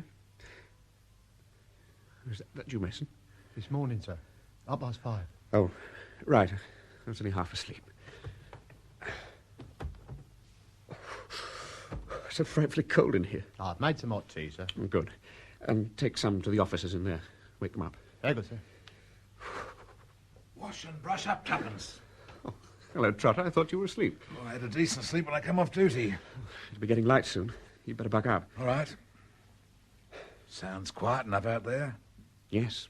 Here, sir. Ah, that's what I want. A decent cup of tea. I've cut a packet of sandwiches for each gentleman, sir. Ah, good. When you've cleared up your kitchen, Mason, you must dress and join your platoon in the line. Very good, sir. If things are going well at 11 o'clock, come down here and do your best to get some lunch for us. We shall come down in turn as we can. Very good, sir. Runner! Sir? Take this note to battalion headquarters. There's no reply. Yes, sir.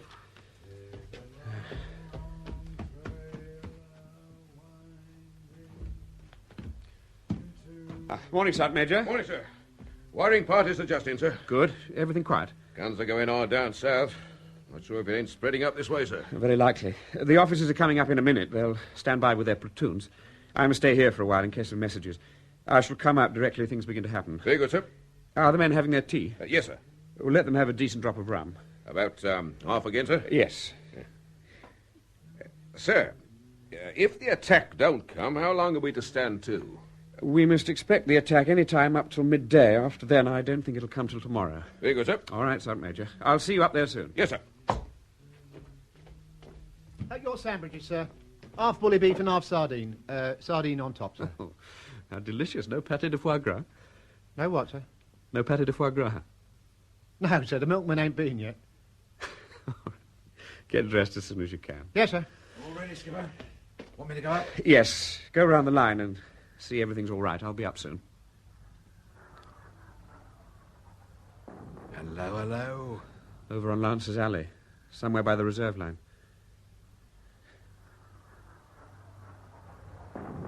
That's nearer. Better go up, Trotter. Call the others. Hibbert, Rally, come on. Cheers, Skipper. See you later. Send your runner down to tell me how things are going. Do you want me to go up? Yes, Trotter's gone. Right. Cheero, Stanley. Cheero, Rally. I shall be coming up soon. Hibbert? Hibbert, what are you doing? Come along, man. You want me to go up now? Yes, the others have gone. You've got a drop of water. All that champagne and stuff's dried my mouth up. Oh, here you are. Did you have any tea? Yes. It was a bit sweet, though.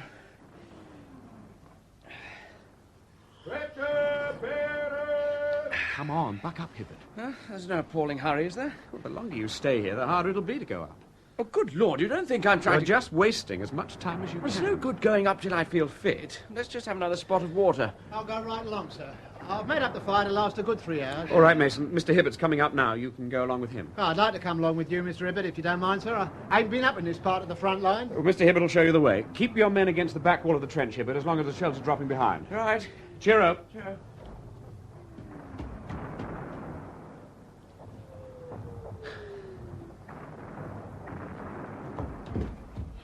Sir? Yes? A message from Mr. Trotter, sir. Shells falling mostly behind the support line. Who's just been hit? Corporal Ross, sir. Men he dropped in the trench at the corner. All right, thanks. Sir?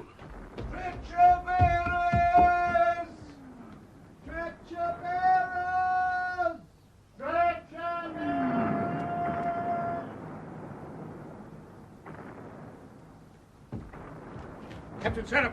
What is it, Sergeant Major? It's Mr. Riley, sir. He's been hit, sir. Bit of shell's got him in the back. Badly? Afraid he's broke his spine, sir. Can't move his legs. Bring him down here. Down here, sir? Yes, down here, quickly. Right, sir.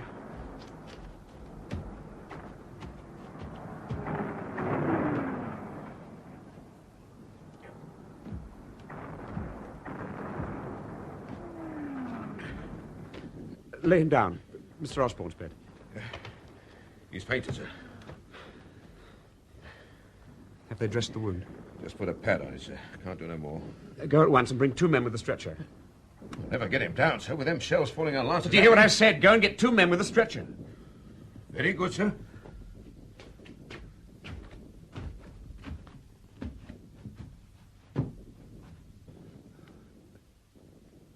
Hello, Dennis. Well, Jimmy, You got one quickly. Something hit me in the back. Knocked me clean over. Sort of winded me. I'm all right now. Steady, old boy. Just lie there quietly for a bit. I'll be much better if I get up and walk about. Happened once before. I got kicked at rugger. It just numbs you for a bit. What's that rumbling noise? The gun's making a bit of a row. I say, Dennis. Yes, old boy. It hasn't gone through, has it? It only just hit me, knocked me down. It's just gone through a bit, Jimmy. I won't have to go on lying here. Well, I'm going to have you taken away. Wait. Where? Down to the dressing station. You've got a blighty one, Jimmy. But I can't go home just for a knock in the back. I'm certain I'll be better if I get up. Oh, God. Oh, God, that's hurt. It's bound to hurt, Jimmy. What's on my legs? Something holding them down. It's all right, old chap. It's just the shock. Numbed them. It's awfully decent of you to bother, Dennis. I feel rotten lying here. Everybody else up there. It's not your fault, Jimmy. So damn silly getting hit. Is there just a drop of water? It's got some tea leaves in it. Do you mind? No, that's all right. Thanks.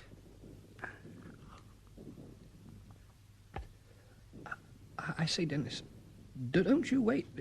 If you want to be getting on... It's quite all right, Jimmy. Can you stay for a bit? Of course I can. Thanks awfully. Dennis. Yes, old boy. Could we have a light? So frightfully dark. Cold. Sure. I'll get another blanket.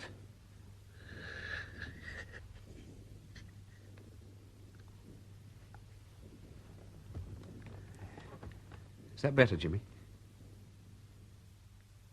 Jimmy? Jimmy?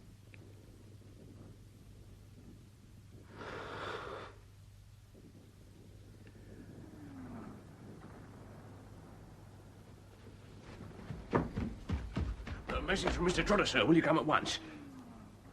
Mr. Trotter, sir, says, will you come at once? All right, Broughton. I'm coming.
Journey's End was written by R.C. Sherriff and adapted for radio by Peter Watts.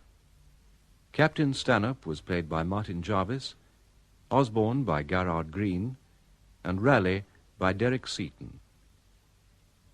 Hibbert was played by Michael Harbour, Trotter by Kevin Brennan, Colonel by Richard Herndl, Sergeant Major by John Bentley, Mason by Malcolm Hayes, Hardy by John Graham, German Soldier by Patrick Tull, Private by Michael Harbour.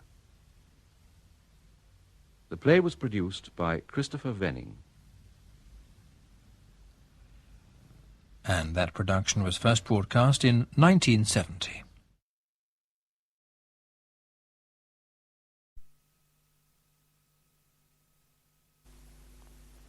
Home at 7 by R.C. Sherriff. The part of David Preston is played by Patrick Barr, Janet, his wife, by Isabel Dean, and Dr. Sparling by James Thomason. The scene is set in the Prestons' house in the London suburbs. The year is 1950. Home at 7.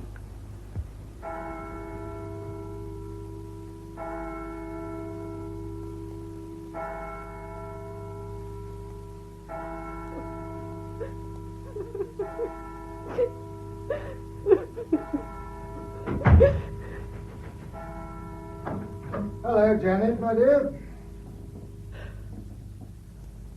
Have you got a cup of tea? Oh, David, my darling, my darling. Janet, what on earth's the matter? What happened? Janet, what is it? Aren't you well? For heaven's sake, please, what is it? Oh, David, it's been terrible. I thought I'd go mad. What happened to you? Where have you been? Where have I been? To the office, of course. Where do you think I've been? But last night, and all today. What on earth are you talking about? I've never seen you like this before, Janet. If you didn't feel well, why didn't you ring me at the bank? You only had to phone. I'd have come home at once. I've been in torment all day and all last night. I thought I was going mad. All last night? What do you mean, all last night? When you didn't come home. Janet, dear, look at the clock up there. It's just gone 7. I'm always home at 7, every night. Look, there's nothing for you to worry about. It's just been an ordinary day, dear, just like any other But Monday. today's Tuesday. Monday, darling. It's Tuesday, David. You're tired, Janet. You've got confused. I do know what day of the week it is. It's Tuesday. Yesterday was Sunday. Don't you remember? It rained a little in the morning. It cleared up, and in the afternoon we worked in the garden. After supper we listened to the radio. Remember? Look, I'll just go and make you a cup of tea, dear. You probably had an afternoon nap and dreamt that I didn't come home. But I did. Everything's all right. David. Yes? Just a moment. Well? The evening paper you just brought in. Look, Tuesday. Tuesday? But it's not Tuesday. Darling, we've always understood one another. If you suddenly felt you wanted to go away and be alone for a while, well, that's perfectly all right. I should have understood. But why couldn't you have telephoned and told me you weren't coming home? Janet, something's happened. I don't understand. You must give me time to think, because... Well, I'm sure there's really quite a simple explanation that'll come in a minute. Anybody at the bank could tell you I've been there all day. You've not been at the bank all day. I rang the manager. I had tea ready on this table here at 7 o'clock last night, like I always do. When you didn't come in, I thought you'd missed your train at Cannon Street, or perhaps the train was late for some reason. Then 8 o'clock came, and I was terribly worried, because you've always telephoned me if you're going to be late. Then at 9 o'clock, I couldn't bear it any longer. I rang up the police. You rang up the police? Well, what did you expect me to do? Did you expect me to lock up the house and go to bed as if nothing had happened? The sergeant on duty said he'd inquire at the hospitals and let me know if anyone had been brought in. I sat up in this chair all night, waiting and listening. When the bank was open, I rang up the manager. What? He said you hadn't come in the morning, but you left last night as usual at 5 o'clock. You said you always leave at 6. You told me you always leave at 6. That's right, I always do, at 6. I asked him again because it surprised me. He repeated it. He said you always leave at 5. He must have made a mistake, or you misunderstood him. He always leaves at 5. He was speaking of himself when he said that. About noon, he rang again and said you still hadn't come in. Since then, I just sat here for hours and hours, and I thought I was going mad. And then you walk in as if nothing had happened and say I must have dreamt it all. I can only tell you one thing, Janet. Unless I've taken leave of my senses, I've been at the bank all day and done the usual work I always do on Monday. Oh, really? Look at my clothes. Do I look as if I'd wandered about all night? Where could I have washed and shaved? Do I look any different from what I look when I come in every evening from the office? This Tuesday paper, I don't understand. There must be some explanation, some quite simple explanation. Answer it, William. Hello? Yes, it's Mrs. Preston speaking. Yes, he's just come in. No, he's quite all right. I don't know. Yes, I'll tell him. It's the manager. He says you've not been at the bank all day. He'd like to speak to you. Good evening, Mr. Cooper. Yes, I'm quite all right. I don't know. I'd like to talk to you. Well, I really can't tell you anything now. I'll be at the bank early at 8:45 and come and see you in your office. Yes. Yes, good night.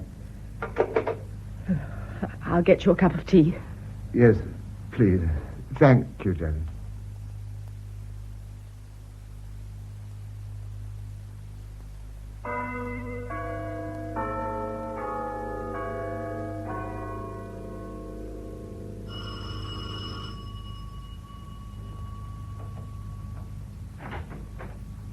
Good evening, Mrs. Preston. Oh, Dr. Sparling, I'm so glad you've come. Do come in. Thank you. My husband's upstairs lying down. He didn't want me to call you, but I think you ought to see him. Come in here, will you? Thank you. You, definitely think he's ill? I don't know. I know nothing more than what I told you on the telephone. He came in looking quite well and cheerful. He looked perfectly all right until I told him what had happened. And then? Then, well, he refused to believe it until I showed him the paper and the bank manager rang up. He believed it then? Naturally, he had to. Oh, well, he couldn't possibly have thought that he could walk in like that and make you believe that nothing had happened, unless he honestly believed that nothing had happened himself. I know, that's what I don't understand. I believe he was absolutely genuine when he seemed surprised, and yet I had a feeling he was concealing something. Oh? Well, it's a small thing, but he told me he left his office at 6 o'clock last night, that he always leaves at 6. But the manager told me on the telephone that he leaves at 5, regularly, every night. Well, that hardly explains him being away for 24 hours. No, but it... Did you ask him about it? About the time of his leaving? Yes. He said it was a mistake. Well, he was so certain that I had to believe him. Yes, of course. You don't know us very well, Doctor, but we're absolutely happy together. Yeah, I'm sure of that. And that made it rather hard for me to say what I did to him. But I did try to make him realize that I would understand perfectly if he wanted to go off by himself for a while. And what did he say? He said quite definitely that there was nothing. Absolutely nothing. Then I think you should accept that. Yes, I do. Because I'm certain he always has told me the truth in all the years we've been together. Well, now, if you'll let him know that I'm here. Yes, I'll go and tell him. David, Dr. Sparling's here. Right, I'll come down. Well, I'll leave you together. Yes, all right. Good evening. Good evening, Doctor. Well, it's quite a while since we last met. Yes, that knee of mine 2 years ago now. Has it been all right? Perfectly. I rubbed that liniment in a couple of times and forgot all about it. Good. But we've met since then, you know. Do you remember the social club dance? Oh, at Christmas. Yes, we had quite a good crowd that evening. Yes.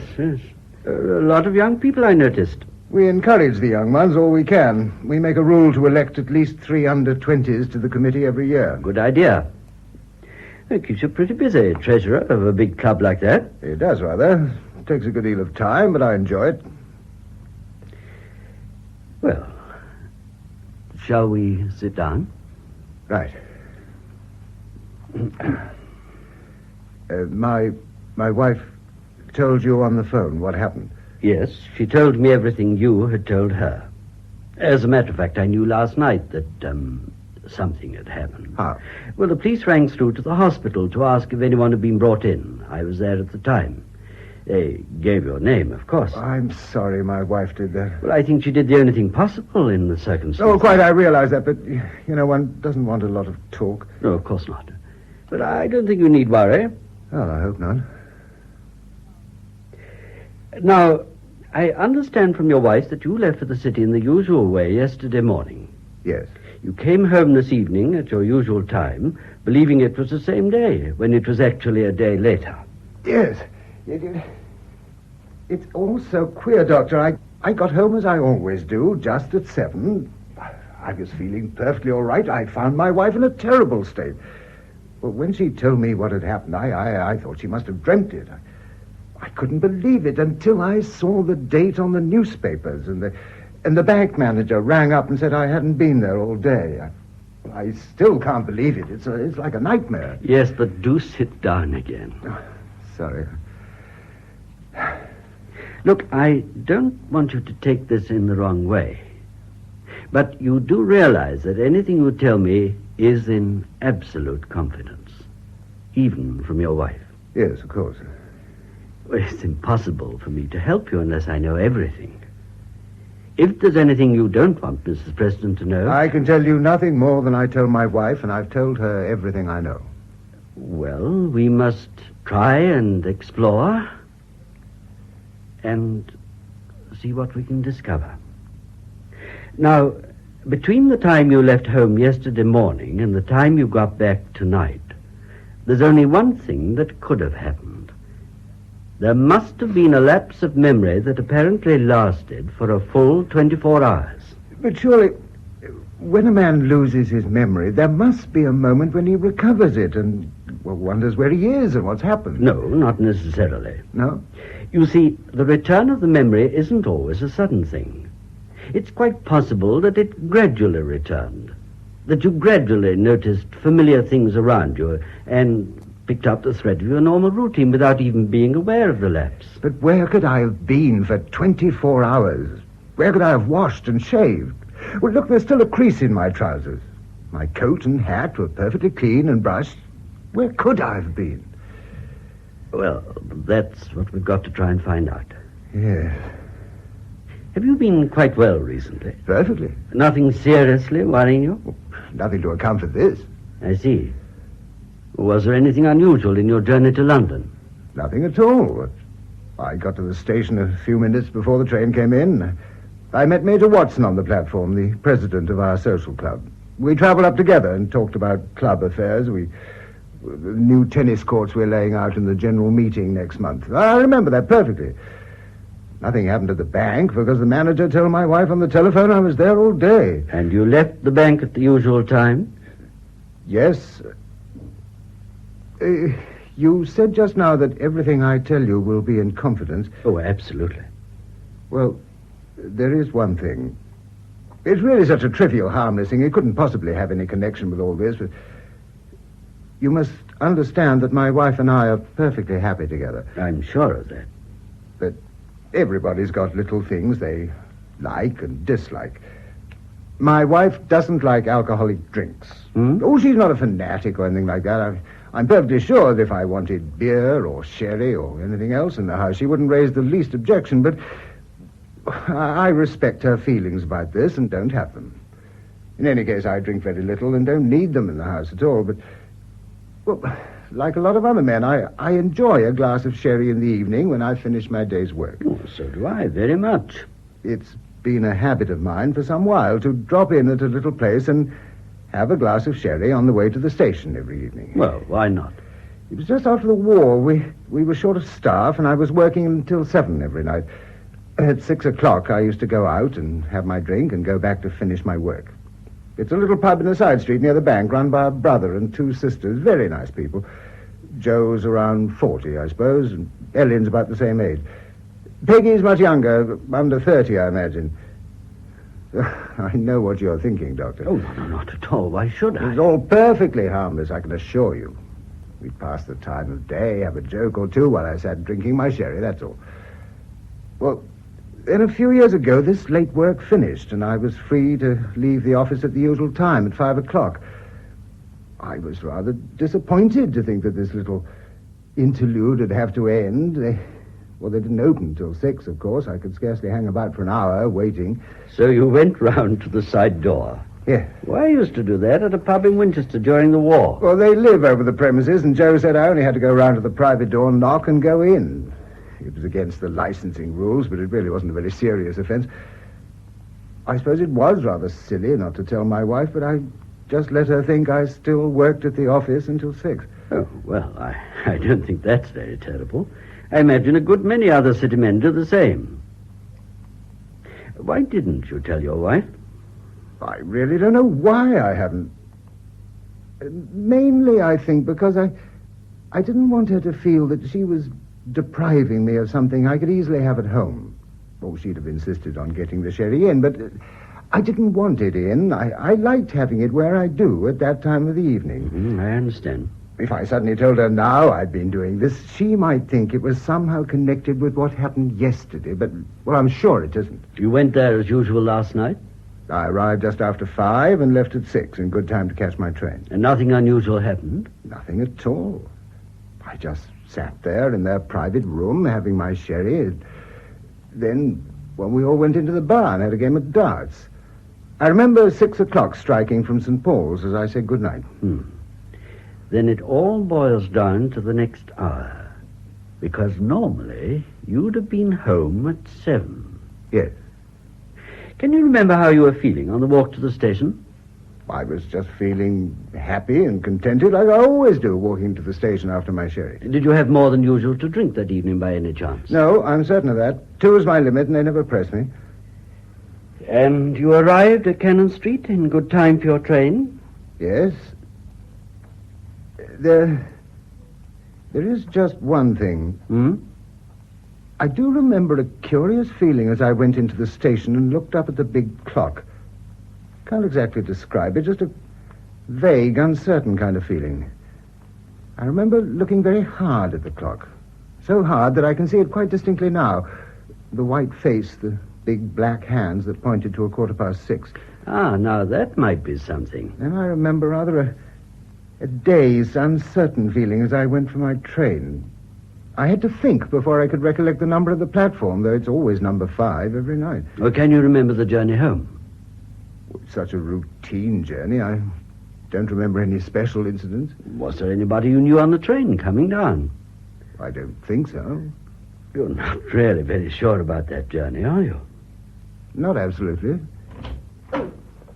Sorry, I thought perhaps you'd finished. Come in, Mrs. Preston, do. I'm not disturbing you. No, not at all. That's if Mr. Preston doesn't mind. No, of course. Now come in, Janet, please. Well, I can promise you one thing, Mrs. Preston. Your husband's perfectly well in himself. A case of lost memory is disturbing, naturally. But there's no need to be alarmed. Thank you, Doctor.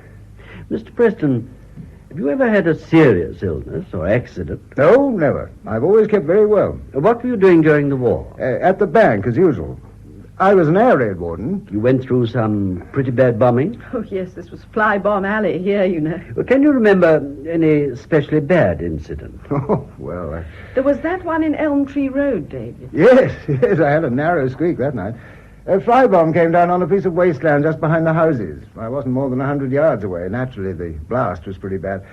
I wasn't hit by anything, but I was deaf in this ear for a few days. Did you have medical attention? Well, I didn't think it was necessary. I felt all right by the deafness, and that soon wore off. Well, a shock like that can play funny tricks on you sometimes. We've had a lot of it since the war. You know, perfectly normal people can have a thing like this happen without even remembering the original cause of it.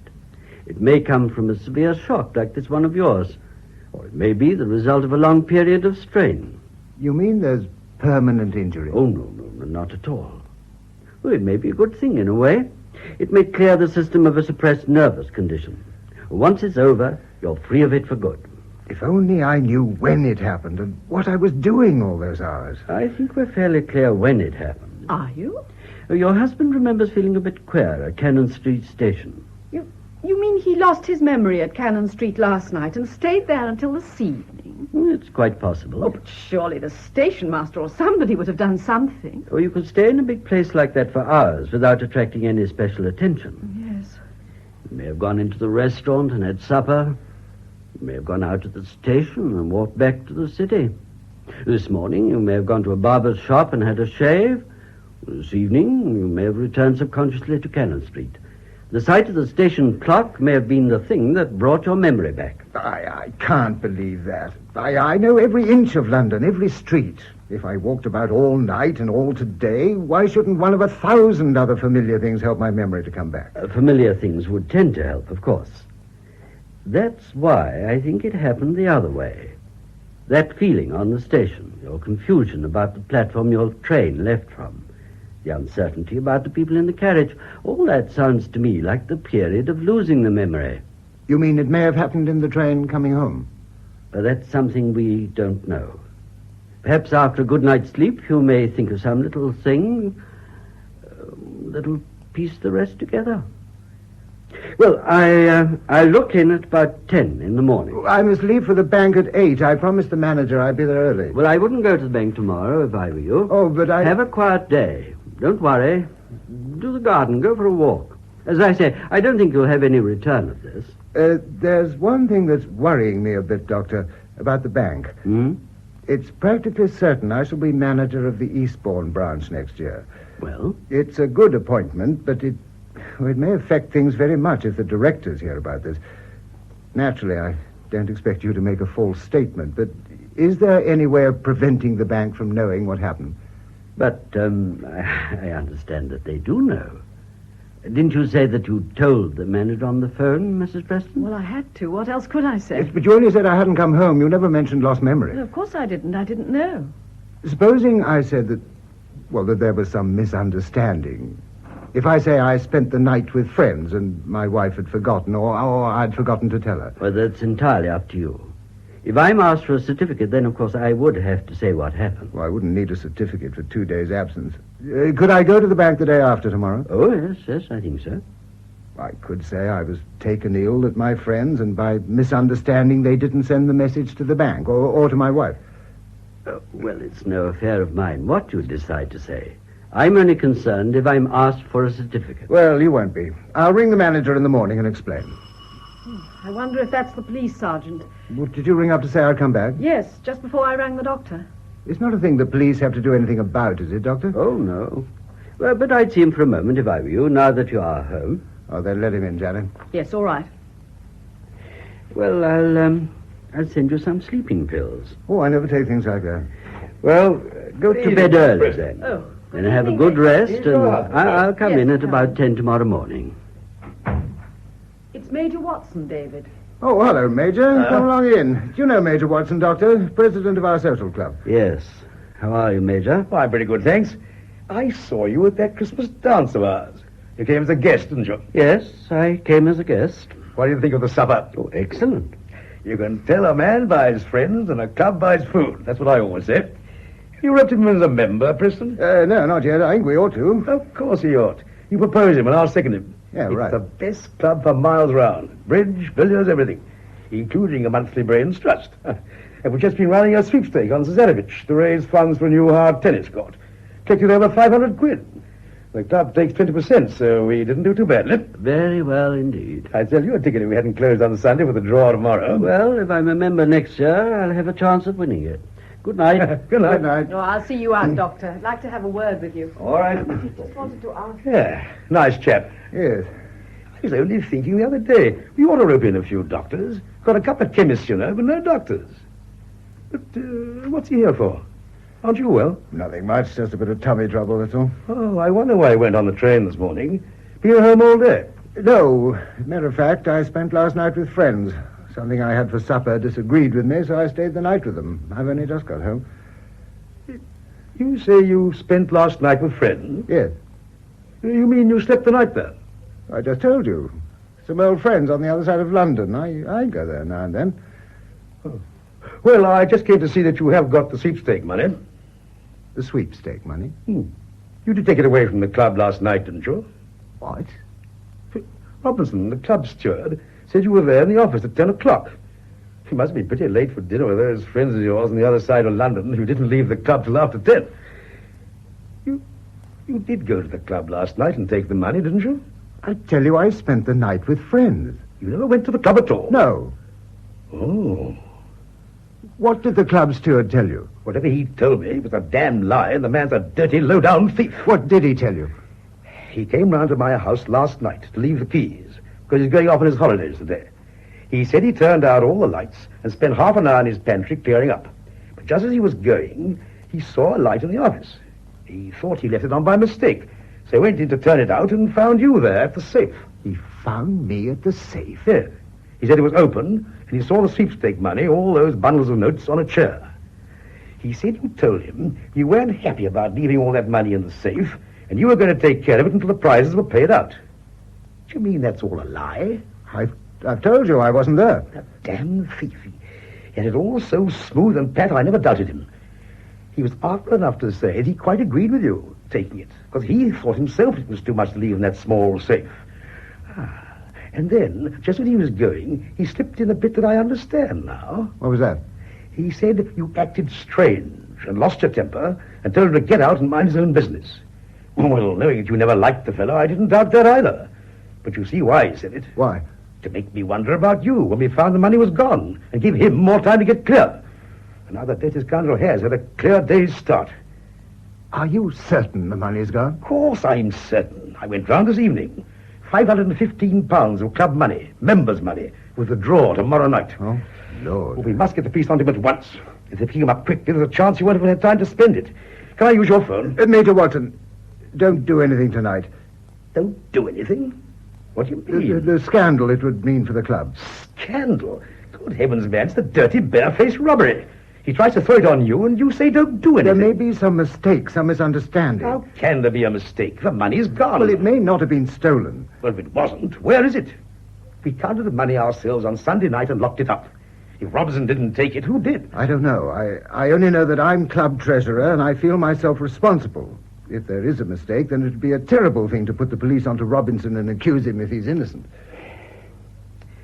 Well, what's your idea? Sit back and talk and let the dirty skunk get away with it? You know we aren't insured against losing money. I tell you, I feel responsible. Well, it beats me. You never liked the man, you never trusted him. And now when he does the dirty on us, you want to cover him up. Look, I'm tired tonight, Major. I've had a bad day. I'm not well. Do you suppose I'm well after this? Huh. What are you going to tell us subcommittee tomorrow when we meet to draw the horses? Pretend the money's still in the safe, or say we don't know who stole it when we do? Will you wait until the morning, Major? Let's decide then. Give him another clear night for his getaway. It's very serious to accuse a man until we're certain. Look, what are we going to know in the morning that we don't know now? Please. Well, I don't know what's happened to you, Preston. I thought you were a businessman, and I thought you put the club above everything. I'll ring you first thing in the morning. I'll probably ring you before you ring me. I'm president of the club, remember. I've got my responsibilities.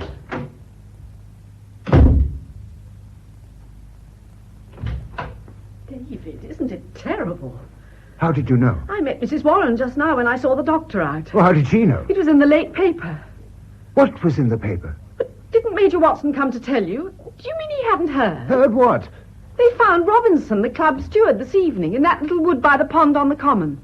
He's been murdered.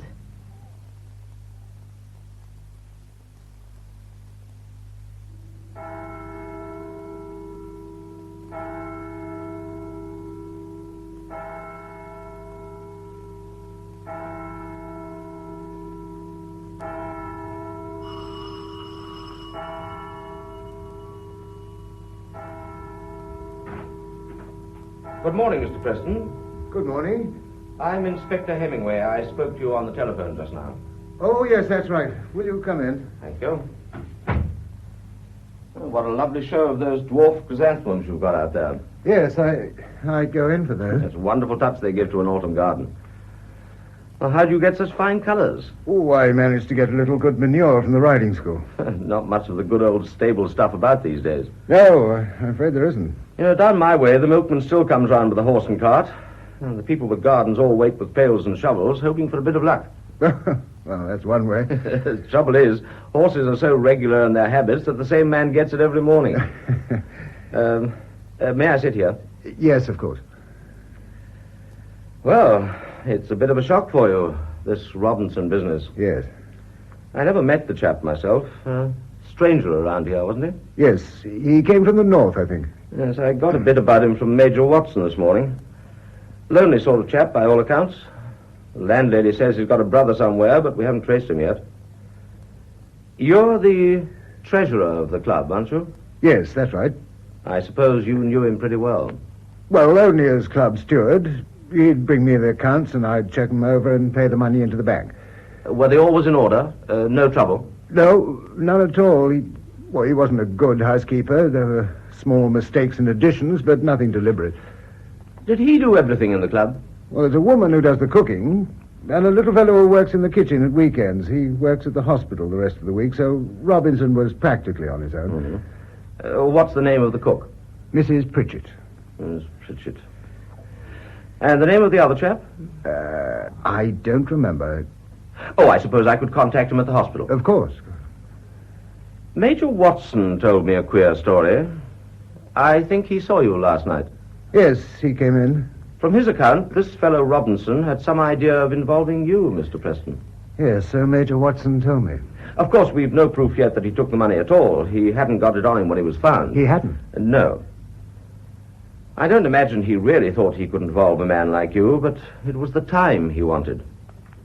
Still, if he did think he could involve you, he was certainly out of luck, because Major Watson says you were staying with friends on the other side of London that night. Yes. Well, of course, we have to check up on everything in a case like this. It's only a routine matter, so if you'll just give me the name and address of the people you stayed with on Monday night, we can clear that up right away. I spent the night with an old friend. His name is Wainwright. Yes, Wainwright. Will you give me his address? 182 Manor Farm Road, Wembley. 182 Manor Farm Road, Wembley.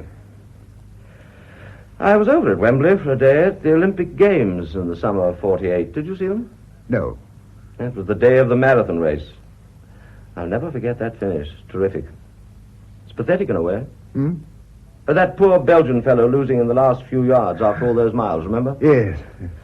Yes, if you're a sportsman, that sort of thing nearly makes you cry. Yes, it does. Well, I won't keep you, Mr. Preston. They'll need you at the inquest because this story Robinson told Major Watson will come in as evidence, but you'll know in good time. It's bad luck on your club. Yes, it is. Were you insured against that kind of robbery? No, they won't insure money. Well, let's hope we get it back for you. Yes. I don't suppose you could spare a few of those chrysanthemums. Well, of course. My wife loves a bit of colour in the flat. We don't have a garden, worse luck. Well, I'll ask my wife to pick some. Thanks, that's very nice of you. I'll drop by and pick them up on my way home, if I might, around 5 o'clock. I'll see they're ready for you. Fine. Well, we'll keep you informed. Thanks. I'll see you out. No, that's all right. Don't you trouble. Goodbye. Goodbye.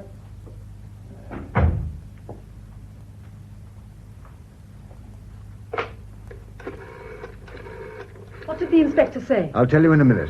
Who are you ringing up? Please, Janet, I can't talk if you're here. I'm sorry. I promised the inspector some chrysanthemums. Would you go out and pick him some? Everything's all right, then? Yes, yes. Now run along, please. All right, all right. I'm going. Hello? Hello, I want to speak to Mr. Wainwright, please. What? When did he go away? Last Saturday. Well, I must get in touch with him. It's very urgent. But you must know what hotel he's staying at. I see. No, there's no message. Goodbye. Did he say what colours he likes? Colours? What colours? Well, you said the inspector wanted some chrysanthemums. Oh, it doesn't matter now. Oh, but David, dear, you told me a minute ago. A few of each, that'll be all right. Oh, I'll go. I expect it's Dr. Sparling. Good morning, Mrs. Preston. Good morning, Doctor. Will you go in? I'm just going to pick some flowers. My husband's in the sitting room. Oh, right. Well, good morning. Good morning.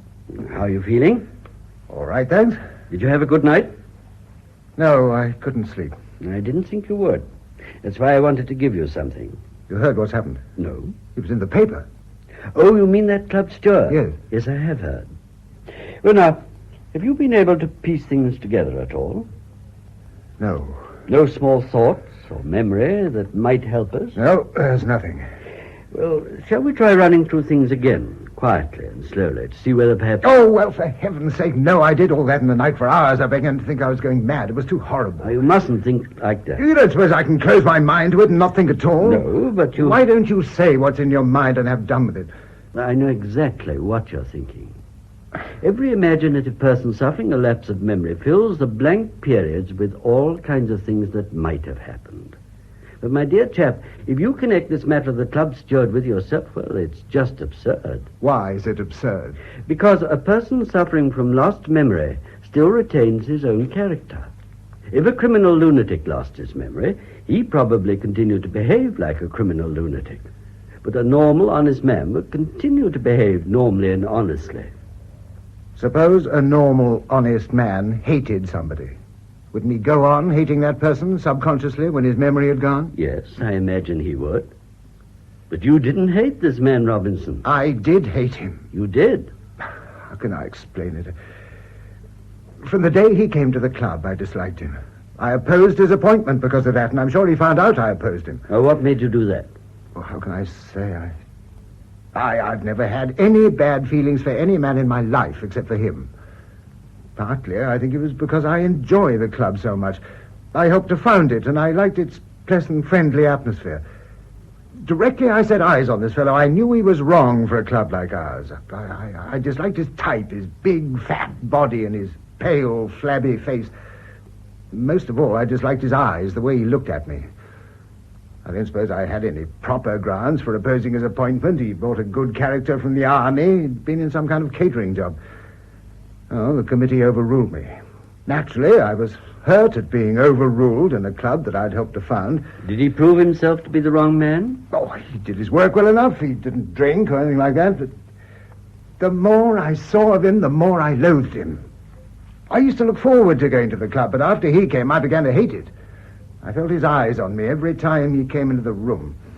I felt something evil and horrible about him. I knew he'd glory in hurting me if he could, and was waiting for the chance. Imagination can play cruel tricks. That's why I told you to stay at home today and You don't think I'm suddenly imagining all this? For months now, I wake up in the night fuming at what this man has done to destroy my pleasure in the club, wondering what I can do to get rid of him. But you've got to be sensible. You never in your wildest moment thought of murdering him. Naturally, I didn't. Then you're not very likely to have murdered him on Monday night. Do you know what happened on Monday night? A few hours before he died. He told Major Watson he saw me in the club taking the sweepstake money. Hmm? Well, you can prove you didn't do that either. How can I? By common sense and reason. Yeah, but how? If a man were desperately in need of money, he might be drawn subconsciously to a place where money could be found. But that is possible. If he definitely had theft in mind before he lost his memory. But if you're going to tell me that you've been calmly planning robbery and murder for the past few weeks, then I don't believe you. And what's more, I can't help you, because you're making no attempt to help yourself. Now sit down and keep calm. Sorry. When you left me last night, I hoped I'd wake up with everything clear. But when I heard about this murder, I didn't dare to sleep. Reason told me that if my memory remained completely blank, then I could honestly defend myself against everything they accused me of. I could answer with a clear conscience, and I had no knowledge or recollection. But if it did come back, if I knew what happened, well, then I'd have to tell the truth or wait for it to be dragged out of me in court. I was dead tired when I went to bed, but I fought all I could to keep myself awake. I had a feeling that if I could get through just one night... But you did go to sleep and dreamt every horrible thing on earth. No, I didn't sleep. I never lost the sound of the rain trickling outside and the trains and traffic in the distance. It began to come in little bits at first, like you said it would. Queer little disconnected things. A chestnut tree, some strips of thin metal tinkling like bells, and a man's feet rustling through dead leaves. One side of my brain fought against it, the other side went probing on. Then, suddenly, it came together. I was on the common. I saw every detail. The moon was shining and the wind was rattling those little metal strips that hang around allotments to scare the birds.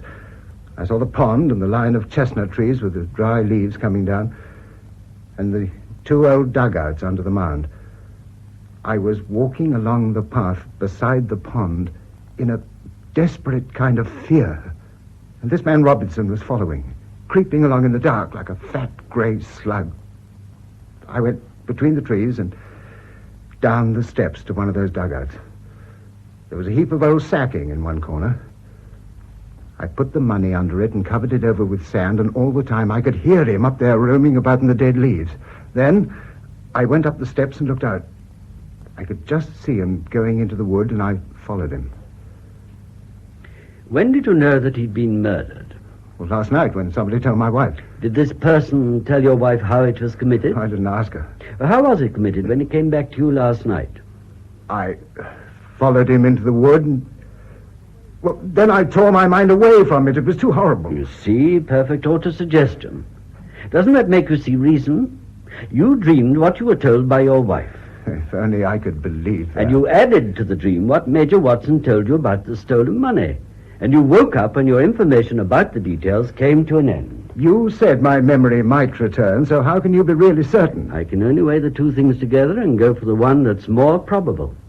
If I were asked point blank whether I remember anything of those lost hours, I mean, if anybody in authority were to ask me on my oath, would it be honest to say that I still remember nothing? Well, in your place, I certainly would. Whether it was honest, I don't know, but that's what I'd do if I were questioned. I have been questioned. When? Just now. An inspector came to see me. He wanted to know where I was that night. You see, I told Major Watson I spent that night with friends. He told the police, and they came to ask me the name and address of the people. Well, I couldn't very well go back on what I told the Major, could I? If I'd gone back on what I told him and said I'd lost my memory, I might just have asked to be arrested. What did you tell him? I told him I spent Monday night in Wembley with a man named Wainwright. He's my best and oldest friend. I knew if I rang him up and asked him to tell the police if they inquired that I was with him that night, he'd do it without question. Did he agree to that? A caretaker answered the phone. Wainwright went off on a motor tour on Saturday morning. Oh, I'm afraid this is rather serious. What do you think I ought to do? Nothing until you've had proper advice. I think a solicitor would know the right thing to do. I haven't got a solicitor. Do you know anybody? Well, most people around here go to Mr. Petherbridge. I've never met him. They're an old family firm. They've been here for years. It's all to the good to have somebody who knows the local police and the way to talk to them. I'll drive round and see if I can get him.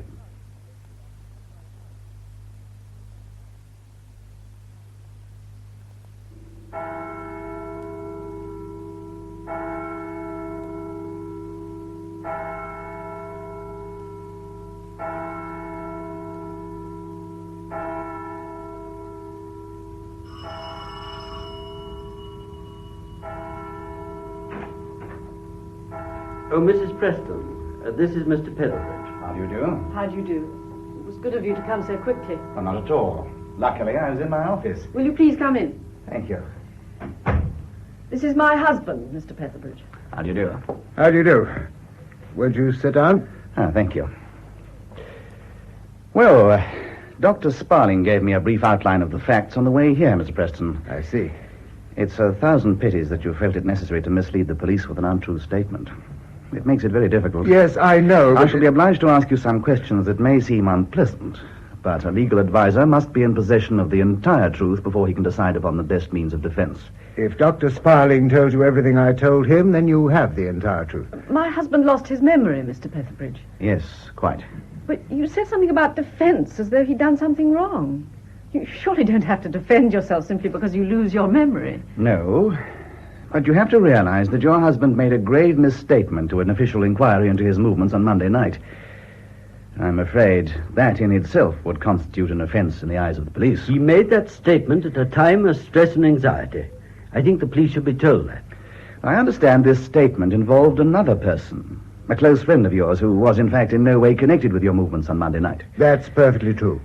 Well, that friend might have felt compelled to support your request and declare that you were in his house that evening. He wouldn't have felt compelled. He'd have done it gladly and willingly, as I would for him. You were asking him to commit perjury.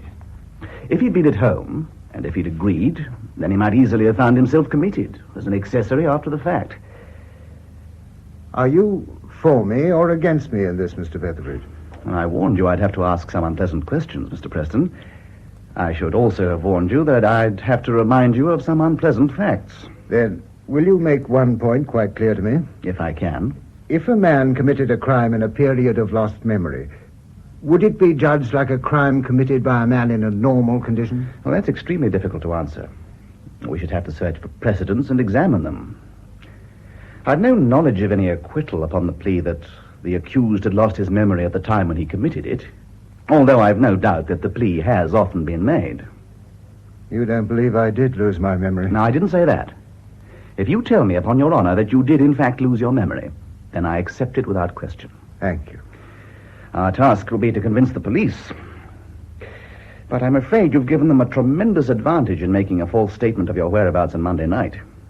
In a court of law, a good counsel might go a long way with that. I think there's another thing in Mr. Preston's mind. I told you he had some impressions. Well, personally, I think it was a dream. You mean concerning this money? Yes. A man can imagine all kinds of things. But there is a chance of his memory coming back in fragments, even completely. So it may be difficult to decide what part is imaginary and what part is true. Yes, exactly. But it's easy enough to settle about this dream last night simply by going to those dugouts and seeing whether the money's there. I think that would be most unwise. Why? Well, the police would have men on duty in the neighborhood of a murder. We should be inviting suspicion. In any case, even if the money's not there... It would at least settle Mr. Preston's mind. Yes, I know, but that's not the important issue. A dream which turns out to be imaginary is no proof of a man's innocence. Definite clues are the factors that really count. Mr. Preston, is there any personal property that you can't account for? Any small things that you had with you before you lost your memory, which are missing now? Yes, your gloves and a handkerchief, David. Oh. Did the handkerchief have your name on it? My initials, DHP. Can you describe the gloves? Ordinary brown leather, almost new. Oh, he may have left them in the train. Yes, we must hope that he did. Well, Mr. Preston, at the moment there's only one thing to advise. Absolute frankness. I suggest that we communicate with the police at once and tell them that you wish to correct your previous statement. Well, what will they do then? It depends on so many things. Whether they have clues or witnesses to support them, the extent to which they accept your husband's statement that he did actually lose his memory. But he did. We know that. We have to prove it, Mrs. Preston. Normally one does that by establishing an alibi. Unhappily, your husband sought to prove a false one, and we've no means of telling what view the police will take of it. We shall endeavor to explain, of course, but they may feel their case strong enough to stand upon circumstantial evidence alone. They may proceed on those grounds. So we must engage the best possible counsel to defend you. What'll that cost? In a difficult case like this, there's a psychological value in engaging an outstanding one. I don't quite see what you mean. I mean that an important counsel commands a larger fee than a lesser man. If you can show yourself in a position to meet that fee, then automatically you show the jury that you are unlikely to have stolen out of urgent need. What would an important counsel cost? Well, I don't think it would be a long case. Counsel's fees may be, 250 guineas. Expert medical evidence, perhaps 50 guineas. If the case went against us and an appeal were made, well, then perhaps another 100 guineas. I'll go. Yes, I would say that 500 guineas would provide for everything. I'm sorry to disturb you again, Mrs. Preston. I'd like another word with your husband, if I may. Will you come in? Thank you. Good morning, Inspector. Oh, good morning, Mr. Featherbridge. Mr. Preston has asked me to act for him. You know Dr. Sparling? Yes, of course. Good morning, Doctor. Morning, Inspector. I expect you know why I called again, Mr. Preston. Yes. Wembley Station called at Mr. Wainwright's house. Yes, I know. Mr. Wainwright left for his holidays on Saturday. Yes. If you knew Mr. Wainwright had gone away, I'm wondering why you told me you stayed with him. I didn't know. You mean you didn't know when you told me this morning? That's correct. If you'll excuse me, Inspector, wouldn't it be It's quite better- all right, Mr. Featherbridge. This is just an informal talk, that's all. I don't intend to make any notes. Oh, very well. Mr. Preston, the caretaker at Mr. Wainwright's house told our people that somebody rang up for Mr. Wainwright about 10 o'clock. Was that you, by any chance? Yes, I intended to ask Mr. Wainwright... That's all right. It occurred to me you may have given that information by mistake. That you stayed with Mr. Wainwright some other time and got it mixed up with a visit to some other friend on Monday night. When I called this morning, I explained I only needed the information to rule out the story Robinson told Major Watson. Yes, but I'm not asking for a minute-by-minute account of everything you did that evening, because a man can't often do a thing like that when he's suddenly asked. You see what I mean? I only just want a rough idea. I can't tell you anything of what I did on Monday night or anything about Tuesday until I came home in the evening because I had a lapse of memory. A lapse of memory, I see. Do you know when you lost your memory and when it came back? I've been able to account for everything up to 6:15 on Monday evening at Cannon Street Station. I remember feeling strange on the station. I had some difficulty in remembering the platform my train left from. You mean you think you were losing it then? He was either losing it or it was coming back. I see. About that safe in the clubhouse, do you happen to know how many keys there are to it? There are 3. Major Watson has 1, I've got 1, and there's another kept at the bank down here. I imagine you keep yours in a safe place. I keep it here with my other keys. My office keys, a latch key to the house. This is the key to the safe. So Robinson, the steward, didn't have one then? Oh, no, there was no need for him to go to the safe. He had a cash box of his own. Oh. Have you got a key to the club itself? Oh, yes, with the others. Here. Do you drop in sometimes after the steward closes up for the night? Occasionally. I've got a desk there for club papers. Sometimes I've walked round after dinner. You've no recollection at all of going there on Monday night? No. Well, now, I wonder if you'd just walk round to the station with me. You know, it's one of our routines to take down a statement. It's just a formality. I've taken one from Major Watson this morning, and I shall be taking quite a few more. I'll do whatever you need. It won't take long. Shall I be coming back? Why, yes, of course. Would it be all right if I came too? You want to make a statement, Mrs. Preston? No, but I think my husband would like me to come, wouldn't you, David? I mean, I'd like to wait for you. Well, I think I'd stay here, Janet. There's really no need. But I would rather come with you. I imagine you were wearing what you might call a city suit on Monday. Yes. Do you mind if we take that along? And the shoes you were wearing? What do you want Oh, it's just another bit of routine. If you need them, I'll get them. I'll come up and help pack them. You've no objection to my being with my client when he makes his statement? No, not at all. We prefer you to. Well, we won't keep your husband's things for long, Mrs. Preston. Good clothes aren't easy to get these days. I look after all his things myself. You haven't cleaned or pressed the suit since he went to the city on Monday? No, I haven't had time. We've been so worried. Oh, that's all right. Oh, we'll be with you in a few minutes, Mr. Petherbridge. Right. Shall we go upstairs and collect your things? Yes, of course. Shall I lead the way? Thank you. Mr. Petherbridge. Yes, Mrs. Preston. About the fees that you mentioned just now. I'm wondering, if I were to pay them myself, could you do anything to prevent my husband from knowing? Well, how could we do that? Could you say that the barrister had offered to defend him without fees? Would he believe that, do you think? Oh, I don't know. Look, if I tell you something, will you promise not to say a word about it to my husband? Well, certainly. I'll go if you like, Mrs. Preston. No, I want you to know too, Doctor. I think it'll help you to understand why my husband seems so worried and difficult. Very well. You see, for a long time he's been terribly in need of money, although I only knew about it last week. Oh? His father was an agent who travelled round collecting money for his firm, and then one day he couldn't pay. I believe it was betting. They were going to have him arrested, but David said that he'd pay back every penny his father had taken. I see. First of all, he sold an insurance policy, but that wasn't nearly enough, so he borrowed some from friends, and the rest he got from a moneylender. Gradually, he paid back all his friends, but the moneylender kept adding expenses and things, and now it's nearly double what it was to begin with.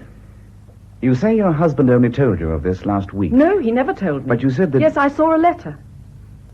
I went to a drawer in his desk for something, and I couldn't help seeing it. It was a horrible letter. From this moneylender? Yes. It said if all the money wasn't paid in a month, he'd tell my husband's bank and then get them to stop it out of his salary. I had to speak to him about it. You see, I've got a little money of my own, an annuity I bought with a legacy. I wanted to sell it there and then, but he was furious. He said nothing would make him use my money. If the police happen to ask for any statement, Mrs. Preston, I think you'd be well advised to say nothing whatever about this. Oh, I wouldn't dream of telling them. David would never forgive me. But you do see why we must pay those fees without my husband knowing. He couldn't hope to pay himself. He'd rather not be defended at all if he knew that it came from my money. Yes. My own charges will be purely nominal, but, well, we must face the fact that counsel will require a fee. I'll never believe that David did this terrible thing. They haven't said so, Mrs. Preston, and it's possible they never will. But they think it. I can see that. If they don't, why does the inspector want to take away his clothes? They do that to criminals. It's horrible. It's something they always have to do. I'm sure he'd like me to go with him. Do you think I could? Of course. Well, I'll give you the annuity papers tomorrow. You will get the best possible man, won't you? You can rest assured we'll get the very best. Thank you. I'll go and put on my things. You know, Dr. Sparling, it's a very difficult position. Yes, it certainly is. Hello, who can that be? Can you see through the window? Yes. It's Major Watson. Ah, well, I'll go and let him in. Oh, hello, Doctor. I came along to see Preston. Well, you can't see him now. He's with the police inspector upstairs. Oh? Why upstairs? I think you'll have to see him some other time. Well, it was about the club account books. You see, he keeps them here on his desk. Well, you better speak to Mr. Featherbridge about that. Oh, hello, Featherbridge. Hello, Major. You know, I don't think it would be wise to touch anything without police authority. But it's about our sweepstake. Preston's got a list of members and what they pay for tickets. We've got a subcommittee meeting tonight. Lord knows what's going to happen. If you explain at the police station, I'm sure they'll do what they can. Why can't I see him? He's not well. I thought he looked funny last night. It's queer, isn't it? What exactly do you mean? Why, the whole thing. He told me last night he stayed with friends on Monday, somewhere on the other side of London. I heard just now the police were looking for him. Who told you that? Oh, chap on the bus. Police rang up the hospital, wanted to know if Preston was there. Now, look here, Major, you mustn't take any notice of anything Preston may have said last night, because he was ill. He seemed all right. What's wrong with him? He suffered a lapse of memory on Monday night. Good Lord. That's a bit thin, isn't it? What do you mean by that? Well, I mean it's a bit thin, that's all. What's he told the police? He's told them the truth. Poor old Preston. I'd never have thought it. Have they got the money back? I'm not aware that Preston had anything whatever to do with the money or the murder. But you said he told the truth. That he lost his memory on Monday night. Does that mean they haven't got the money back yet? I don't know. The police have got that in hand. Well, it can't be far away. Aren't you helping the police? Mr. Preston has asked me to act for him. Oh. If he didn't have anything to do with it, what's he want you for? For that very reason, Major Watson. It sometimes happens that an innocent man needs more protection than a guilty one.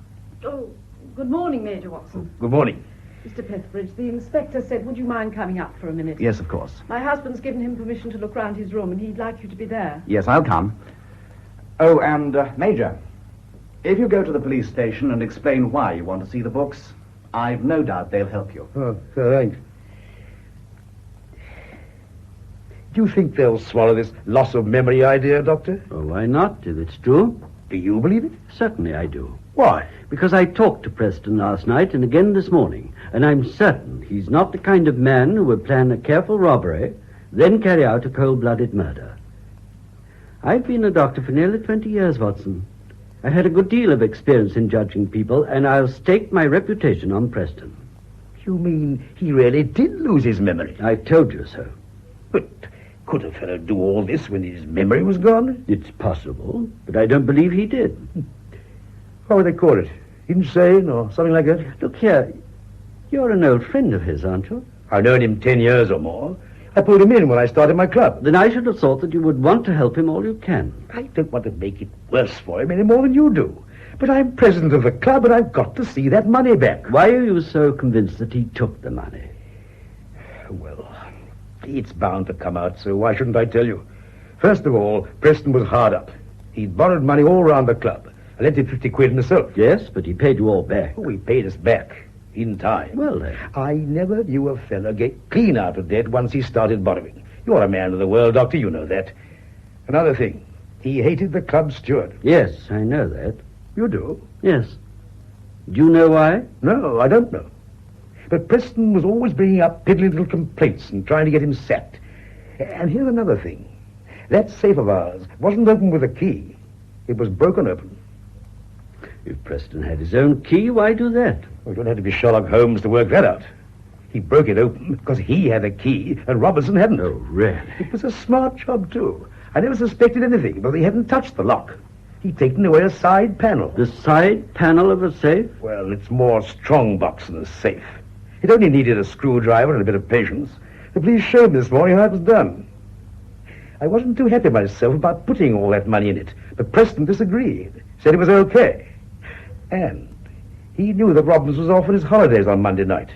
See? I don't see anything but a few chance things that might happen any day to anybody. I didn't see Preston's face when I told him Robinson had been round to my house. Men don't look like that about chance things. What did he say? Nothing at first.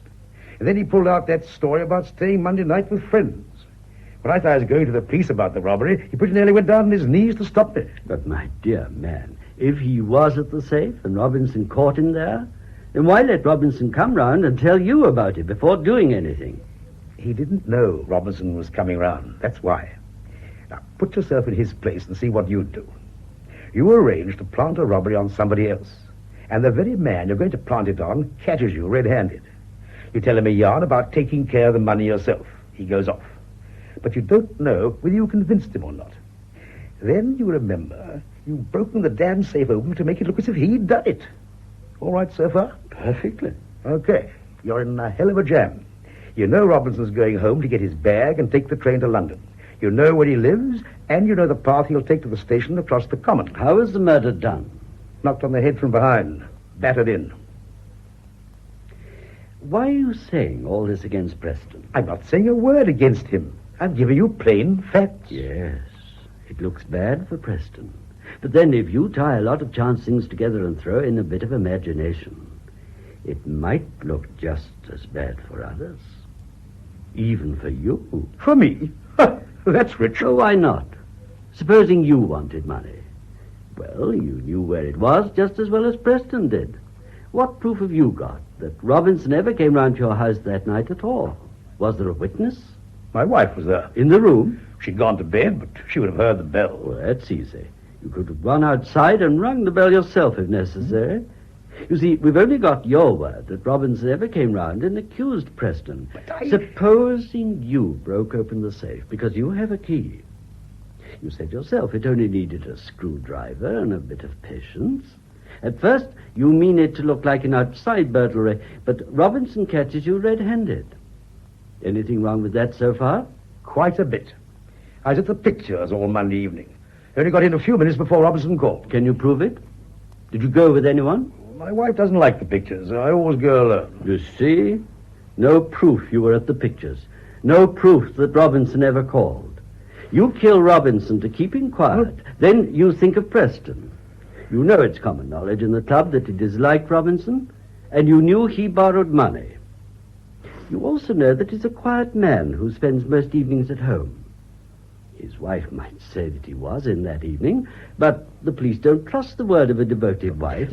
You go around to Preston's house to feel the way, and by the grace of the devil, you discover this lapse of memory that makes even Preston doubt himself. It's wonderful. You're clear. Leave Preston alone, and his own imagination will do the rest. You've got quite a bit of imagination yourself. But you make one big mistake. In your over-anxiety to settle this thing squarely on Preston, you talk against him so much that you naturally make the police suspicious. They inquire into your own movements and discover that you can't prove a thing about that night. Tell you I was at the pictures. When you tell the police that, oh, Jeanne, they laugh. Every man trying to prove a false alibi says he was at the pictures.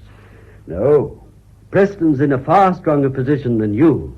Why? Because his lapse of memory is too improbable to be a lie. But would any man in his senses commit a murder and then disappear for 24 hours without a single attempt to lay false clues, then walk back into his own sitting room and try and convince his wife that it was the previous day? Oh, no, Major, that's absurd. And he said he was in his right senses. The shock of killing a fellow might make him lose his wits. Then he wouldn't remember a thing. No, I don't think so. The shock might bring his memory back. It wouldn't make him lose it. But if he... My dear Major, I know perfectly well you didn't have anything to do with it. I'm only saying how easy it would be for an innocent man to bring suspicion on himself by trying to incriminate another one. I never said I wanted to. I know. I was just talking generally, that's all. Well, I'll be along down to the police station about those books. All I want is to get that money back. I'm sure you'll get it back. Well, I sincerely hope so. I most sincerely hope so.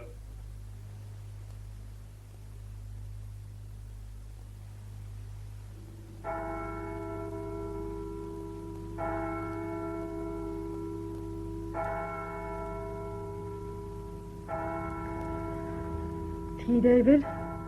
Good. I thought you'd like some toast. Yes, that's fine. I've been sorting out a few things this afternoon, Janet. Oh?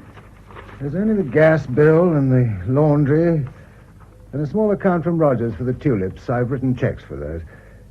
You know the bank pays my salary straight into the account, and that'll come in next Wednesday. As it's a joint account, you can write checks yourself without any trouble or worry. Oh, I'm certain it won't be necessary. I know, but I've always done these little things myself, and I wouldn't like you to be confused and troubled if you were alone. Oh, I'm sure there isn't any need, David. If they were going to do anything, they would have done it yesterday when they had you at the police station. The inspector was so nice when you came out of that room. Yes, he's a nice man. I'm lucky. He told me to see that you rested when you got home and not to worry. He wouldn't have been so cruel as to say a thing like that if he meant anything. Yes, he let me come home, but he put a policeman to watch the house. Oh, you imagine things. There's always a policeman up there by the high street. Well, there was one there all night. I can see from the bedroom window. You're just tormenting yourself. If you were by yourself, Janet, I wouldn't like you to live alone. I was thinking perhaps your sister would come, or perhaps you'd rather go to her. Your sister'd have her pension, and you'd have your annuity. Are you listening, dear? Yes. I had a talk with the solicitor this morning about that moneylender, and there's nothing whatever for you to worry about, because he'd have no power to make any claim on you. So if he does write you, then give the letter straight to Mr. Petherbridge.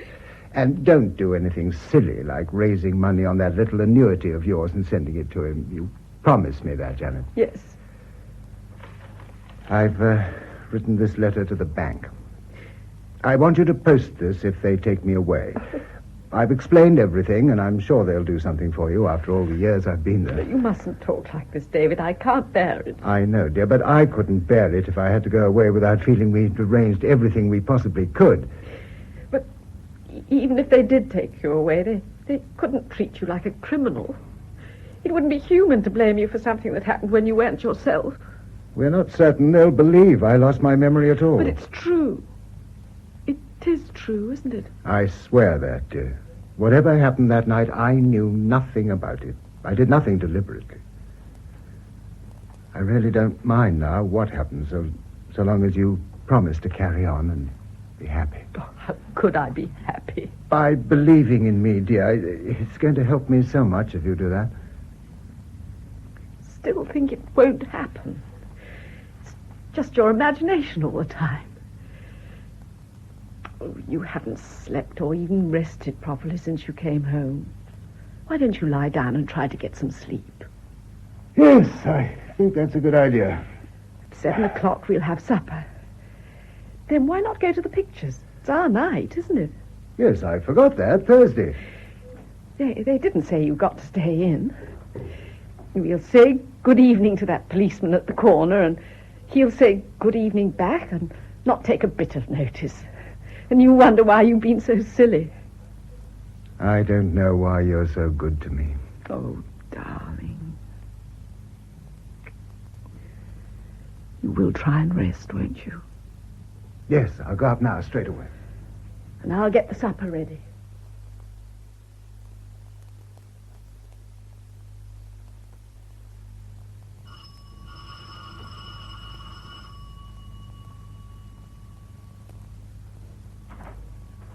Oh, good evening. Does Mr. Preston live here? Yes. Are you Mrs. Preston? Yes.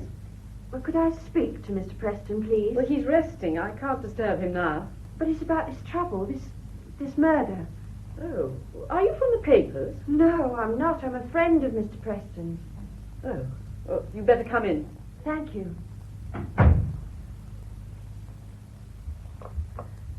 You see, I'm really quite an old friend of Mr. Preston's, and I thought I might be able to help him. I think I know most of my husband's friends. Oh, yes, I expect you do, but I don't suppose Dave ever told you about me. Dave? Oh, I'm sorry. He always let me call him Dave. Is he in trouble about this murder? I mean, really in trouble? Because if he is, I think I can help him.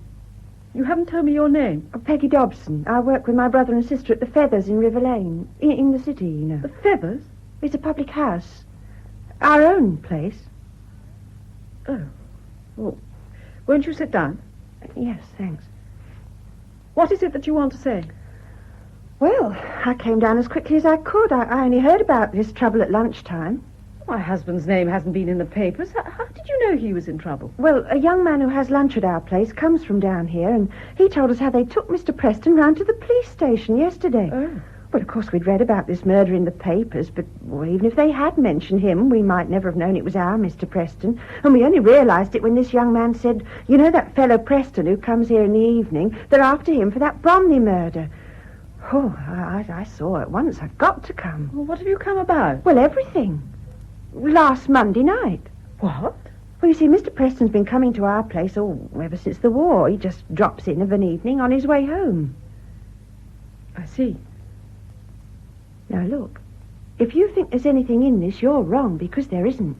I'm not the sort that runs after other people's husbands. I didn't suggest it, Miss Dobson. No, but you're looking it. It's no good talking if you aren't going to listen. But why don't you bring Dave down? Let me tell him. I've told you my husband's very tired and trying to rest. If you've anything to say, you can tell me. All he ever had was a glass of sherry. Sometimes we'd sit round chatting in our private room. Your private room? Well, because he came before we opened, that's why. Oh. Sometimes we'd go into the saloon bar and have a game of darts. But he always left on the stroke of 6 to catch his train at Cannon Street. You say he's done this for a long time? Oh, yeah, getting on for 5 years now. I'm sure it does him good, because he looks so tired and worried sometimes when he comes in, and he looked especially tired on Monday night. So I gave him a sandwich with his sherry. Then we went into the saloon bar for a game of darts, and we were laughing and joking. Then the strangest thing happened. What? Well, you see, there's a little van that brings our sandwiches. It comes about 5:30. Well, it had finished unloading, and just as it was starting off, there was a terrific backfire, you know, like a gun going off. Well, we all jumped because it startled us, and Mr. Preston did too. He turned his head quickly, and when he turned it back, he looked different. How do you mean he looked different? Well, you know when you turn your head quickly and rick your neck? Yes. Well, it was just as if Mr. Preston ricked his brain. He looked round as if he didn't know where he was, and he dropped the dart he had in his hand and he sat down. Well, of course, I mean, it scared us because we thought he was suddenly taken ill or something, but well, he kept saying he was quite all right in a queer sort of way, and then he got up and he said, you better go down to the shelter. What shelter? Well, I don't know. We've never had a shelter. Oh, we just used the cellar in the war. But it made us see what had happened. We knew he was an air raid warden in the war, and he suddenly thought it was still on. We talked to him, we said it was all right, but he just kind of mumbled and kept shaking his head. Why didn't you telephone and tell me? Well, how could we? He never told us where he lived, and there are crowds of Prestons in the telephone book. Oh, yes, of course. Well, then opening time came. Well, we couldn't have him sitting there in the bar looking so queer, so my brother Joe took him up to the spare bedroom, made him lie down. After a while, he dozed off. When the bar closed at 10 o'clock, we all went up, all three of us, and we sat round talking and wondering what we ought to do. Well, you could have sent for a doctor. We did think of that. We even thought of the police. You see, he didn't have anything to help us. He got no identity card or letters or anything, and he was sleeping so peacefully we thought we'd better wait and see what happened when he woke up. I see. But Joe and I looked in twice during the night, and he was still sound asleep. But he woke up quite easily when I took him a cup of tea in the morning.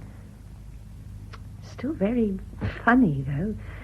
Still didn't seem to know where he lived or the place where he worked. Oh, poor David. Yeah.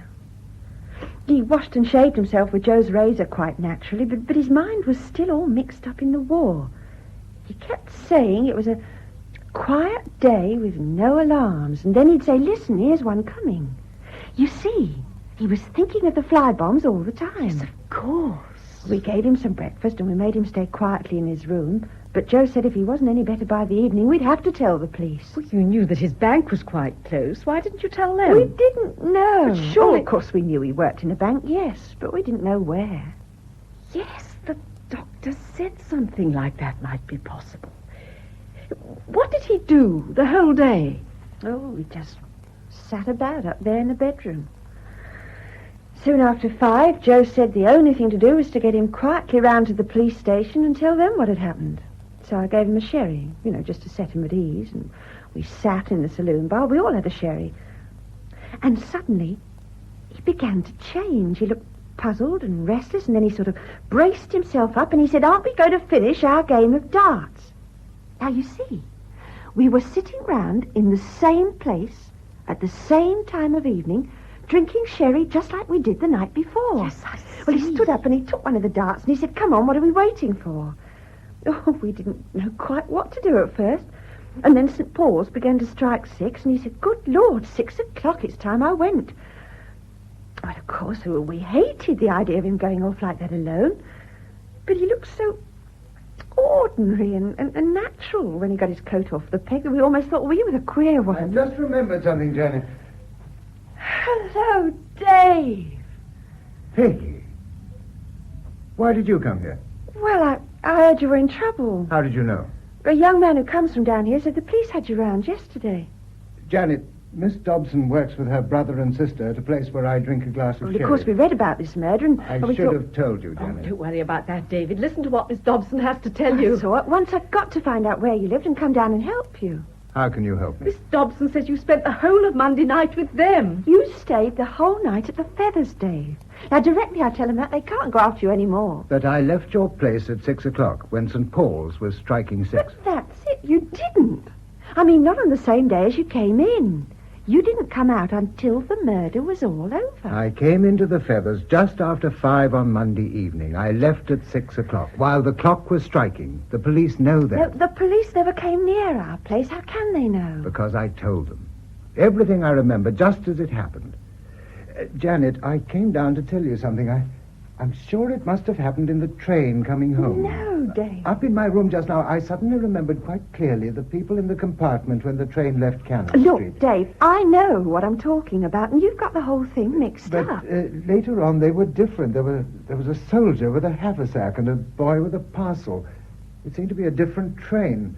Well, the doctor said that might have happened. I may have got out of the train before it got to Bromley. How can you get off a train if you never got on it? Now, it doesn't matter what you say or think. Directly I've been and told the police your worries are over. Do the police know you've come here? Not yet, but they jolly soon will. You know what it'd mean if you went to them, how serious it'd be.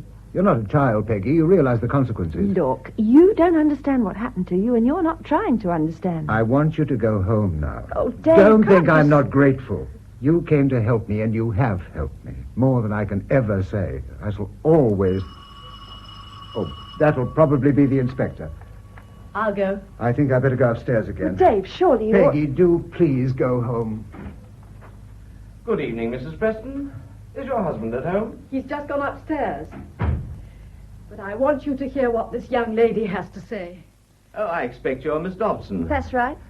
I heard you'd come down. I've been having a talk with your brother and sister at the Feathers this afternoon. Oh, you have you? Yes, Mr. Preston told us yesterday he called in at the Feathers that night, but, you know, he was so definite about leaving at 6 o'clock that it rather put us off the track at first. Well, Mrs. Preston, I'm sure it must be a relief to you. Relief? We never really thought your husband was involved. What? Oh, the thing that had been puzzling us was the coincidence of someone trying to plant a robbery on a man the very night he's missing from home. Well, we've got a few things to clear up, but as far as Mr. Preston's concerned, there's nothing more to worry about. It's perfectly all right. Oh, so it's perfectly all right, is it? You think you can walk in here smiling and everything's all right? Anybody think you were talking about a lost dog that's come home? Don't you realise you've made him ill? Now, Miss Dobbs. When you knew he didn't do it, why couldn't you phone up from the Feathers and tell him? Oh, no, not you. You come in your own good time. All you fellows are good for is hanging round our place at night, seeing that nobody has a glass of beer after time. Oh, I'm sorry, Mrs. Preston. Oh, that's all right, Miss Dobson. I agree. Yes, well, I'll go now. I do hope you'll be all right. Do you want me for anything else, Inspector? No, there's nothing, thank you. Well, you know where to find me when you do. I'll see you out. Thank you so much for coming. Well, that's quite all right, really. Good night. Good night. Inspector, for 2 days and 2 nights my husband has believed himself to be a criminal lunatic. Don't you realise what that's done to him? I do, Mrs. Preston. I only wish it could have been avoided. It's nearly driven him mad. He wouldn't even listen to what Miss Dobson had to say. You've got to convince him. Please, please, will you go up and tell him? Of course, I'll do whatever I can. That's why I came. Oh, wait a moment, he's coming down. Well, Inspector? Well, Mr. Preston, I was just coming up to tell you there's nothing more for you to worry about. What? It was you who put us on the right track when you mentioned the little fellow who worked in the club kitchen and did odd jobs at the hospital. But what's You that? remember after your wife phoned the police, they phoned the hospital to ask if you were there? Yes. But it looks to me as if your club steward Robinson and this little chap had planned to get this money. Or maybe Monday night, maybe the next, I don't know. But when they hear the club treasurer is missing, well, it's a gift. They break open the safe and share the money, and Robinson goes round to Major Watson and tries to plant it on you.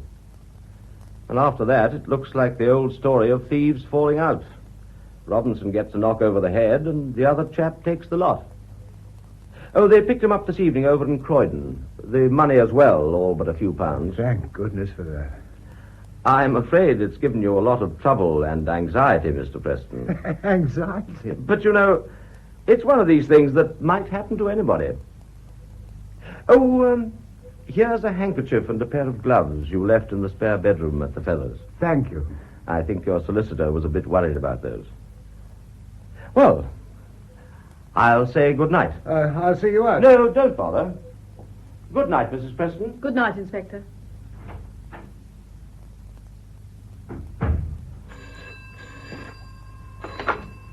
Hello? Yes, it's Mrs. Preston speaking. No, I don't think he can come just now. Later on, perhaps. Oh, well, wait just a moment. It's Major Watson. You don't want to speak to him, David, do you? Yes, I'll speak to him. Good evening, Major. Yes, it's good news, I've just been told. Why, of course, Major. I knew you never thought that. Oh, yes, by all means, draw the horses. Why not? 8 o'clock tomorrow evening. I'll be there. Yes, I'll bring the books. Good night.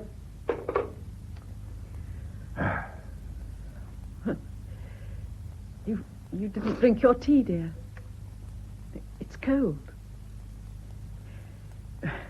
Well, I'll make some more. Thank you, dear. Tomorrow we'll put the tulips in. In the afternoon, we'll go for a walk in the park. Oh, David, it's so wonderful. You're home. You've had a terrible time, Janet. I'm afraid I didn't help you very much. But I'm going to try. I'm going to try. Oh, David. David.